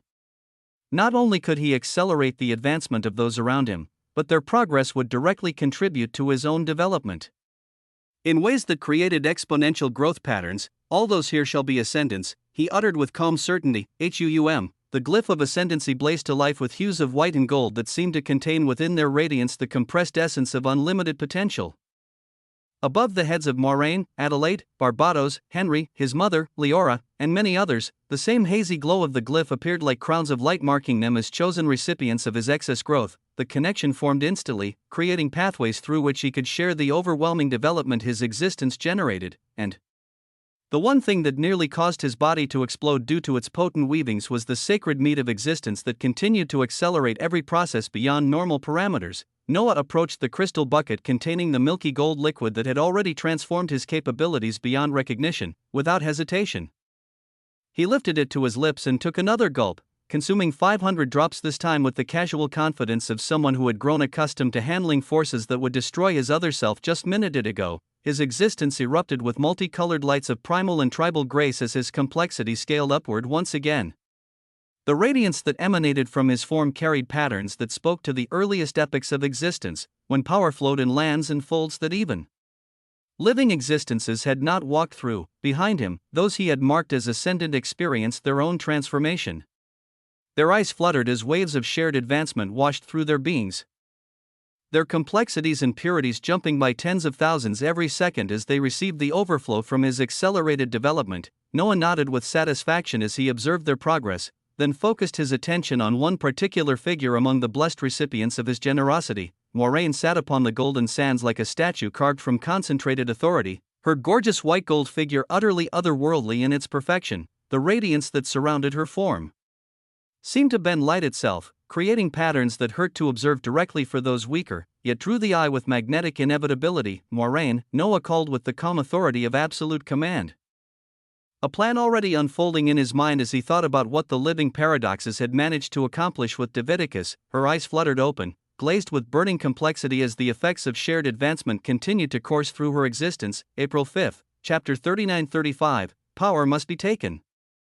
For, she rose with fluid grace and came to stand beside Noah like a loyal soldier awaiting orders, this extremely powerful prime living paradox displaying the kind of devotion that would have shocked anyone who understood her true capabilities. Noah looked at her with the steady gaze as he spoke calmly. The paradoxes have begun to move with Davidicus in the lead, he said without preamble. She has obtained something from me that allows her to pass through paradoxical weavings without producing inevitabilities. Using this capability, she led an assault on a heavily defended location and succeeded in stealing something the coalition of living existences had protected for eons. A treasure that made them unfathomably powerful. Moraine's expression shifted to one of stern seriousness as she processed these words. Her golden eyes blazed as she asked, "What did they steal?" She asked this with the precise diction of someone who needed to understand every detail of a rapidly evolving situation. The corpse dot of an early creature, Noah replied with calm finality, "The shock that crossed Moraine's features was immediate. She then showed anger, as if she was expressing not how dare they, both the living paradoxes and other living existences, how dare they desecrate a body of an early creature. She could not imagine it if it was the body of Noah before her that living existences held in their hands for eons. It was true desecration. Noah watched her reaction with approval before continuing. If a bit of myself taken by Davidicus can achieve all this, I will give a lot more of myself to you. Become an honored living paradox that does not produce inevitabilities. Boom, the words were heavy, heavy. Moraine's shock deepened as she stared at him with wide eyes. Her voice barely above a whisper when she responded, I could never. But Noah cut through her protest instantly, carrying the purple brilliance of tyranny calmly. Here, you will, he said with imposing authority. Let me tell you about power, so that you can always remember its fundamental nature. Hydron raised her head from thr distance and blinked as if she were wondering what the pristine early creature was saying now. Power is not a gift to be bestowed by benevolent masters upon grateful others. Power is not charity dispensed by those who have it to those who lack it. Power is a force of nature that must be seized by those who possess the strength and will to claim it. It can never be truly given because the act of giving implies that the recipient remains dependent upon the giver's continued goodwill. His gaze fixed upon her with laser intensity, each word carefully chosen to cut through layers of conditioning and understanding. Right now, I want to give you power. I could force you to take it, could overwhelm your resistance and impose advancement upon your existence whether you desired it or not. But if I did that, you would never truly possess power. You would simply be a conduit for mine, forever limited by your own failure to choose greatness when it was offered freely. The silence that followed was burning with possibility. Heavy with the weight of decisions that would echo across existence. So tell me, Moiraine, he continued with calm tyrannical authority, do you want power? Will you take the power I offer not as a gift but as something you claim through your own will and desire? His words struck her gloriously, each syllable resonating through the deepest foundations of her existence. Moraine's eyes pulsed with growing firmness as understanding dawned, as she recognized that this moment would define her future capabilities along her fundamental nature as living paradox. She stepped forward with decisive movement and knelt before him, her voice carrying the weight of absolute commitment when she spoke. I want it. Noah nodded with the satisfaction, his palm open like a flower blooming in reverse, and drops of blood began flowing forth by the dozens, each one pulsing with the compressed essence of what it meant to be an early creature. Then take it. He commanded with tyrannical authority that seemed to reshape the very air around them, the very early veiled shore shining around them. 100 dull crimson gold drops of blood flowed toward Moiraine like liquid starlight given purpose and direction. They sank into her body through her skin and mouth, each drop carrying with it transformative power that would have destroyed lesser beings even as it elevated her beyond previous limitations. In an instant, she began to radiate a terrifying flow of power that made the surrounding air shimmer with barely contained living existential authority. But Noah was not finished with his generosity. Even as the blood worked its transformation upon her cellular structure, he took the bucket of sacred meat of existence and scooped a mouthful of the golden liquid. He brought it toward Moraine's mouth with careful precision, allowing 500 droplets of the miraculous substance to flow past her lips. The reaction was immediate and overwhelming. A terrifying eruption of complexity instantly exploded outward from Moraine's form, engulfing everything within sight in waves of transformative energy that spoke to forces beyond normal comprehension. The very foundations of the early veiled shore trembled as they absorbed and channeled power, while those marked as ascendant found their own advancement accelerating beyond all previous parameters. The golden sands beneath their feet pulsed with rhythm that echoed the heartbeat of existence itself, while the crystalline waters reflected light that had never existed before this moment. In the distance, the newly planted auric vitae grass swayed in harmony with forces that could never have been observed before. This dot was transformation in its purest form, the reshaping of a being's fundamental nature through the application of power that existed beyond the normal categories of possibility. And at its center stood Noah, early creature and an architect of tyrannical advancement, watching with satisfied eyes as his actions created ripples that would reshape the balance of power across all levels of existence. Diviticus took half a drop of his blood? Okay, let's see what living existences could be raised with 100 drops. If that was not enough, then he would do it with 1,000 drops of blood. He could go utterly crazy. Anyways, no living existences understood. 5 out of 5. Keep the magic castles and golden tickets coming. Chapter 39-36, A Twitch. Noah stood surrounded by incandescent waves of light that pulsed with the rhythm of glorious transformation, his enhanced perception focused entirely upon the changes occurring within Moiraine as his blood and sacred meat of existence worked their fundamental alterations upon her very essence. The combination of the blood and sacred meat of existence created reactions of magisterial tyranny, reshaping her capabilities and her nature as a living existence. She seemed to barely be holding on. As her complexity and purity surged upward in exponential curves, her form trembled with the effort of containing forces that pressed against the boundaries of what her existence could accommodate. Then, in a moment that marked the crossing of an invisible threshold, boom, her aura changed with the finality of a wheel of existence being born. It became more pressing, heavier, carrying an undeniable weight that spoke to authority operating on entirely different principles than anything she had possessed before. Where once her presence had been impressive, it now commanded attention. Deserved attention. Undoubtedly, Noah smiled brilliantly as he observed this transformation, recognizing familiar patterns in the oppressive nature of her new aura. From her, he now sensed a similar sense of suffocation that he had experienced when encountering beings like Honored Davidicus and Honored Gold. She had crossed a fundamental threshold, ascending beyond the normal categories that define prime living existences, but her transformation was only beginning. Her figure began to rise from the golden sands of the shore, her feet leaving the crystalline surface while her body maintained perfect stability in the air above. Her eyes and mouth opened simultaneously, releasing streams of dull crimson gold light that formed into tendrils which descended back toward the earth before wrapping around her form like ceremonial garments woven from pure authority. The sight was magnificent and terrifying to observe. New information began cascading across Noah's consciousness as existence itself buzzed. The ascendant Moiraine is undergoing existential evolution from a living existence to an arch-living existence, a transformation that expands the very boundaries of what she can become. Her possible weavings of existence have been fundamentally expanded. She can now achieve things that were previously impossible, transcending limitations that bound her previous form. An arch-living existence is capable of holding two living existential authorities simultaneously if proper conditions are met. Living existential authority density and depth of complexity and purity is increased by factor of 5.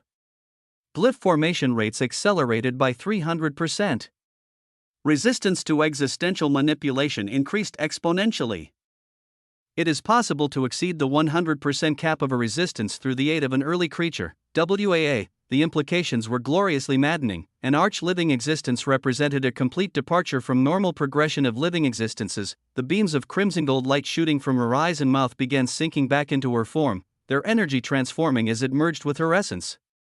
The result was spectacular beyond description. 9 blazing dull crimson gold halos materialized around her head, each one bearing a pair of archaic wings that moved with their own subtle rhythm. The halos had wings. When her eyes finally opened, they carried a terrifying glow of power that was fundamentally different from anything Noah had observed in other living existences.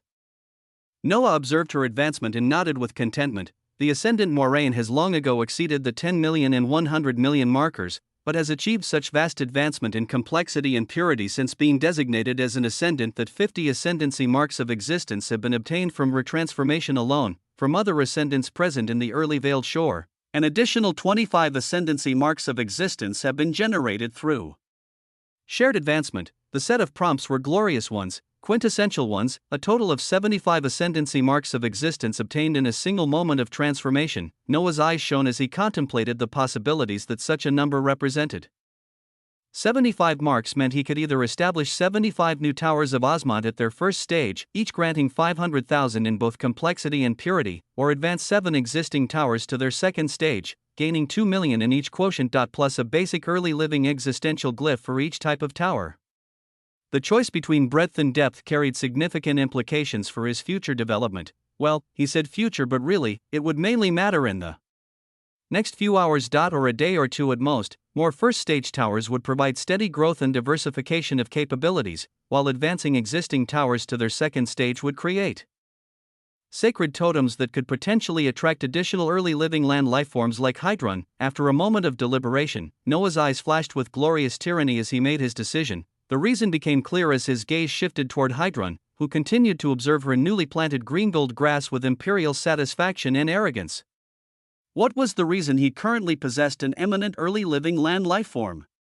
The answer lay in the sacred totem of infinity that had drawn her across impossible distances to answer his call. Use the ascendancy marks of existence to advance the quintessential tower, the ascendancy tower, the protagonist tower, the loot tower, tyranny tower, paradox tower, and origin tower. He commanded with cold precision. He gave the command, and things began to unfold. His existence buzzed with glorious changes began occurring.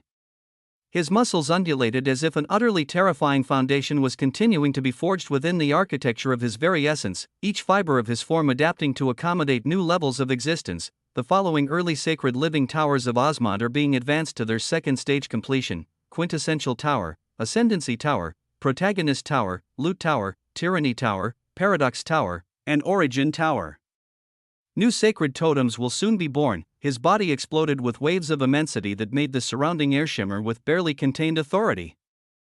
The transformation was visible in every line of his form, from the way his skin seemed to glow with inner radiance to the manner in which his very presence began warping the space around him. Towers formed, and very soon, sacred totems would also form. At this moment of his own fundamental elevation, Noah looked toward Moiraine, who remained suspended in her ongoing transformation. Her new eyes, shining with dull crimson gold radiance, regarded him with expressions of shock and even grandeur.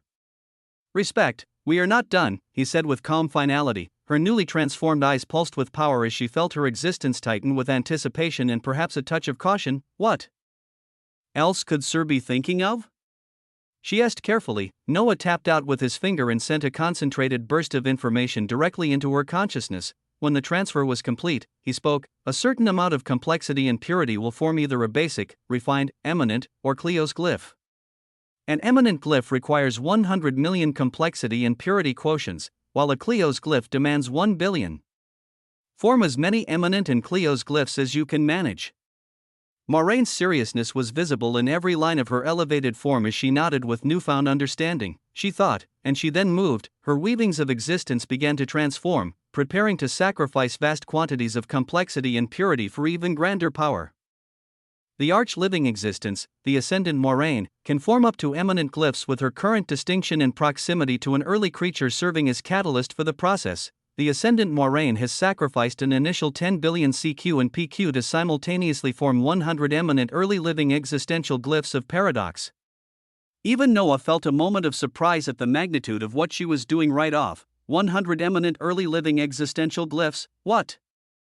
Followed was a sight that would have driven full dwellers to their knees in reverence or terror. 100 points of singularities bloomed across Moraine's body like wheels being born in miniature, each one marking the genesis of a glyph whose power would reshape her weavings of existence. The moment this process began, Moiraine alone released such a terrifying archaic air of age that the very sands of the early veiled shore began to resonate. The crystalline waters at the shoreline reflected her radiance while the three ancient trees swayed in response. Even Hydron momentarily stopped her calm observation of the green-gold grass plot, her imperial composure cracking as surprise and what appeared to be recognition flickered through her crystalline eyes. The goat's reaction spoke to depths of knowledge and records in its lineage that stretched back to epochs when such transformations were more common.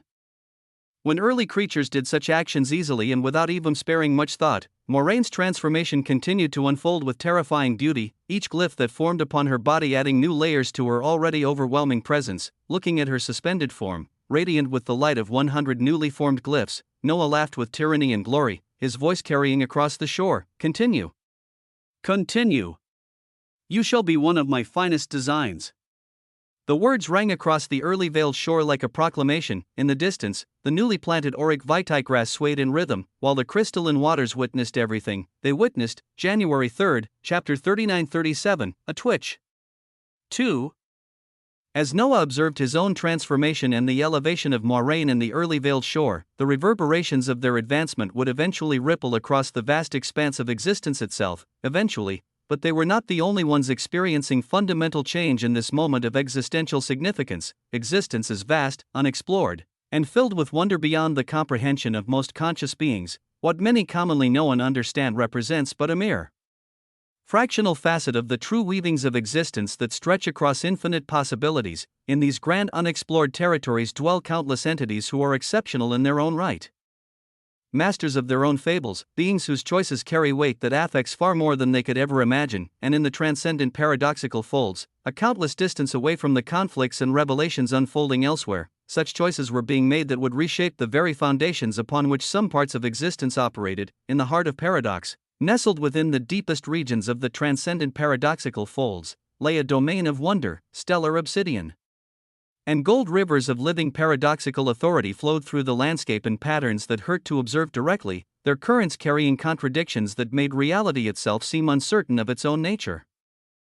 At the center of this impossible realm stood a massive statue that dominated the horizon with its sheer presence. The figure was carved from materials that existed in states of perpetual contradiction, its form both solid and ethereal, ancient and newly forged. In its hands, it held a weapon that defied rational description. An obsidian infinity symbol whose very existence seemed to challenge the fundamental weavings governing reality. The robed statue wore a crown that pulsed with its own inner radiance, its features carved into the likeness of a terrifying paradoxical emperor whose gaze overlooked everything within this domain. There was something unsettling about those stone eyes. As if they contained awareness that transcended the merely artistic, consciousness trapped within unchanging material that watched and judged with paradoxical patience. Yet where its gaze fell now, thousands upon thousands of terrifying living paradoxes circled a certain area with wills of power that made the surrounding air shimmer with barely contained authority. The assembly was unprecedented in its scope and significance. Thousands of prime living paradoxes formed outer rings of observation, while close to 100 honored living paradoxes occupied positions of greater prominence. Among these honored beings stood Gold, his form radiating the particular brand of ancient authority. But even he, for all his accumulated power and wisdom, showed deference to the 10 figures who commanded the ultimate positions of authority in this gathering. Duke Elagabalus sat grandly upon an obsidian throne constructed from hundreds of miniaturized wheels of existence, each one pulsing with its own rhythm of contained reality. His terrifying obsidian gold hair flowed like liquid metal around his shoulders, while his crimson gold robe seemed to absorb and reflect light paradoxically. Above his head floated a three-pointed crown that pulsed with authority so concentrated it made the surrounding space bend subtly around its presence. Beside him and arranged in careful formation sat 9 other entities, each occupying thrones of different colors and materials but all sharing the same fundamental nature. They were dukes, 10 of the 81 beings who collectively governed the fate of all living paradoxes across existence. Their presence here spoke to the significance of whatever had drawn them together in this place of ancient power. All of their attention was focused upon a single object that lay before them like a sacrifice offered to forgotten wonders. Near Duke Elagabalus stood none other than Diviticus, though her visage now shimmered with an extremely brilliant white grandeur that spoke to fundamental changes in her nature and status. She seemed untouchable, wrapped in a unique authority that made even the assembled dukes regard her with respect.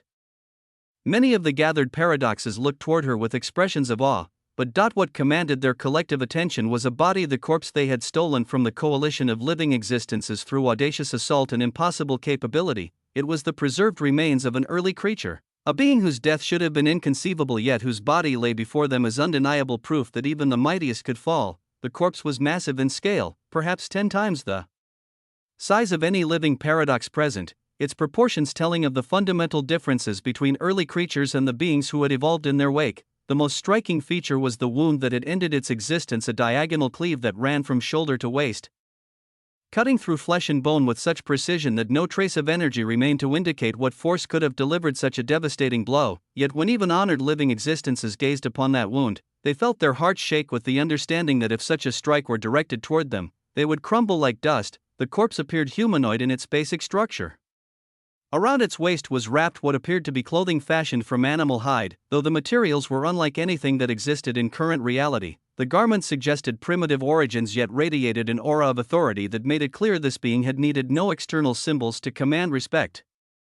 Its upper body lay bare, revealing the full extent of the massive wound while simultaneously displaying the fundamental differences between early creature physiology and that of lesser beings. Apart from the diagonal cut that had ended its existence, the skin and muscle appeared completely drained of blood, their color faded to a gray that spoke to death in its most absolute form. Yet paradoxically, even in death, the corpse carried waves of life that far exceeded even the royal living paradoxes present. It was as if death itself had been unable to fully claim this being, leaving behind something that existed in the space between existence and non-existence, all across its body.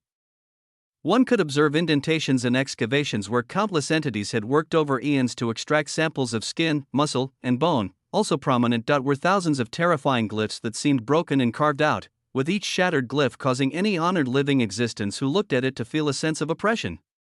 From a simple one of the thousands of broken glyphs, the coalition of living existences had clearly been harvesting from this corpse for an unimaginable length of time, each extraction representing attempts to understand or replicate the fundamental nature and power of early creature existence. Most shocking of all was the absence of the heart, clearly removed through careful surgical precision by something far more powerful than a living existence. February 3, Chapter 39-38, A Twitch. 3. The network of vessels that remained revealed blood cells that defied conventional understandings. They appeared as gray, lifeless wheels of existence, suggesting that even in death, the corpse's circulatory system operated according to principles that transcended understanding. The archaic air that emanated from the corpse created an atmosphere of wonder mixed with terror.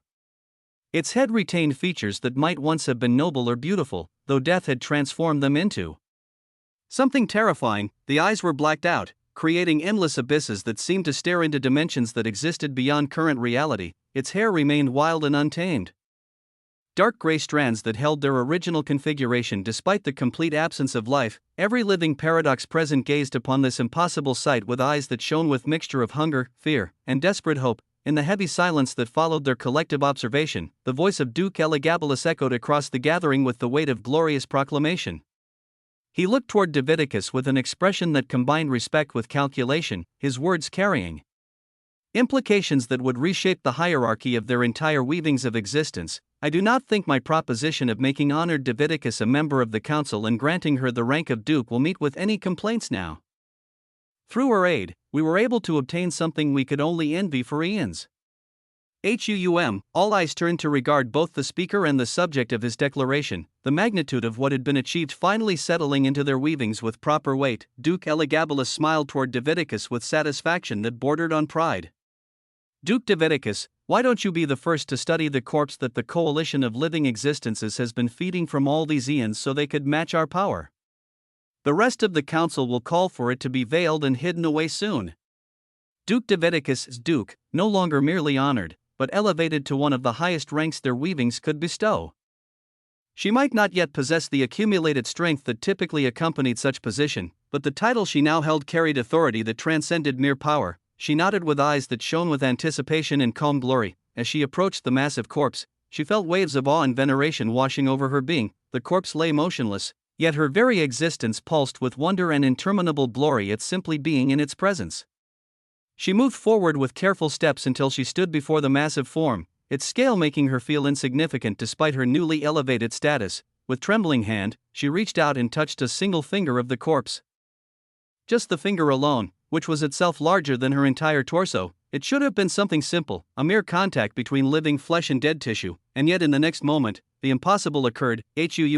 The surface of the corpse instantly began buzzing and trembling. The finger she had touched twitched once. A single, involuntary movement that lasted no more than a heartbeat. A twitch. Just one twitch, goodness, just one twitch, but it was so terrifying in its implications that the instant this movement was seen and felt, every living paradox present was overwhelmed by primal terror. No matter what distinction they held, no matter how much power they had accumulated or how many conflicts they had survived.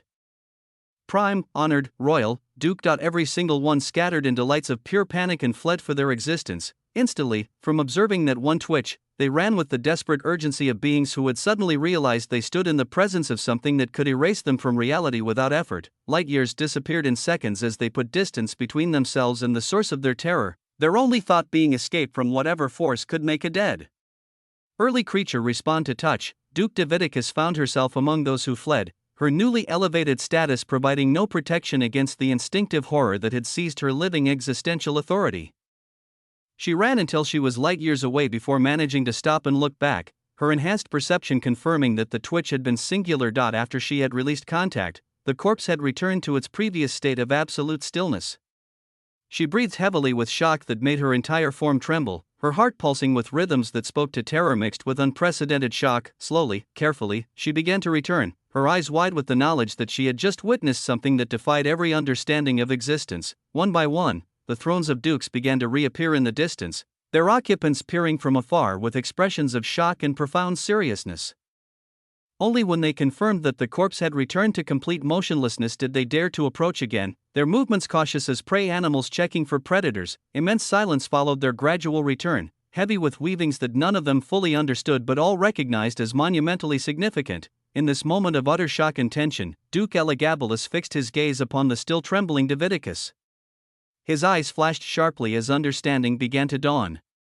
And he turned to command one of the honored living paradoxes behind him. Touch the corpse, he ordered with stern authority that brooked no argument. The honored being was initially hesitant. His earlier terror still fresh in memory, But the Duke's unwavering gaze left no room for refusal. He approached the massive form and hesitantly made contact with its surface. Slowly, this was how much living existences revered and feared early creatures. The moment stretched as every observer held their breath, ready to scatter again at the first sign of movement. But nothing happened. Nothing at all. Duke Elagabalus and others stared in shock as the implications became clear, their collective attention turning toward Diviticus with expressions that mixed awe with growing excitement. Before anyone could voice their thoughts, she was already floating toward the corpse again. Her own curiosity overcoming her earlier terror, she went forward again and reached out. This time, she touched the toe of the massive foot with deliberate precision, and once again, the impossible occurred. A booming flash of terrifying aura erupted from the point of contact as the toe twitched with the same involuntary response that had sent them all fleeing moments before. Diviticus released contact immediately, her face showing a complex mixture of shock, terror, and exhilaration that spoke to discoveries, glorious discoveries. She turned to look at the other dukes. An honored gold, and in their shared expression of fear mixed with tremendous excitement, they all recognized that they had stumbled upon a terrifying finding. A finding that seemed to be uniquely centered around Duke Diviticus and her interaction with this corpse of an early creature. What was this? What could they do with this? 3 of 3 next chapter titles. I-234V, Chapter 3939. Communication exists in countless forms throughout the vast expanse of existence. Words spoken aloud carry meaning from one consciousness to another. Actions taken with purpose convey intentions that transcend mere verbal expression. Symbols and gestures create bridges between minds that might otherwise remain forever isolated. Through these varied methods, understanding flows between beings like water finding its natural course. Yet, there exist rare and precious moments when communication transcends all conventional boundaries, instances when harmony reaches such perfect resonance that even without words or symbols, without deliberate action or conscious thought, mere gazes become sufficient to convey the deepest truths. In these extraordinary circumstances, eyes speak volumes that entire libraries could never contain, and understanding passes between beings with the immediacy and speed of light. At this moment in time, within the heart of Paradox, surrounded by rivers of obsidian and gold authority, such a unique phenomenon was occurring. In the aftermath of their collective flight from the impossible twitch of dead flesh responding to living touch, the assembled living paradoxes had returned to find themselves witnesses to something that challenged every assumption they held about the nature of existence itself. The massive corpse of the early creature lay before them unchanged, yet the knowledge of what they had witnessed transformed everything about how they perceived both it and the being who had triggered its response. Initially, their gazes carried expressions of pure shock mixed with exhilaration that bordered on euphoria. Duke Elagabalus and Diviticus exchanged looks. Honored Gold's ancient eyes blazed with recognition of possibilities that stretched toward horizons he had never dared imagine. The fact that Diviticus could cause a corpse of an early creature to react while others could not meant that something within her current status, some fundamental aspect of what she had become, allowed for this unprecedented interaction. All of this understanding passed between them through nothing more than shared glances, their expressions communicating complex chains of reasoning without need for verbal confirmation. Shock gave way to joy as they recognized the magnitude of what they had discovered, the potential that lay before them like an unopened treasure vault whose contents could reshape the balance of power across all of existence. But then, without a single word being spoken, their collective expressions began to shift, from exhilaration to confusion. The change occurred with such synchronicity that it might have been choreographed by unseen hands. Each face reflected the same troubling question that had begun to surface in their minds like a bubble rising from deep waters. Why would Diviticus alone possess this capability?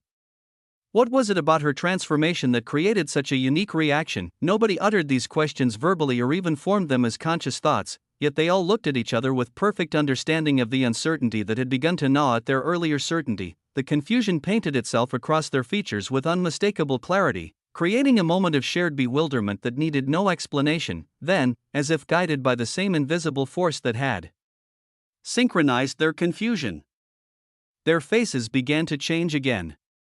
From puzzlement to dawning realization, Diviticus looked directly at Honored Gold, her gaze carrying the weight of recognition.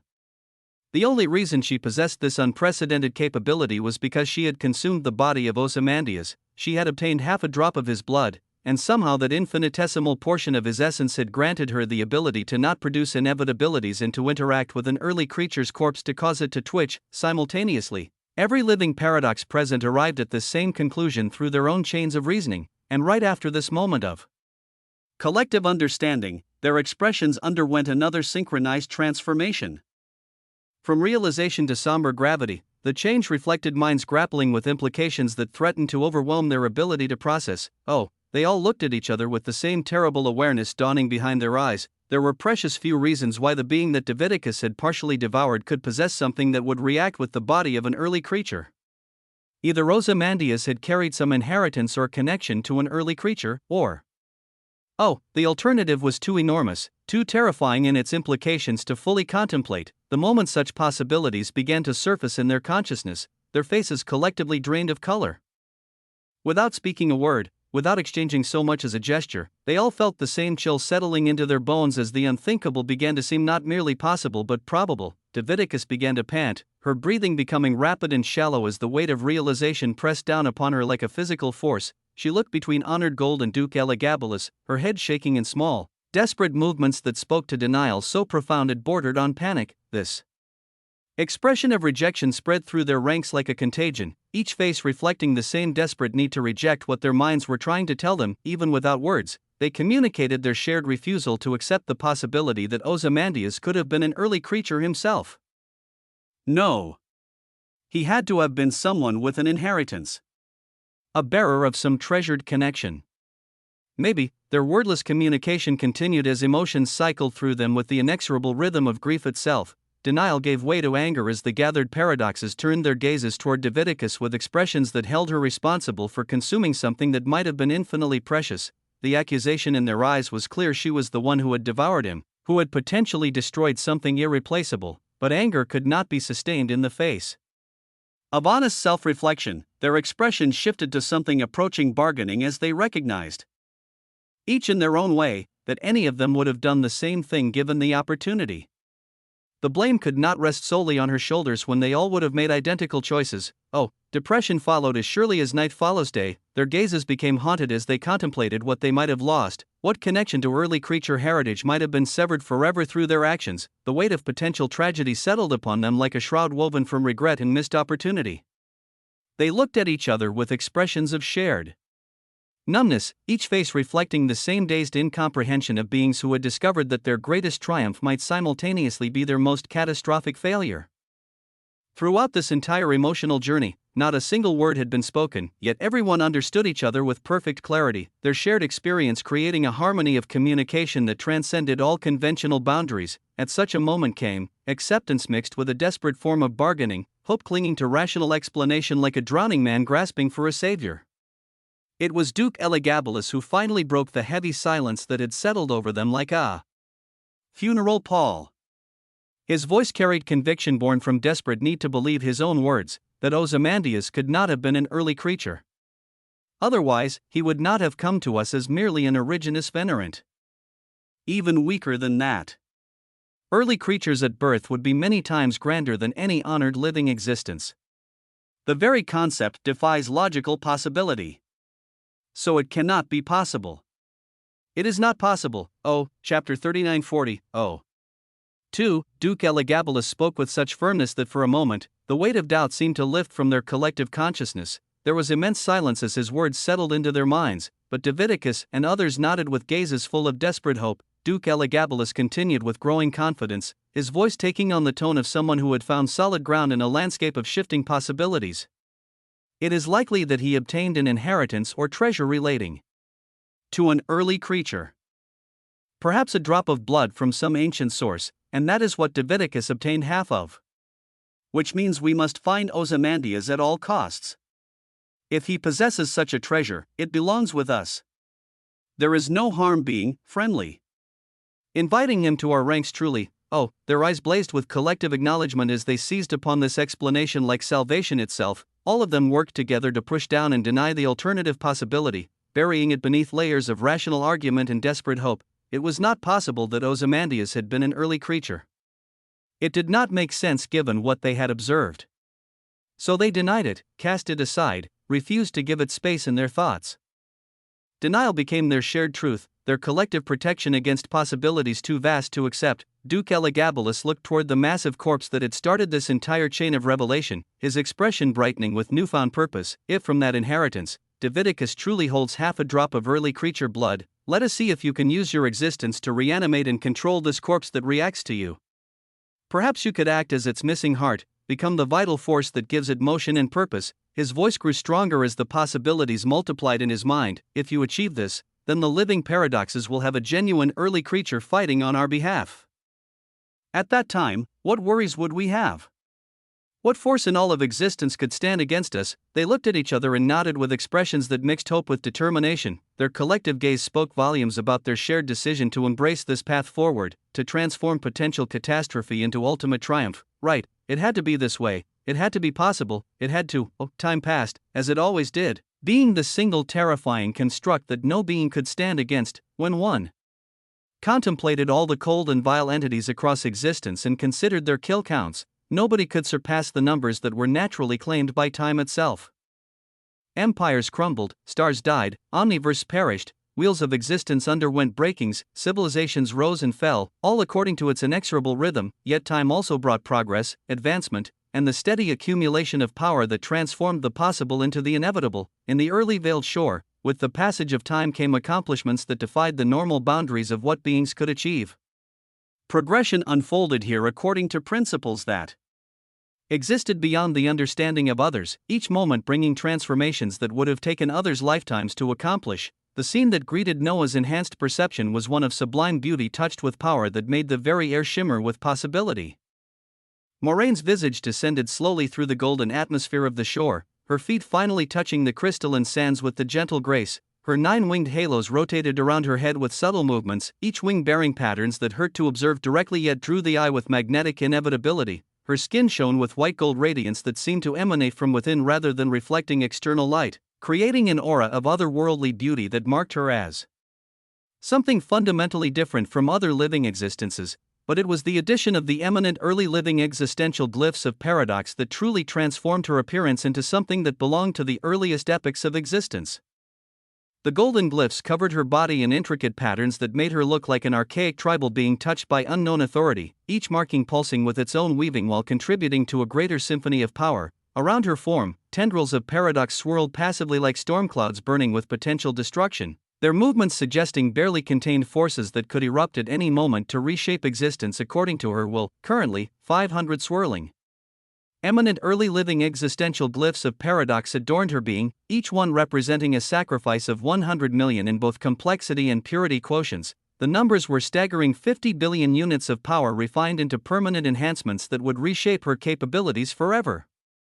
To understand the magnitude of what she had achieved, one needed to comprehend the demarcations of power that governed existence itself. The peak of originous venerant entities stood at 99,999,999 in both complexity and purity. Spilling past this threshold, one entered the realm of power that most normal living existences wielded, ranging from 100 million to 999 million, from 1 billion to 99 billion marked the varying power levels of prime living existences, while honored ones exceeded the 100 billion marker in both quotients. Moraine, the glorious ascendant, the arch-living existence who had transcended normal categories through Noah's gifts and her own determination, was now firmly established among such beings. Noah sat upon the golden sands of the early Veiled Shore, his expression one of calm satisfaction as he observed her descent. The smile that played across his features carried the particular joy of someone whose careful investment had yielded returns beyond his most optimistic projections. Before him, new information began cascading across his consciousness as the early Veiled Shore recognized and catalogued the implications of what had been achieved by experiencing the advancement of the arch-living existence, Moraine, and witnessing her formation of multiple hundred eminent glyphs. You have understood eminent glyphs on a fundamental level. The requirement to form your own eminent glyphs has been reduced from 100 million to 75 million. Chapter 3941, 3. The implications were significant. Through observation and proximity to her transformation, his own understanding had deepened to the point where he could achieve similar feats with greater efficiency. It was yet another demonstration of how the early Veiled Shore facilitated advancement through shared experience and collective growth. Another prompt appeared with information that made him turn to survey his domain. 7 additional sacred totems have been enacted in the early Veiled Shore, manifesting the completed second stage towers of Osmont. Noah's gaze swept across the landscape as he observed the newly manifested structures scattered throughout different areas of the shore.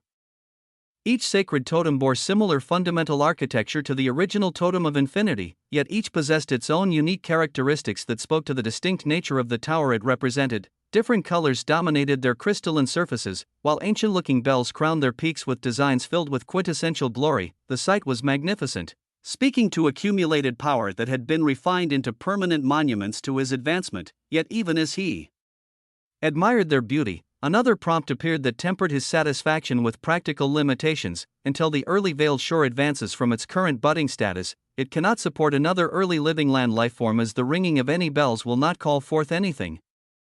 The early living land lifeform, Hydron, has occupied an immense breadth of existence provided by the shore for land lifeforms.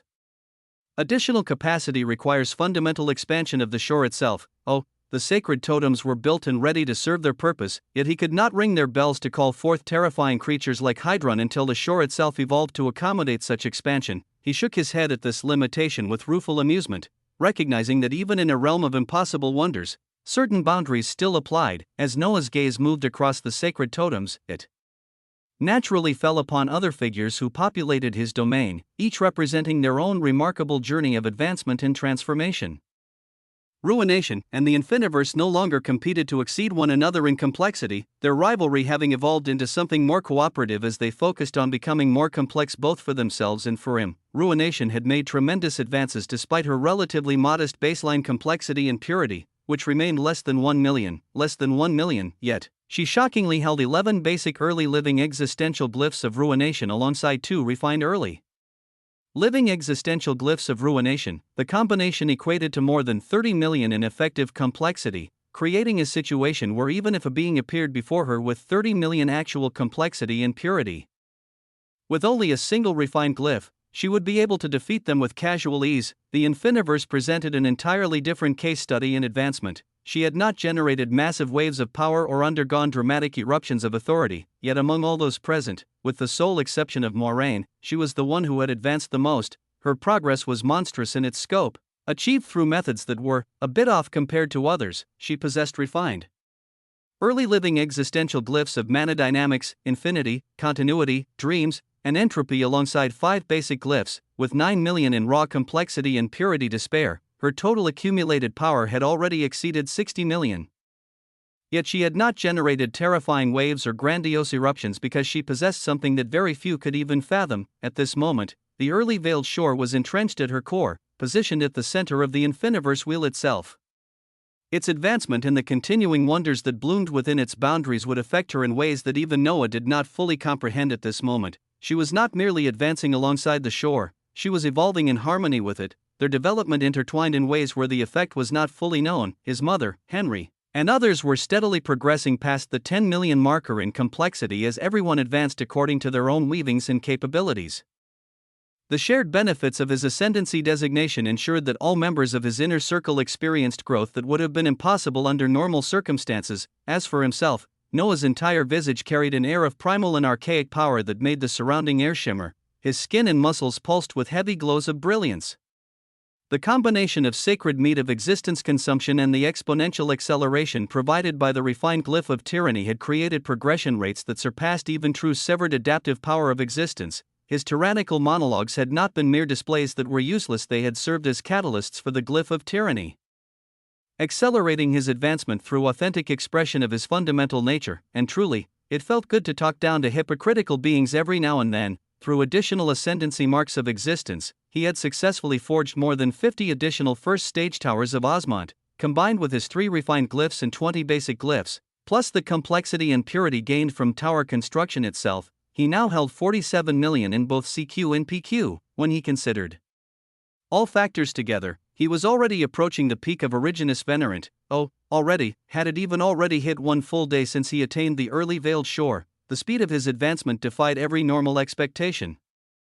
Compressed into timeframes that should have been impossible yet had become reality through the wonders of the early veiled shore, it was a moment that required profound silence and contemplation. All of this terrifying progression had been made possible by the early veiled shore and the unique opportunities it provided. As Noah reflected upon these accomplishments, a familiar presence silently appeared before him. Hydron stood with shining arrogant eyes that bore into his with the imperious expectation that had become her trademark. She blinked once, as if asking what exactly he was doing when there were obviously more important matters demanding attention. Her head nudged toward the vibrant plot of green gold grasses.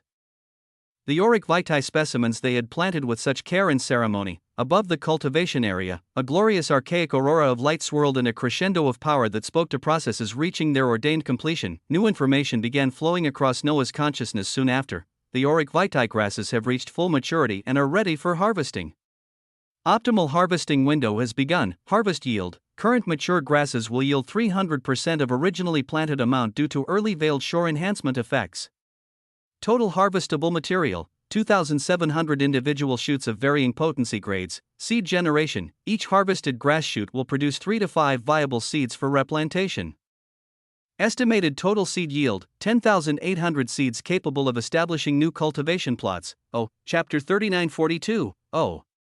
For Noah read prompt after prompt, and they did not even seem close to being done as more came even before one fully enjoyed the grandeur of the prompt before it. Replantation process. Seeds may be planted immediately following harvest in prepared plots enhanced with early creature blood.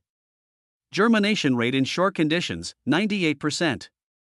Time to maturity, 1 hour under current enhancement levels. Plot expansion, additional cultivation areas may be established at any time through sacrifice of early creature blood. Recommended ratio, 18 drops per standard cultivation plot. Maximum sustainable plots limited only by available shore territory. Sacred storage, harvested crops may be stored within sacred totems, which will further enhance their weavings of existence for as long as they remain in containment. Enhancement rate, 5% potency increase per day of storage. Maximum enhancement, 500%. Quality grading, harvested materials will be automatically categorized into standard, superior, and pristine grades based on shore influence during growth. Higher grades provide exponentially greater benefits when consumed. Processing options, raw consumption provides immediate but temporary benefits. Processed materials may be refined through sacred totem exposure. Early creature alteration through cooking, or combination with other early sacred materials for permanent enhancement effects. Manual harvesting required. Manual harvesting can be done by an early creature, an early living land lifeform, or arch living existence to maintain optimal potency. Automated harvesting is possible through THR sacrifice of 1 drop of blood, but it reduces effectiveness by 75%. Oh, Noah smiled at the comprehensive information provided by the shore's systems, each prompt revealing new layers of complexity to what had initially seemed like simple agricultural work. He rose from his seated position and reached out to stroke the lustrous coat of the arrogant Hydron. Her fur carrying warmth that seemed to be burning brighter as she looked at THR vibrant green gold grasses. His gaze shifted toward Moraine, whose transformation into a terrifying honored arch living existence wielding hundreds of eminent glyphs represented one of the most significant achievements so far. Yet, her first action after ascending to such overwhelming power would be to help manually harvest crops in the early veiled shore. There was something profoundly appropriate about this. As Noah approached the cultivation plot with Hydron beside him and Moraine moving to join them, the early veiled shore itself seemed to pulse with anticipation as he moved and began to harvest the grass by hand. He looked around and wondered, nothing too crazy was going on out there in the meanwhile, right? Such a thought only rose once before he shook his head with a smile and returned to his task of harvesting. Acting as an early creature as a farmer in this early veiled shore had granted him a more rapid progression than what any grand battles or war would have. Doing things in the early veiled shore would actually allow him to progress the fastest.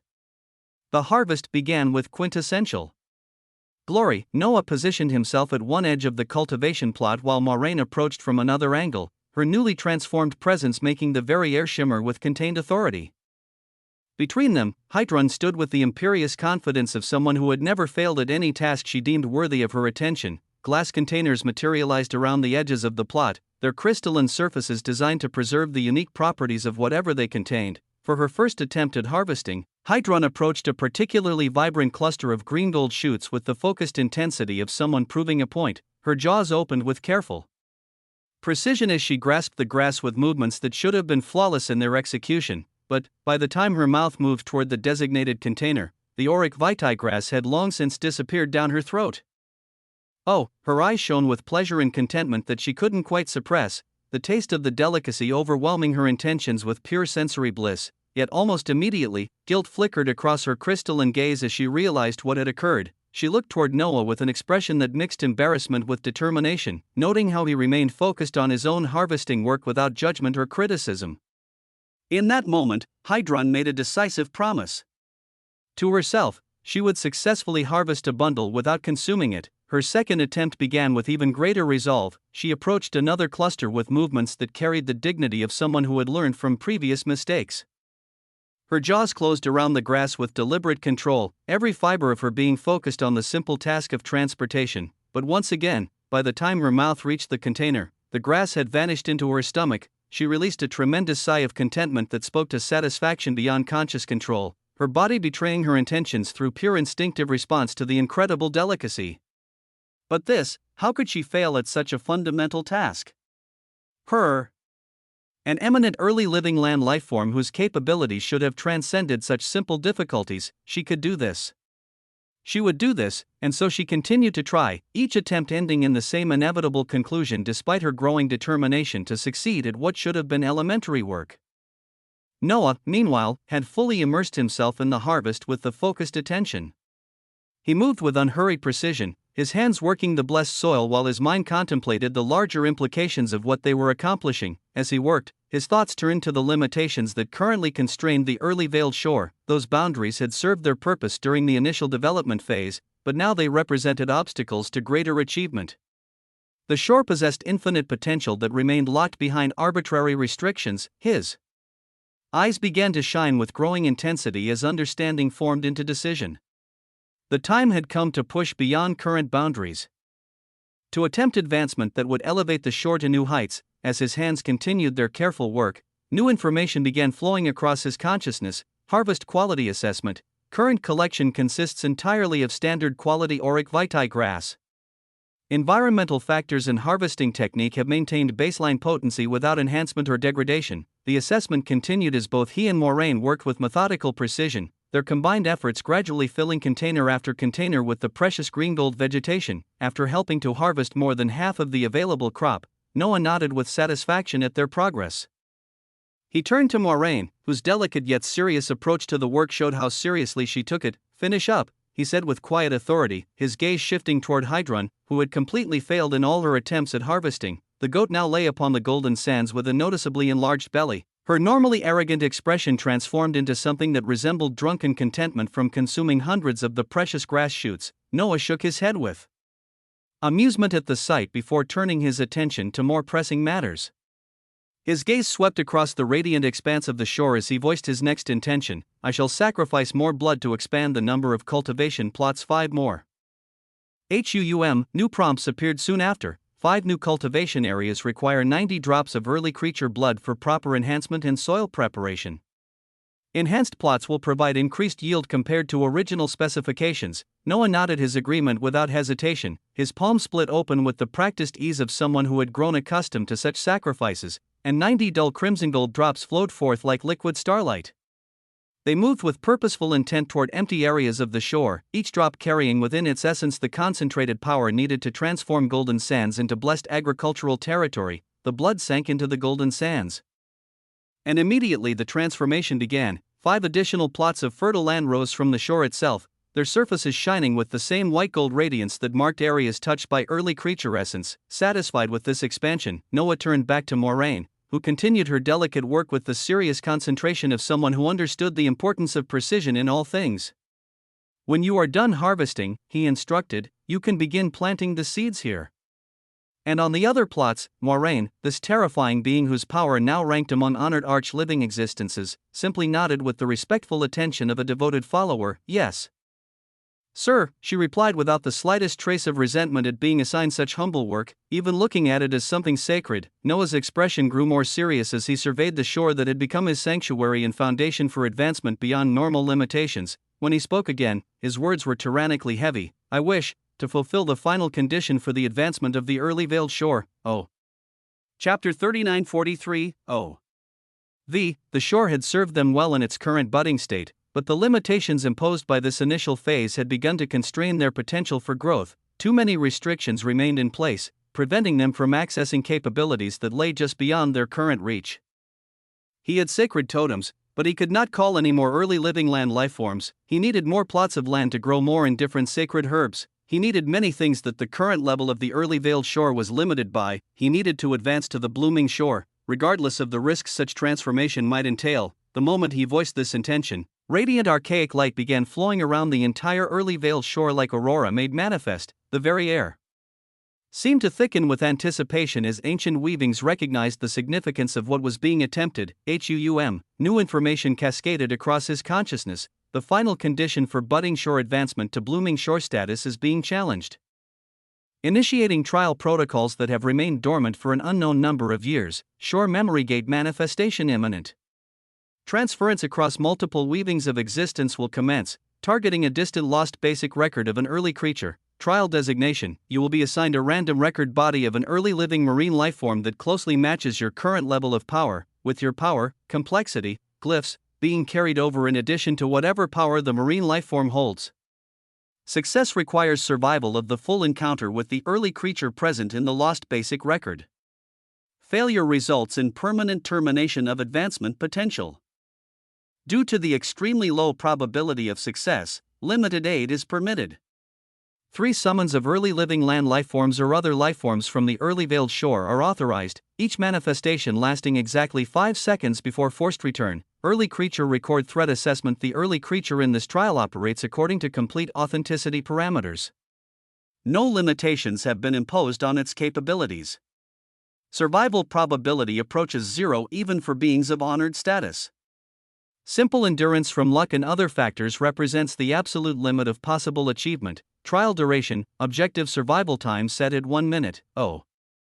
Oh goodness, Noah reviewed the prompts with growing seriousness, understanding that what he was about to attempt represented a trial designed to test beings whose power dwarfed even the mightiest living existences, yet the potential rewards justified any risk, promising advancement that could elevate the shore beyond all current limitations. In a portion of the early veiled shore, the golden sands began rising to form an archway that pulsed with its own inner radiance. The shore memory gate took shape with geometric precision that hurt to observe directly, its surface reflecting memories of events that had shaped the weavings of existence of distant possibilities. Noah cast one final glance at his companions. Moiraine continued her harvesting work with methodical precision, while Hydron remained sprawled upon the sands with her expression of drunken satisfaction. In the distance, others maintained their meditative positions, their advancement continuing through the passive benefits of the shore's unique environment. He breathed out and himself ready. Without further hesitation, Noah walked toward the shore memory gate and disappeared into its radiant embrace. The sensation of traversal was unique. He felt himself moving across records so massive and fundamental that they dwarfed the accumulated knowledge of entire folds, their weight pressing against his consciousness like the attention of unknown creatures. These were memories that could cause even living existences to question their significance in the grand scheme of existence. And after what felt like eons compressed into seconds, blinding blue light began to flash around him as new information flooded his awareness. Arrival confirmed at the blooming shore of early creature designated Thaldorvan the Primordial Fissure. Current location: early sacred waters at depth of 400 fathoms. Record body assignment: refined early living marine lifeform. Designation: prismatic tide serpent. Current capabilities include enhanced mobility, water manipulation, and moderate defensive adaptations. Early creature Thaldorvan the Primordial Fissure will begin harvesting activities within the next 30 seconds. Survival objective: endure presence and activities for 1 minute duration. No additional objectives required. The early sacred waters around him shimmered with authority so concentrated it made his borrowed body vibrate. Dozens of other gorgeous and gloriously powerful refined early living marine lifeforms swam in careful formations around him, their movements speaking to intelligence. But despite their beauty and obvious power, all of them carried expressions of deep apprehension, as if they understood with perfect clarity that they would soon become ingredients for something far greater than themselves. At their head swam a being that commanded attention through sheer presence alone. An eminent early living marine lifeform. The eminent early living marine lifeform resembled an anglerfish, but elevated to proportions and beauty that defied normal categories. Its bioluminescent lure pulsed with patterns that spoke to deep-sea mysteries older than recorded history, while its form combined predatory grace with otherworldly elegance.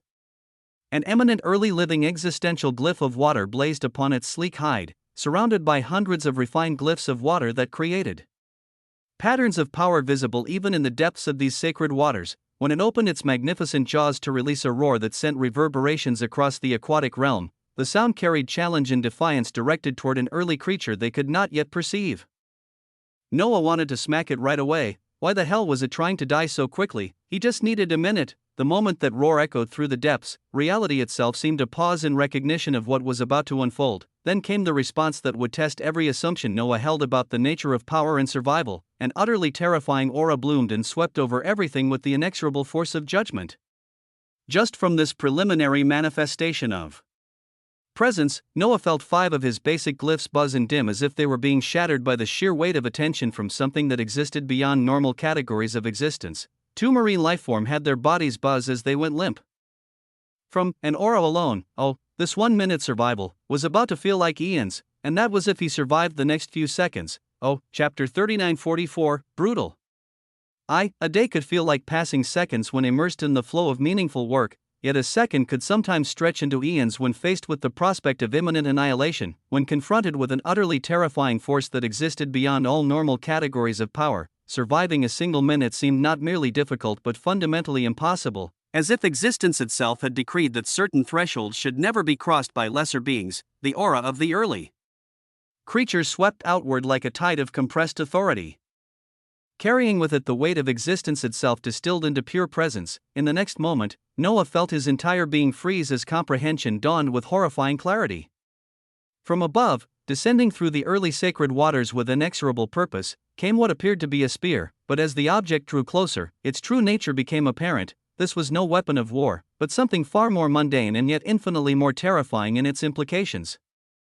The thin implement carried a hook at its end that seemed to exert magnetic attraction on the very essence of existence itself, seeking to impale consciousness and drag it upward like the most common of catches. It was a fishing hook. A fishing hook, simple, utilitarian, and absolutely unstoppable in its descent toward the assembled marine lifeforms. Noah watched in horrified fascination as the hook descended through the crystalline waters, its presence causing reality itself to bend around its path. All around him, the refined early living marine lifeforms froze as if time itself had stopped flowing through their bodies. Only the magnificent immanent creature that led them retained the ability to move, its superior nature allowing it to struggle against forces that rendered lesser beings helpless as caught fish. But even the eminent being's resistance proved futile. The hook wove through the waters with casual precision.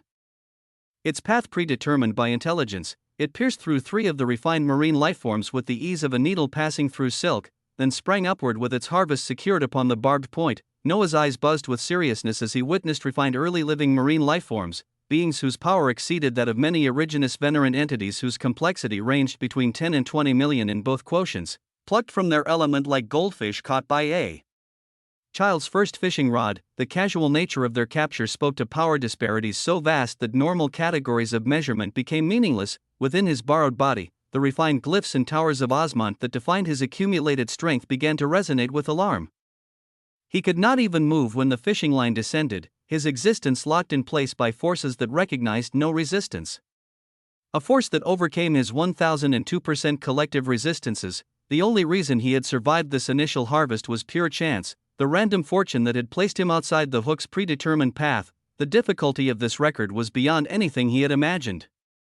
Even honored living existences might struggle against the early creature whose casual fishing expedition could erase beings of tremendous power with no more effort than gathering ingredients for an evening meal. At this moment of paralyzing realization, the fearsome eminent early living marine lifeform released a roar that sent shockwaves through the sacred waters.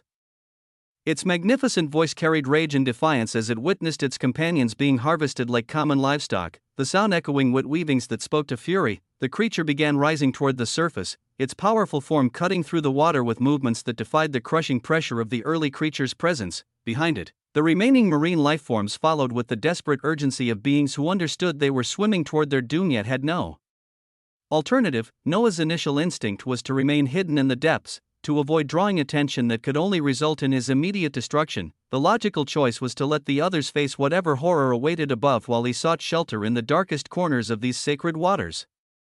But the moment this thought formed in his consciousness, his existence began buzzing with the unmistakable sensation of enormous danger approaching. His enhanced intuition, honed through countless trials and elevated by the gifts of the early veiled shore, screamed a warning that isolation would mean death. If he remained behind while the others ascended, he would be hunted down and eliminated with even greater ease than those who had already been caught. This was a terrifying realization that he trusted without question.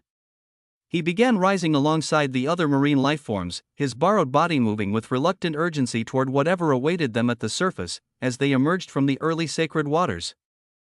Noah's enhanced perception took in everything he could observe in a single comprehensive sweep, as if time itself had frozen to allow him to catalogue the impossible wonders that stretched before them. First and most shocking of all, he saw the early creature itself, Thaldorvan the primordial fisher. He sat upon a sand dune with the casual posture of someone engaged in the most routine of activities.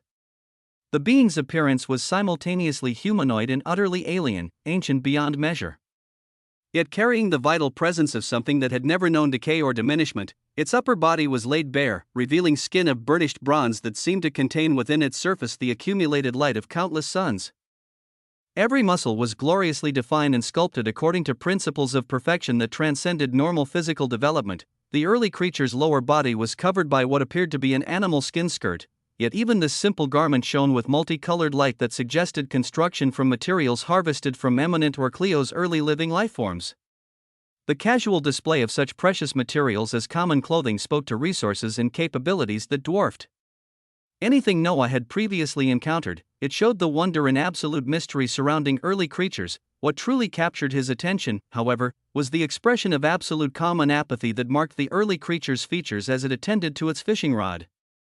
Chapter 39:45, Brutal. 2. With movements that carried no more emotional weight than preparing a simple meal, Thaldorvan removed the marine lifeforms caught upon his hook, using hands that moved with casual precision to snap their necks before tossing the bodies into a bucket placed conveniently beside him. The sight was simultaneously mundane and horrifying, speaking to a perspective that viewed beings of tremendous power as nothing more than ingredients for dinner. Did Noah not look at basic early living marine lifeforms just like this? As his gaze swept beyond the early creature, Noah began to observe the fantastical layout of this blooming shore that served as Thaldorvan's domain. The realm stretched across horizons that seemed to exist beyond normal spatial limitations, each area dedicated to different aspects of cultivation and development that made his own shore seem primitive by comparison. Vast plots filled with radiant sacred herbs created patterns across the landscape, their arrangements suggesting knowledge accumulated over eons of experimentation and refinement. Each plant pulsed with its own inner radiance. Massive and complex sacred totems rose from strategic positions throughout the shore, their bells towering 5 times higher than anything Noah had managed to construct. The structures hummed with authority so concentrated it was visible as distortions in the surrounding air, their presence suggesting capabilities that transcended his current understanding of what such monuments could accomplish. Groves of trees bearing vibrant fruits created areas of concentrated life that made the very atmosphere shimmer with barely contained vitality. Each piece of fruit appeared to contain within its flesh the compressed essence of advancement itself, promising transformations that could elevate any being fortunate enough to partake of their bounty. Throughout this impossible garden moved 5 unique early living land lifeforms, their presence adding layers of complexity to an already overwhelming display of accumulated resources, for appeared to be of refined status. While the 5th was clearly eminent, its size alone dwarfing anything he had previously encountered, the eminent land lifeform resembled a crystalline stag whose antlers branched into patterns that burned to observe directly, each point containing compressed folds that pulsed with their own weavings. Its mere presence seemed to stabilize the shore itself, suggesting symbiotic relationships between early creatures and their chosen companions.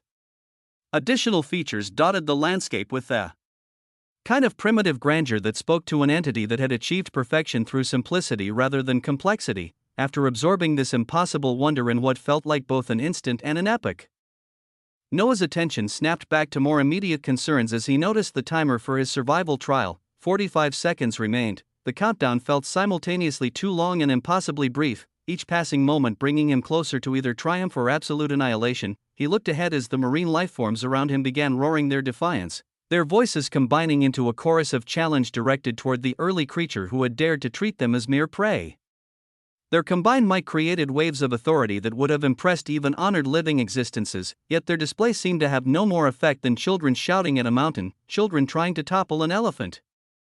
Thaldorvan looked up at them with what might have been amusement, his expression shifting from casual indifference to something approaching mild interest. When he smiled, the expression carried the weight of existence aligning themselves according to his will. In the next moment, a single glyph appeared upon his forehead with the brilliance of a will being born. The symbol blazed with the authority of living law itself, its presence transforming the fundamental nature of reality in the Immediate area. The moment the glyph manifested, a massive white hand descended from the skies above with the inexorable certainty of gravity itself. The appendage was composed of pure living law-given form.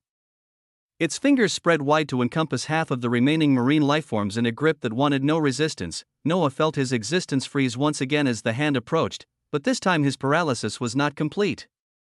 The combined effects of his accumulated power and the desperate urgency of the situation allowed him to retain just enough mobility to act, though every second of delay brought the descending hand closer to sealing his fate. The moment those massive fingers closed around him, he would be crushed out of existence with no more ceremony than swatting an insect. He knew this, he understood this with absolute certainty, the knowledge burning through his consciousness like acid through flesh. Gritting his teeth against the overwhelming pressure that sought to reduce him to helpless prey, Noah's mind buzzed with command. Summon the lifeform moraine. Boom! In the next instant, the space around his marine lifeform body buzzed with the arrival of something glorious. The illusory yet tangible form of moraine materialized beside him, her 9 winged halos and 500 eminent glyphs blazing with authority that momentarily challenged even the oppressive presence of the early creature. She was shocked as she took in their surroundings, her enhanced perception immediately observing the impossible nature of their situation, but the connection between her consciousness and Noah's allowed her to understand the critical nature of their circumstances without need for lengthy explanation. His voice reached her through the chaos of clashing authorities, carrying the urgency of someone whose existence hung by the thinnest of threads. Keep us alive for the next 5 seconds. Her existence erupted with power as understanding crystallized into action. Without hesitation, without calculation of odds or consideration of personal safety, she roared her acknowledgement. Yes, sir, valiant, glorious. For him, she would give anything. Every one of her 500 eminent glyphs blazed with simultaneous brilliance as she channeled the full extent of her accumulated power against the white hand descending upon them. The collision of forces that followed would determine whether Noah's trial continued or ended in the crushing grip of a terrifying authority made manifest. And with the power of an early creature, it was truly hard to say just how the scales would tip. Chapter 3946, Brutal. 3. At the explosive outburst of Moraine's power, reality itself seemed to bend around the collision of forces. Her 500 eminent glyphs of paradox blazed with such concentrated authority that the very fabric of existence groaned under the strain of containing such tremendous energy. The white hand, descending with the inexorable certainty of existential evolution judgment, shockingly deviated slightly in its descent. For a breathless moment that stretched across eons, the massive appendage of law trembled as it encountered a deviation of resistance it had not expected to find. Moraine's accumulated power, refined through processes that had elevated her beyond a normal living existence, created a deviation that even the early creature's casual authority could not immediately penetrate, yet the pause was brief.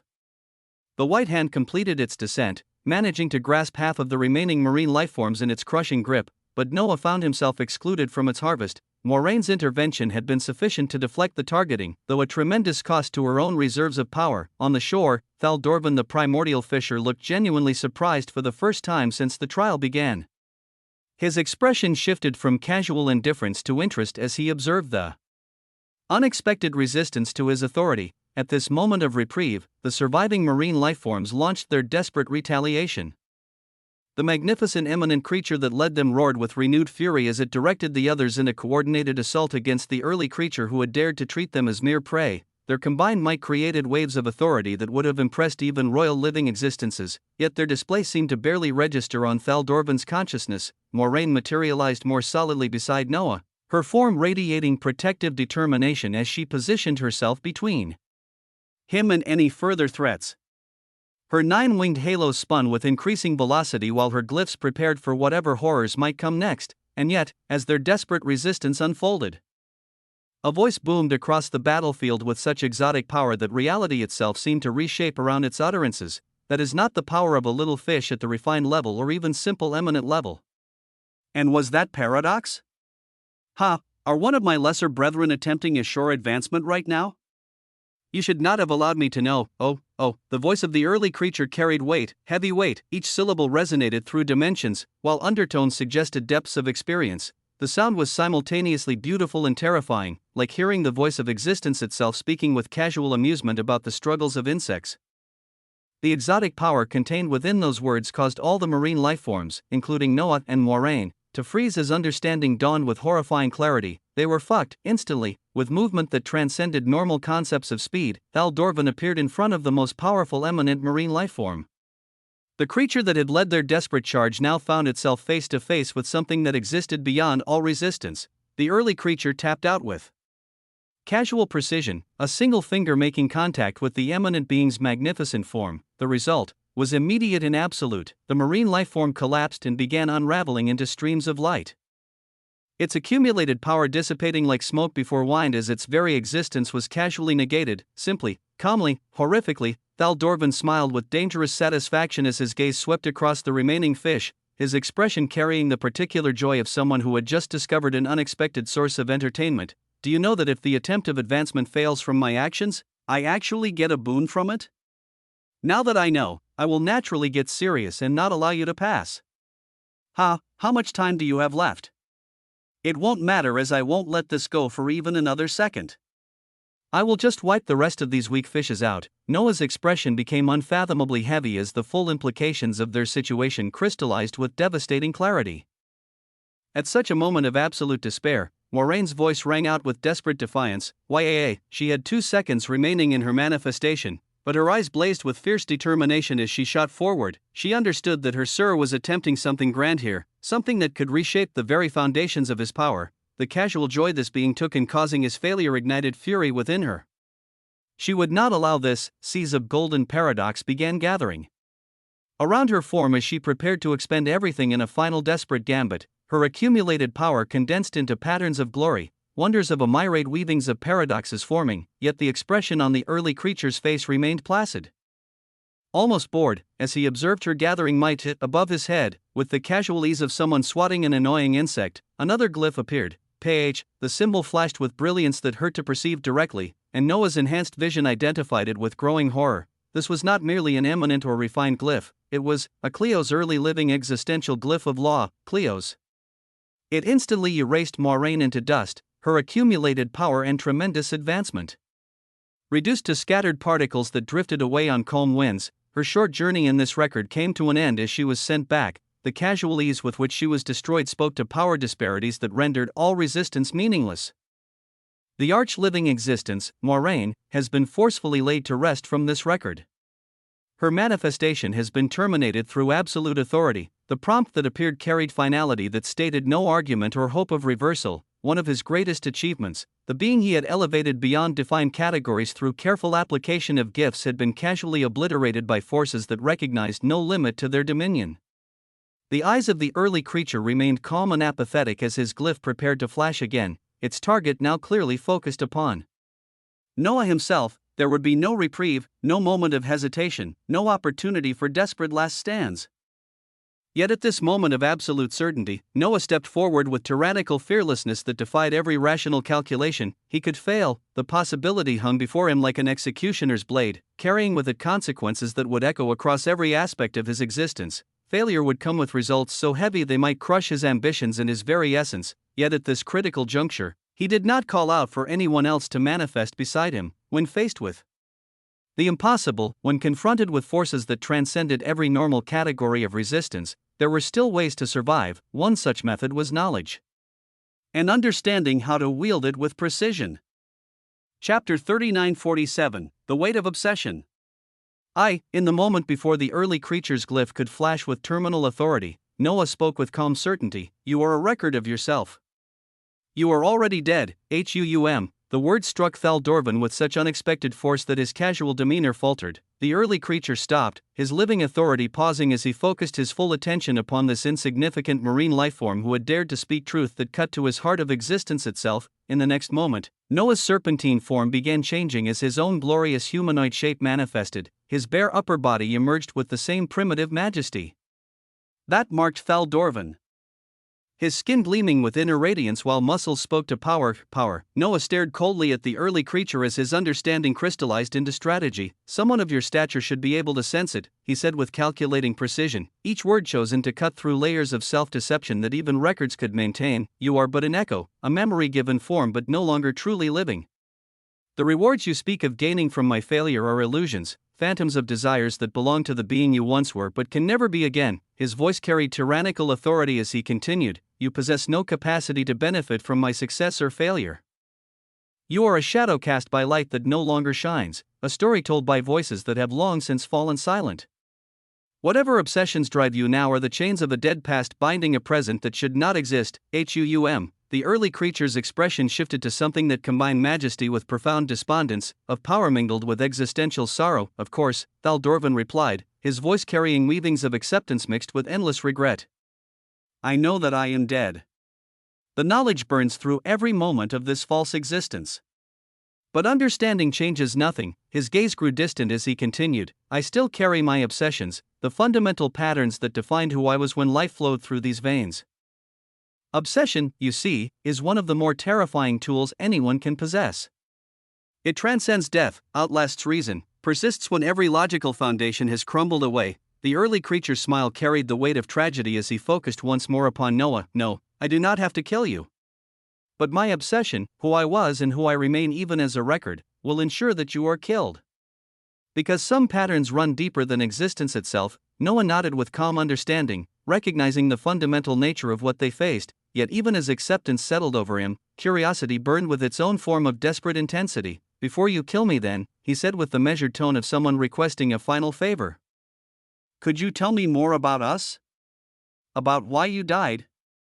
And why others are nowhere to be seen. These words caused the record of the early creature to have his eyes flash with genuine surprise, awareness focusing upon weavings that had not occurred to him until this moment. The others are missing? Thaldorvan said, his voice carrying undertones of growing concern. He seemed contemplative as understanding began to dawn, ancient mind processing information that challenged assumptions he had carried since his death. Soon he shook his head with a smile that mixed sorrow with resigned determination. You have already utilized your one chance to call for help from your land lifeforms, he said, returning to the immediate situation. And you would need to survive here for at least 5 minutes to elevate from budding shore to blooming shore. There is time enough for you to obtain information regarding what happened all those eons ago and connect it to whatever age this has become. His expression hardened as obsession reasserted its dominion over curiosity. But again, my nature will not allow that. My personality was inherently selfish and self-serving, and even in death, obsession does not change. I will gain nothing from your success, yet my record will feel satisfied in causing your failure. The early creature's smile turned cold as he voiced the fundamental cruelty that drove his actions. If I am dead, why should others prosper? What benefit do I gain from your advancement? The outlook is simple. I have nothing to gain from your success, everything to gain from your failure. The philosophy was extremely cruel and self-serving, speaking to darkness that transcended malice. As he spoke these words, the terrifying Cleos glyph on his forehead flared with renewed intensity while thousands of other glyphs materialized across his form, each one preparing to unleash forces that would end absolutely everything. Noah shook his head with tyrannical certainty, his gaze carrying the weight of someone who had calculated possibilities beyond the immediate situation. He had calculated much. I do not have only a single chance to call a land life form, he said with calm precision.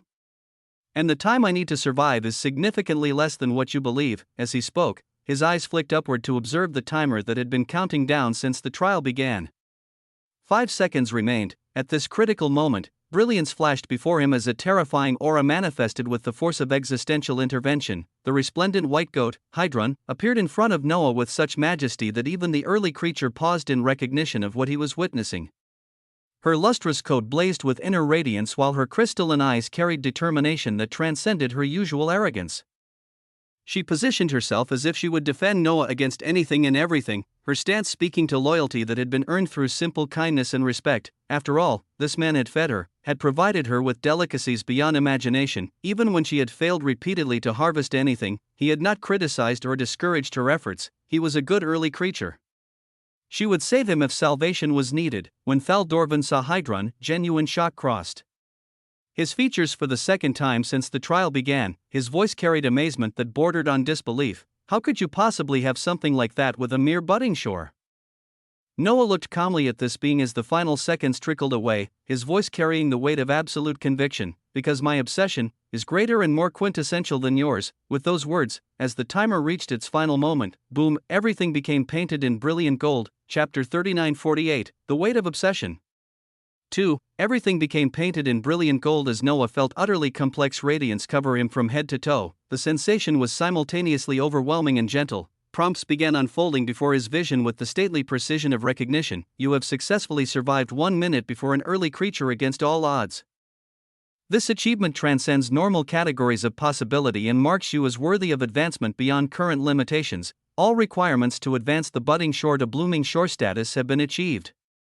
Initiation of transformation commencing immediately. The prompts came in unending wave as Noah felt both relief and weariness, and they continued. Your early veiled shore will now begin advancing and expanding according to parameters established during the earliest epochs of existence. Prepare for fundamental alteration of your domain. Shore expansion multiplier is 500%. Total area increase from baseline specifications will reshape the nature of your shore. Early living land lifeform capacity has been increased to 25 beings. Current occupancy, 5 slots are utilized by the existence of Hydrun alone, reflecting her exceptional nature and requirements. Early sacred herb procurement now possible through utilization of records obtained from the blooming shore of the early creature designated as Thaldorvan the primordial fisher. Requirements include the sacrifice of existing sacred herbs plus drops of early creature blood. Trade network access may be established. Connection to records of other early creatures' shores allows for resource exchange and knowledge acquisition. The prompts just continued coming relentlessly as the advancement of the shore came with utterly too many points. And horrifically, it was not done. Oh, it was not done. Early folds plot system unlocked. Through the advancement to blooming shore status, you have gained access to the ancient practice of early fold designation, a cultivation method that transcends normal agricultural limitations by creating living pocket dimensions specifically attuned to the growth of singular, incomparably precious early sacred herbs. You may designate up to 9 specialized plots as early folds, each existing as a miniature living dimensional space anchored within your blooming shore. Each early fold can only cultivate one specific type of unique early sacred herb, but the herbs grown within these folds will possess potency and properties that exceed anything achievable through conventional methods. Creating an early fold requires the sacrifice of 100 drops of early creature blood to establish the dimensional anchor, plus an additional 50 drops to attune the fold to a specific herb type.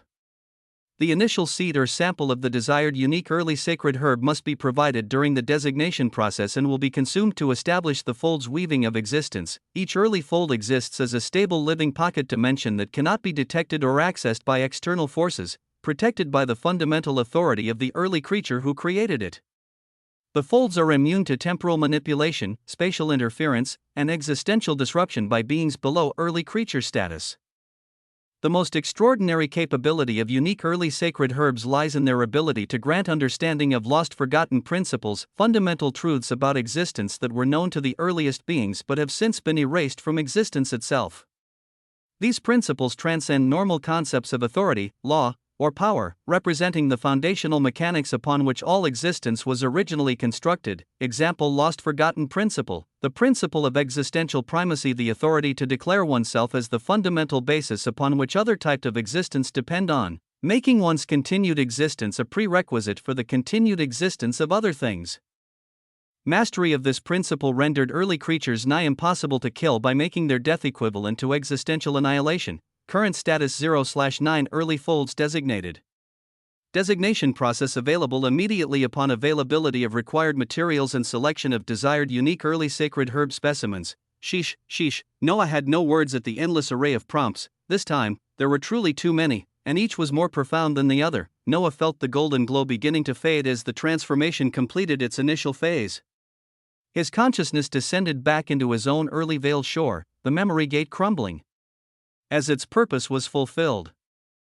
His feet touched the familiar golden sands with the relief of someone returning home after journeying through a place of impossible danger. Yet even as he sighed with the satisfaction of survival against insurmountable odds, his attention was immediately captured by changes occurring throughout his domain. The edges of the mist that had always marked the boundaries of his shore began churning with new energy, swirling patterns that spoke to expansion beyond previous limitations. In the next moment, those boundaries exploded outward. The early veiled shore transformed before his eyes as it evolved from its budding state into the full glory of a blooming shore. The golden sands stretched in all directions, encompassing territory that dwarfed his previous domain. Where once he had possessed a sanctuary of significant but limited scope, he now commanded a domain that approached the scale of proper early veiled shore. 6 new radiant trees materialized to join the original 3 that had anchored his domain since its inception, their forms towering higher than before while their branches spread to create canopies.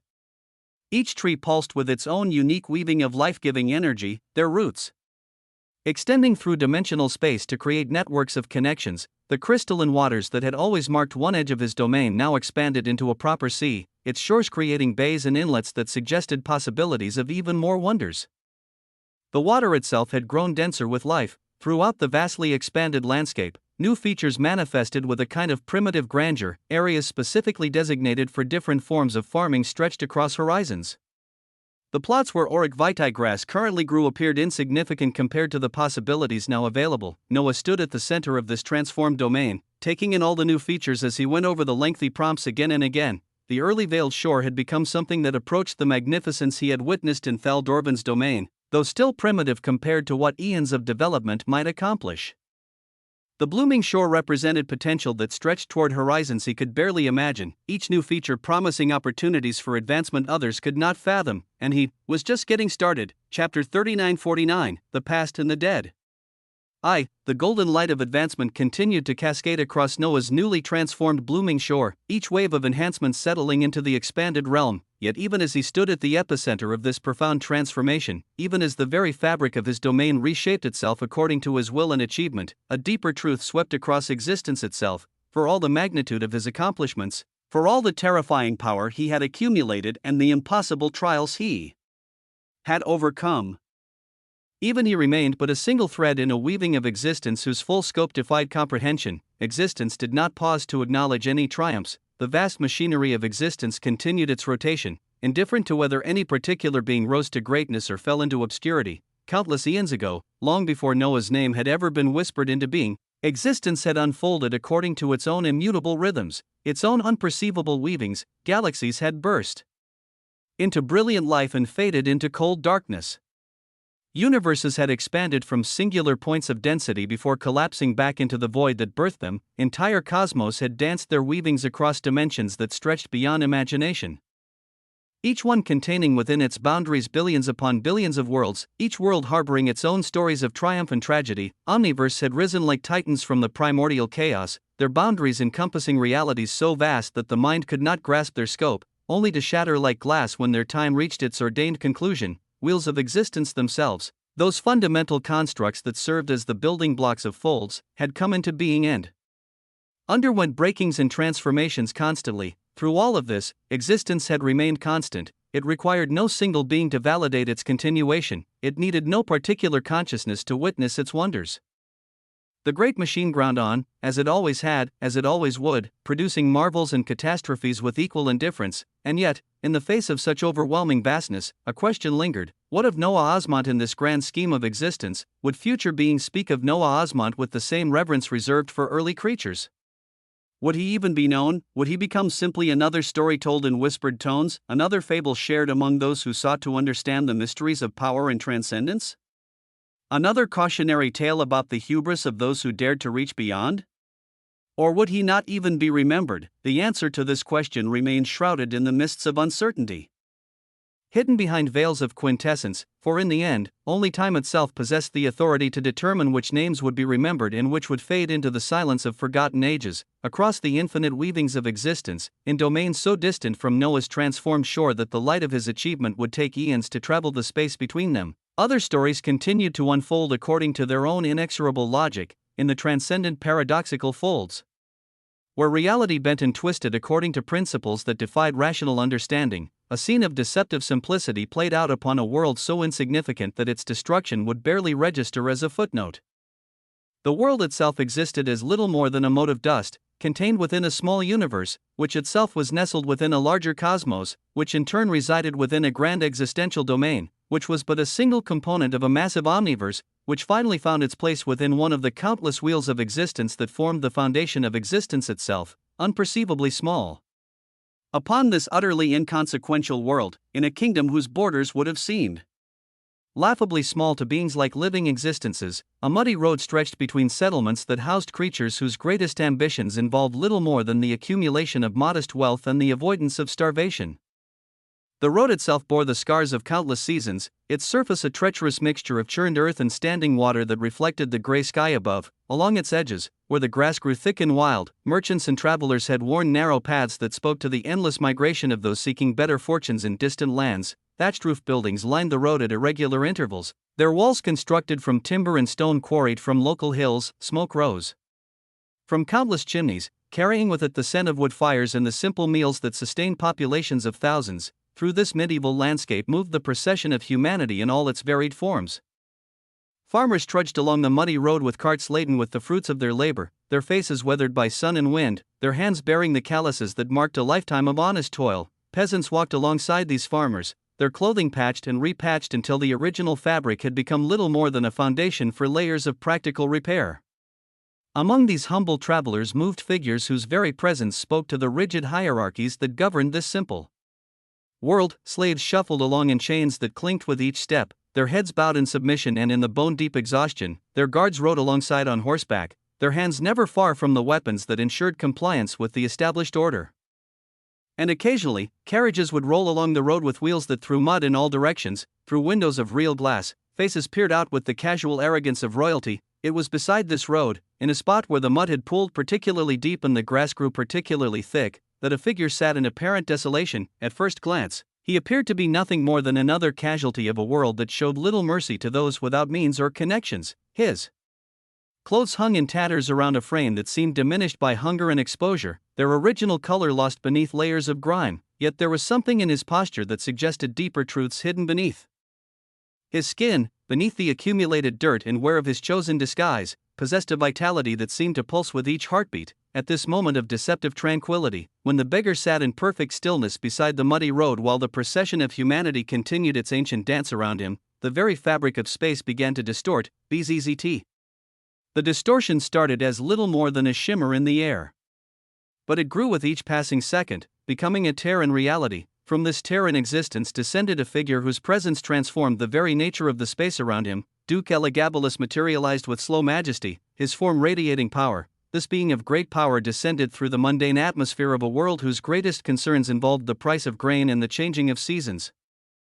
His ancient eyes swept across the scene below with the particular disdain. The humans who moved along the muddy road continued their daily routines as if nothing had changed, their limited perception unable to register the presence of something that could erase their entire world from existence with less effort than swatting an insect. Duke Elagabalus floated downward, his attention focused entirely upon the figure who sat beside the road in apparent destitution. "You have seen everything so far?" he asked, his tone carrying the careful respect of one powerful being addressing another whose true capabilities remained hidden beneath layers of deliberate misdirection. "We were able to obtain the body of an early creature as I gave Davidicus the task of reanimating it." But, at such a moment, the beggar smiled, and he spoke calmly. "What worries you is that Ozymandias," the beggar said, his voice carrying none of the weakness suggested by his appearance. Each word emerged with the clarity of crystal and the weight of absolute certainty. "Logically, you are convinced, as you rightfully should be, that he cannot possibly be an early creature. This is a correct line of thought. It is only logical, but," he paused, allowing the silence to stretch, "what of the infinitesimally small chance that he is an early creature? Is that why you came to bother me?" An immense silence settled over the muddy road, broken only by the distant sound of carriage wheels splashing through puddles and the murmur of voices engaged in the simple business of survival. In that silence, two beings of unimaginable power regarded each other across a gulf that separated not just their physical forms but their fundamental approaches to the mysteries that governed existence itself. Chapter 3950, The Past and the Dead. 2. Duke Elagabalus felt the weight of that silence pressing against him. "You know already, Duke Schrödinger," he said, "you are one of the true leaders of paradox.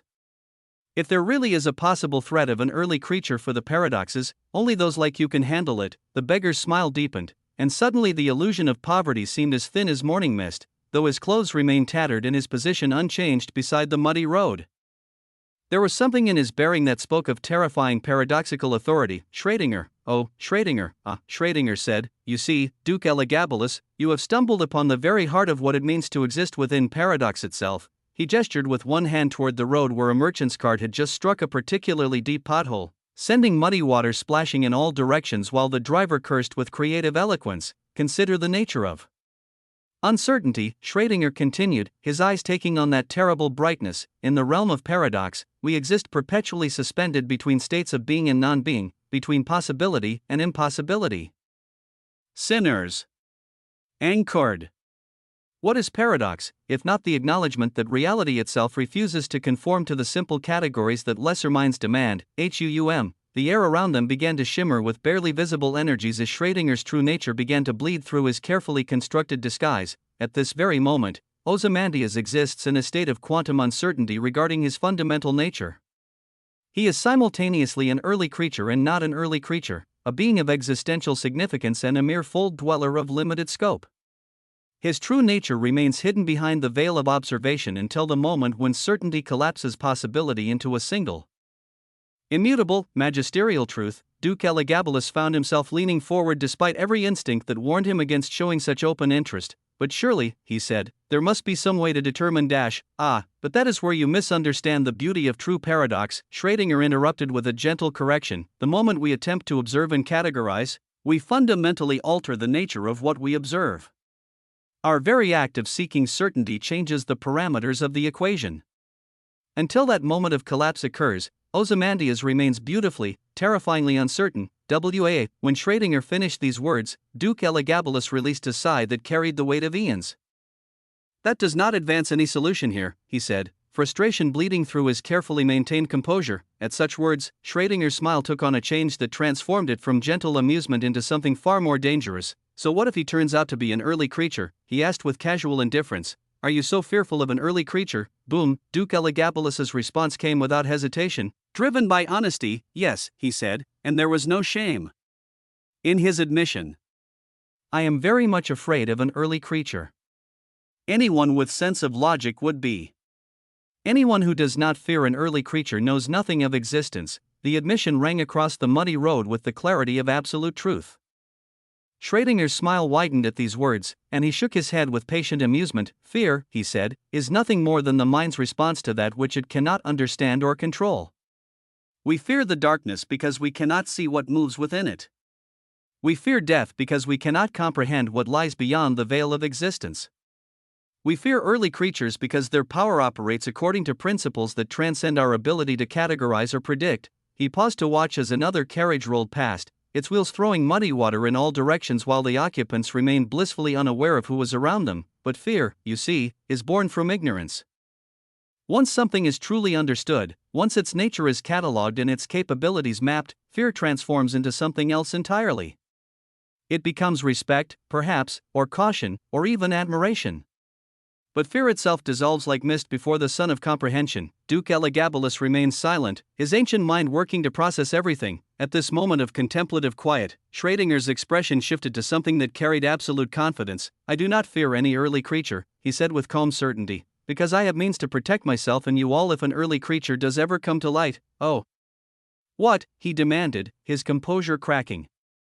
How? Schrödinger smiled as he looked out across the muddy road. At that precise moment, a particularly ornate carriage approached their position, its wheel striking a deep pothole with enough force to send a cascade of wet mud splashing across Schrödinger's already tattered robes. He wiped away the filth with movements that spoke to infinite patience, his expression never changing even as the royal occupant of the carriage looked down at him with an expression of supreme arrogance. Before proceeding along the road without a backward glance, Schrödinger did nothing about this casual insult, his attention already returning to the matters that truly demanded his focus. To understand this, he said, you would have to recollect something from the stories of the earliest folds. Do you remember what happened after Paradox was locked away the first time? Duke Elagabalus felt his expression shift to one of weary resignation. Duke Schrödinger, he said, I have heard the stories of the earliest folds countless times. I don't want to dash, and you will now listen to it again another time. Schrödinger interrupted, his voice taking on the stern authority of one who would accept no argument. Duke Elagabalus fell silent, recognizing the futility of resistance when faced with such a being. Schrödinger settled back against the muddy home, his eyes taking on the distant look of one who gazed across eons to witness events that had shaped existence itself. When he began to speak, his voice carried the cadence someone telling a version of a story. The creature moved across the earliest folds with a sense of melancholy. He began, as it found that uniquely, it missed the living paradox. Having been with it for so long, it found that it actually missed its company.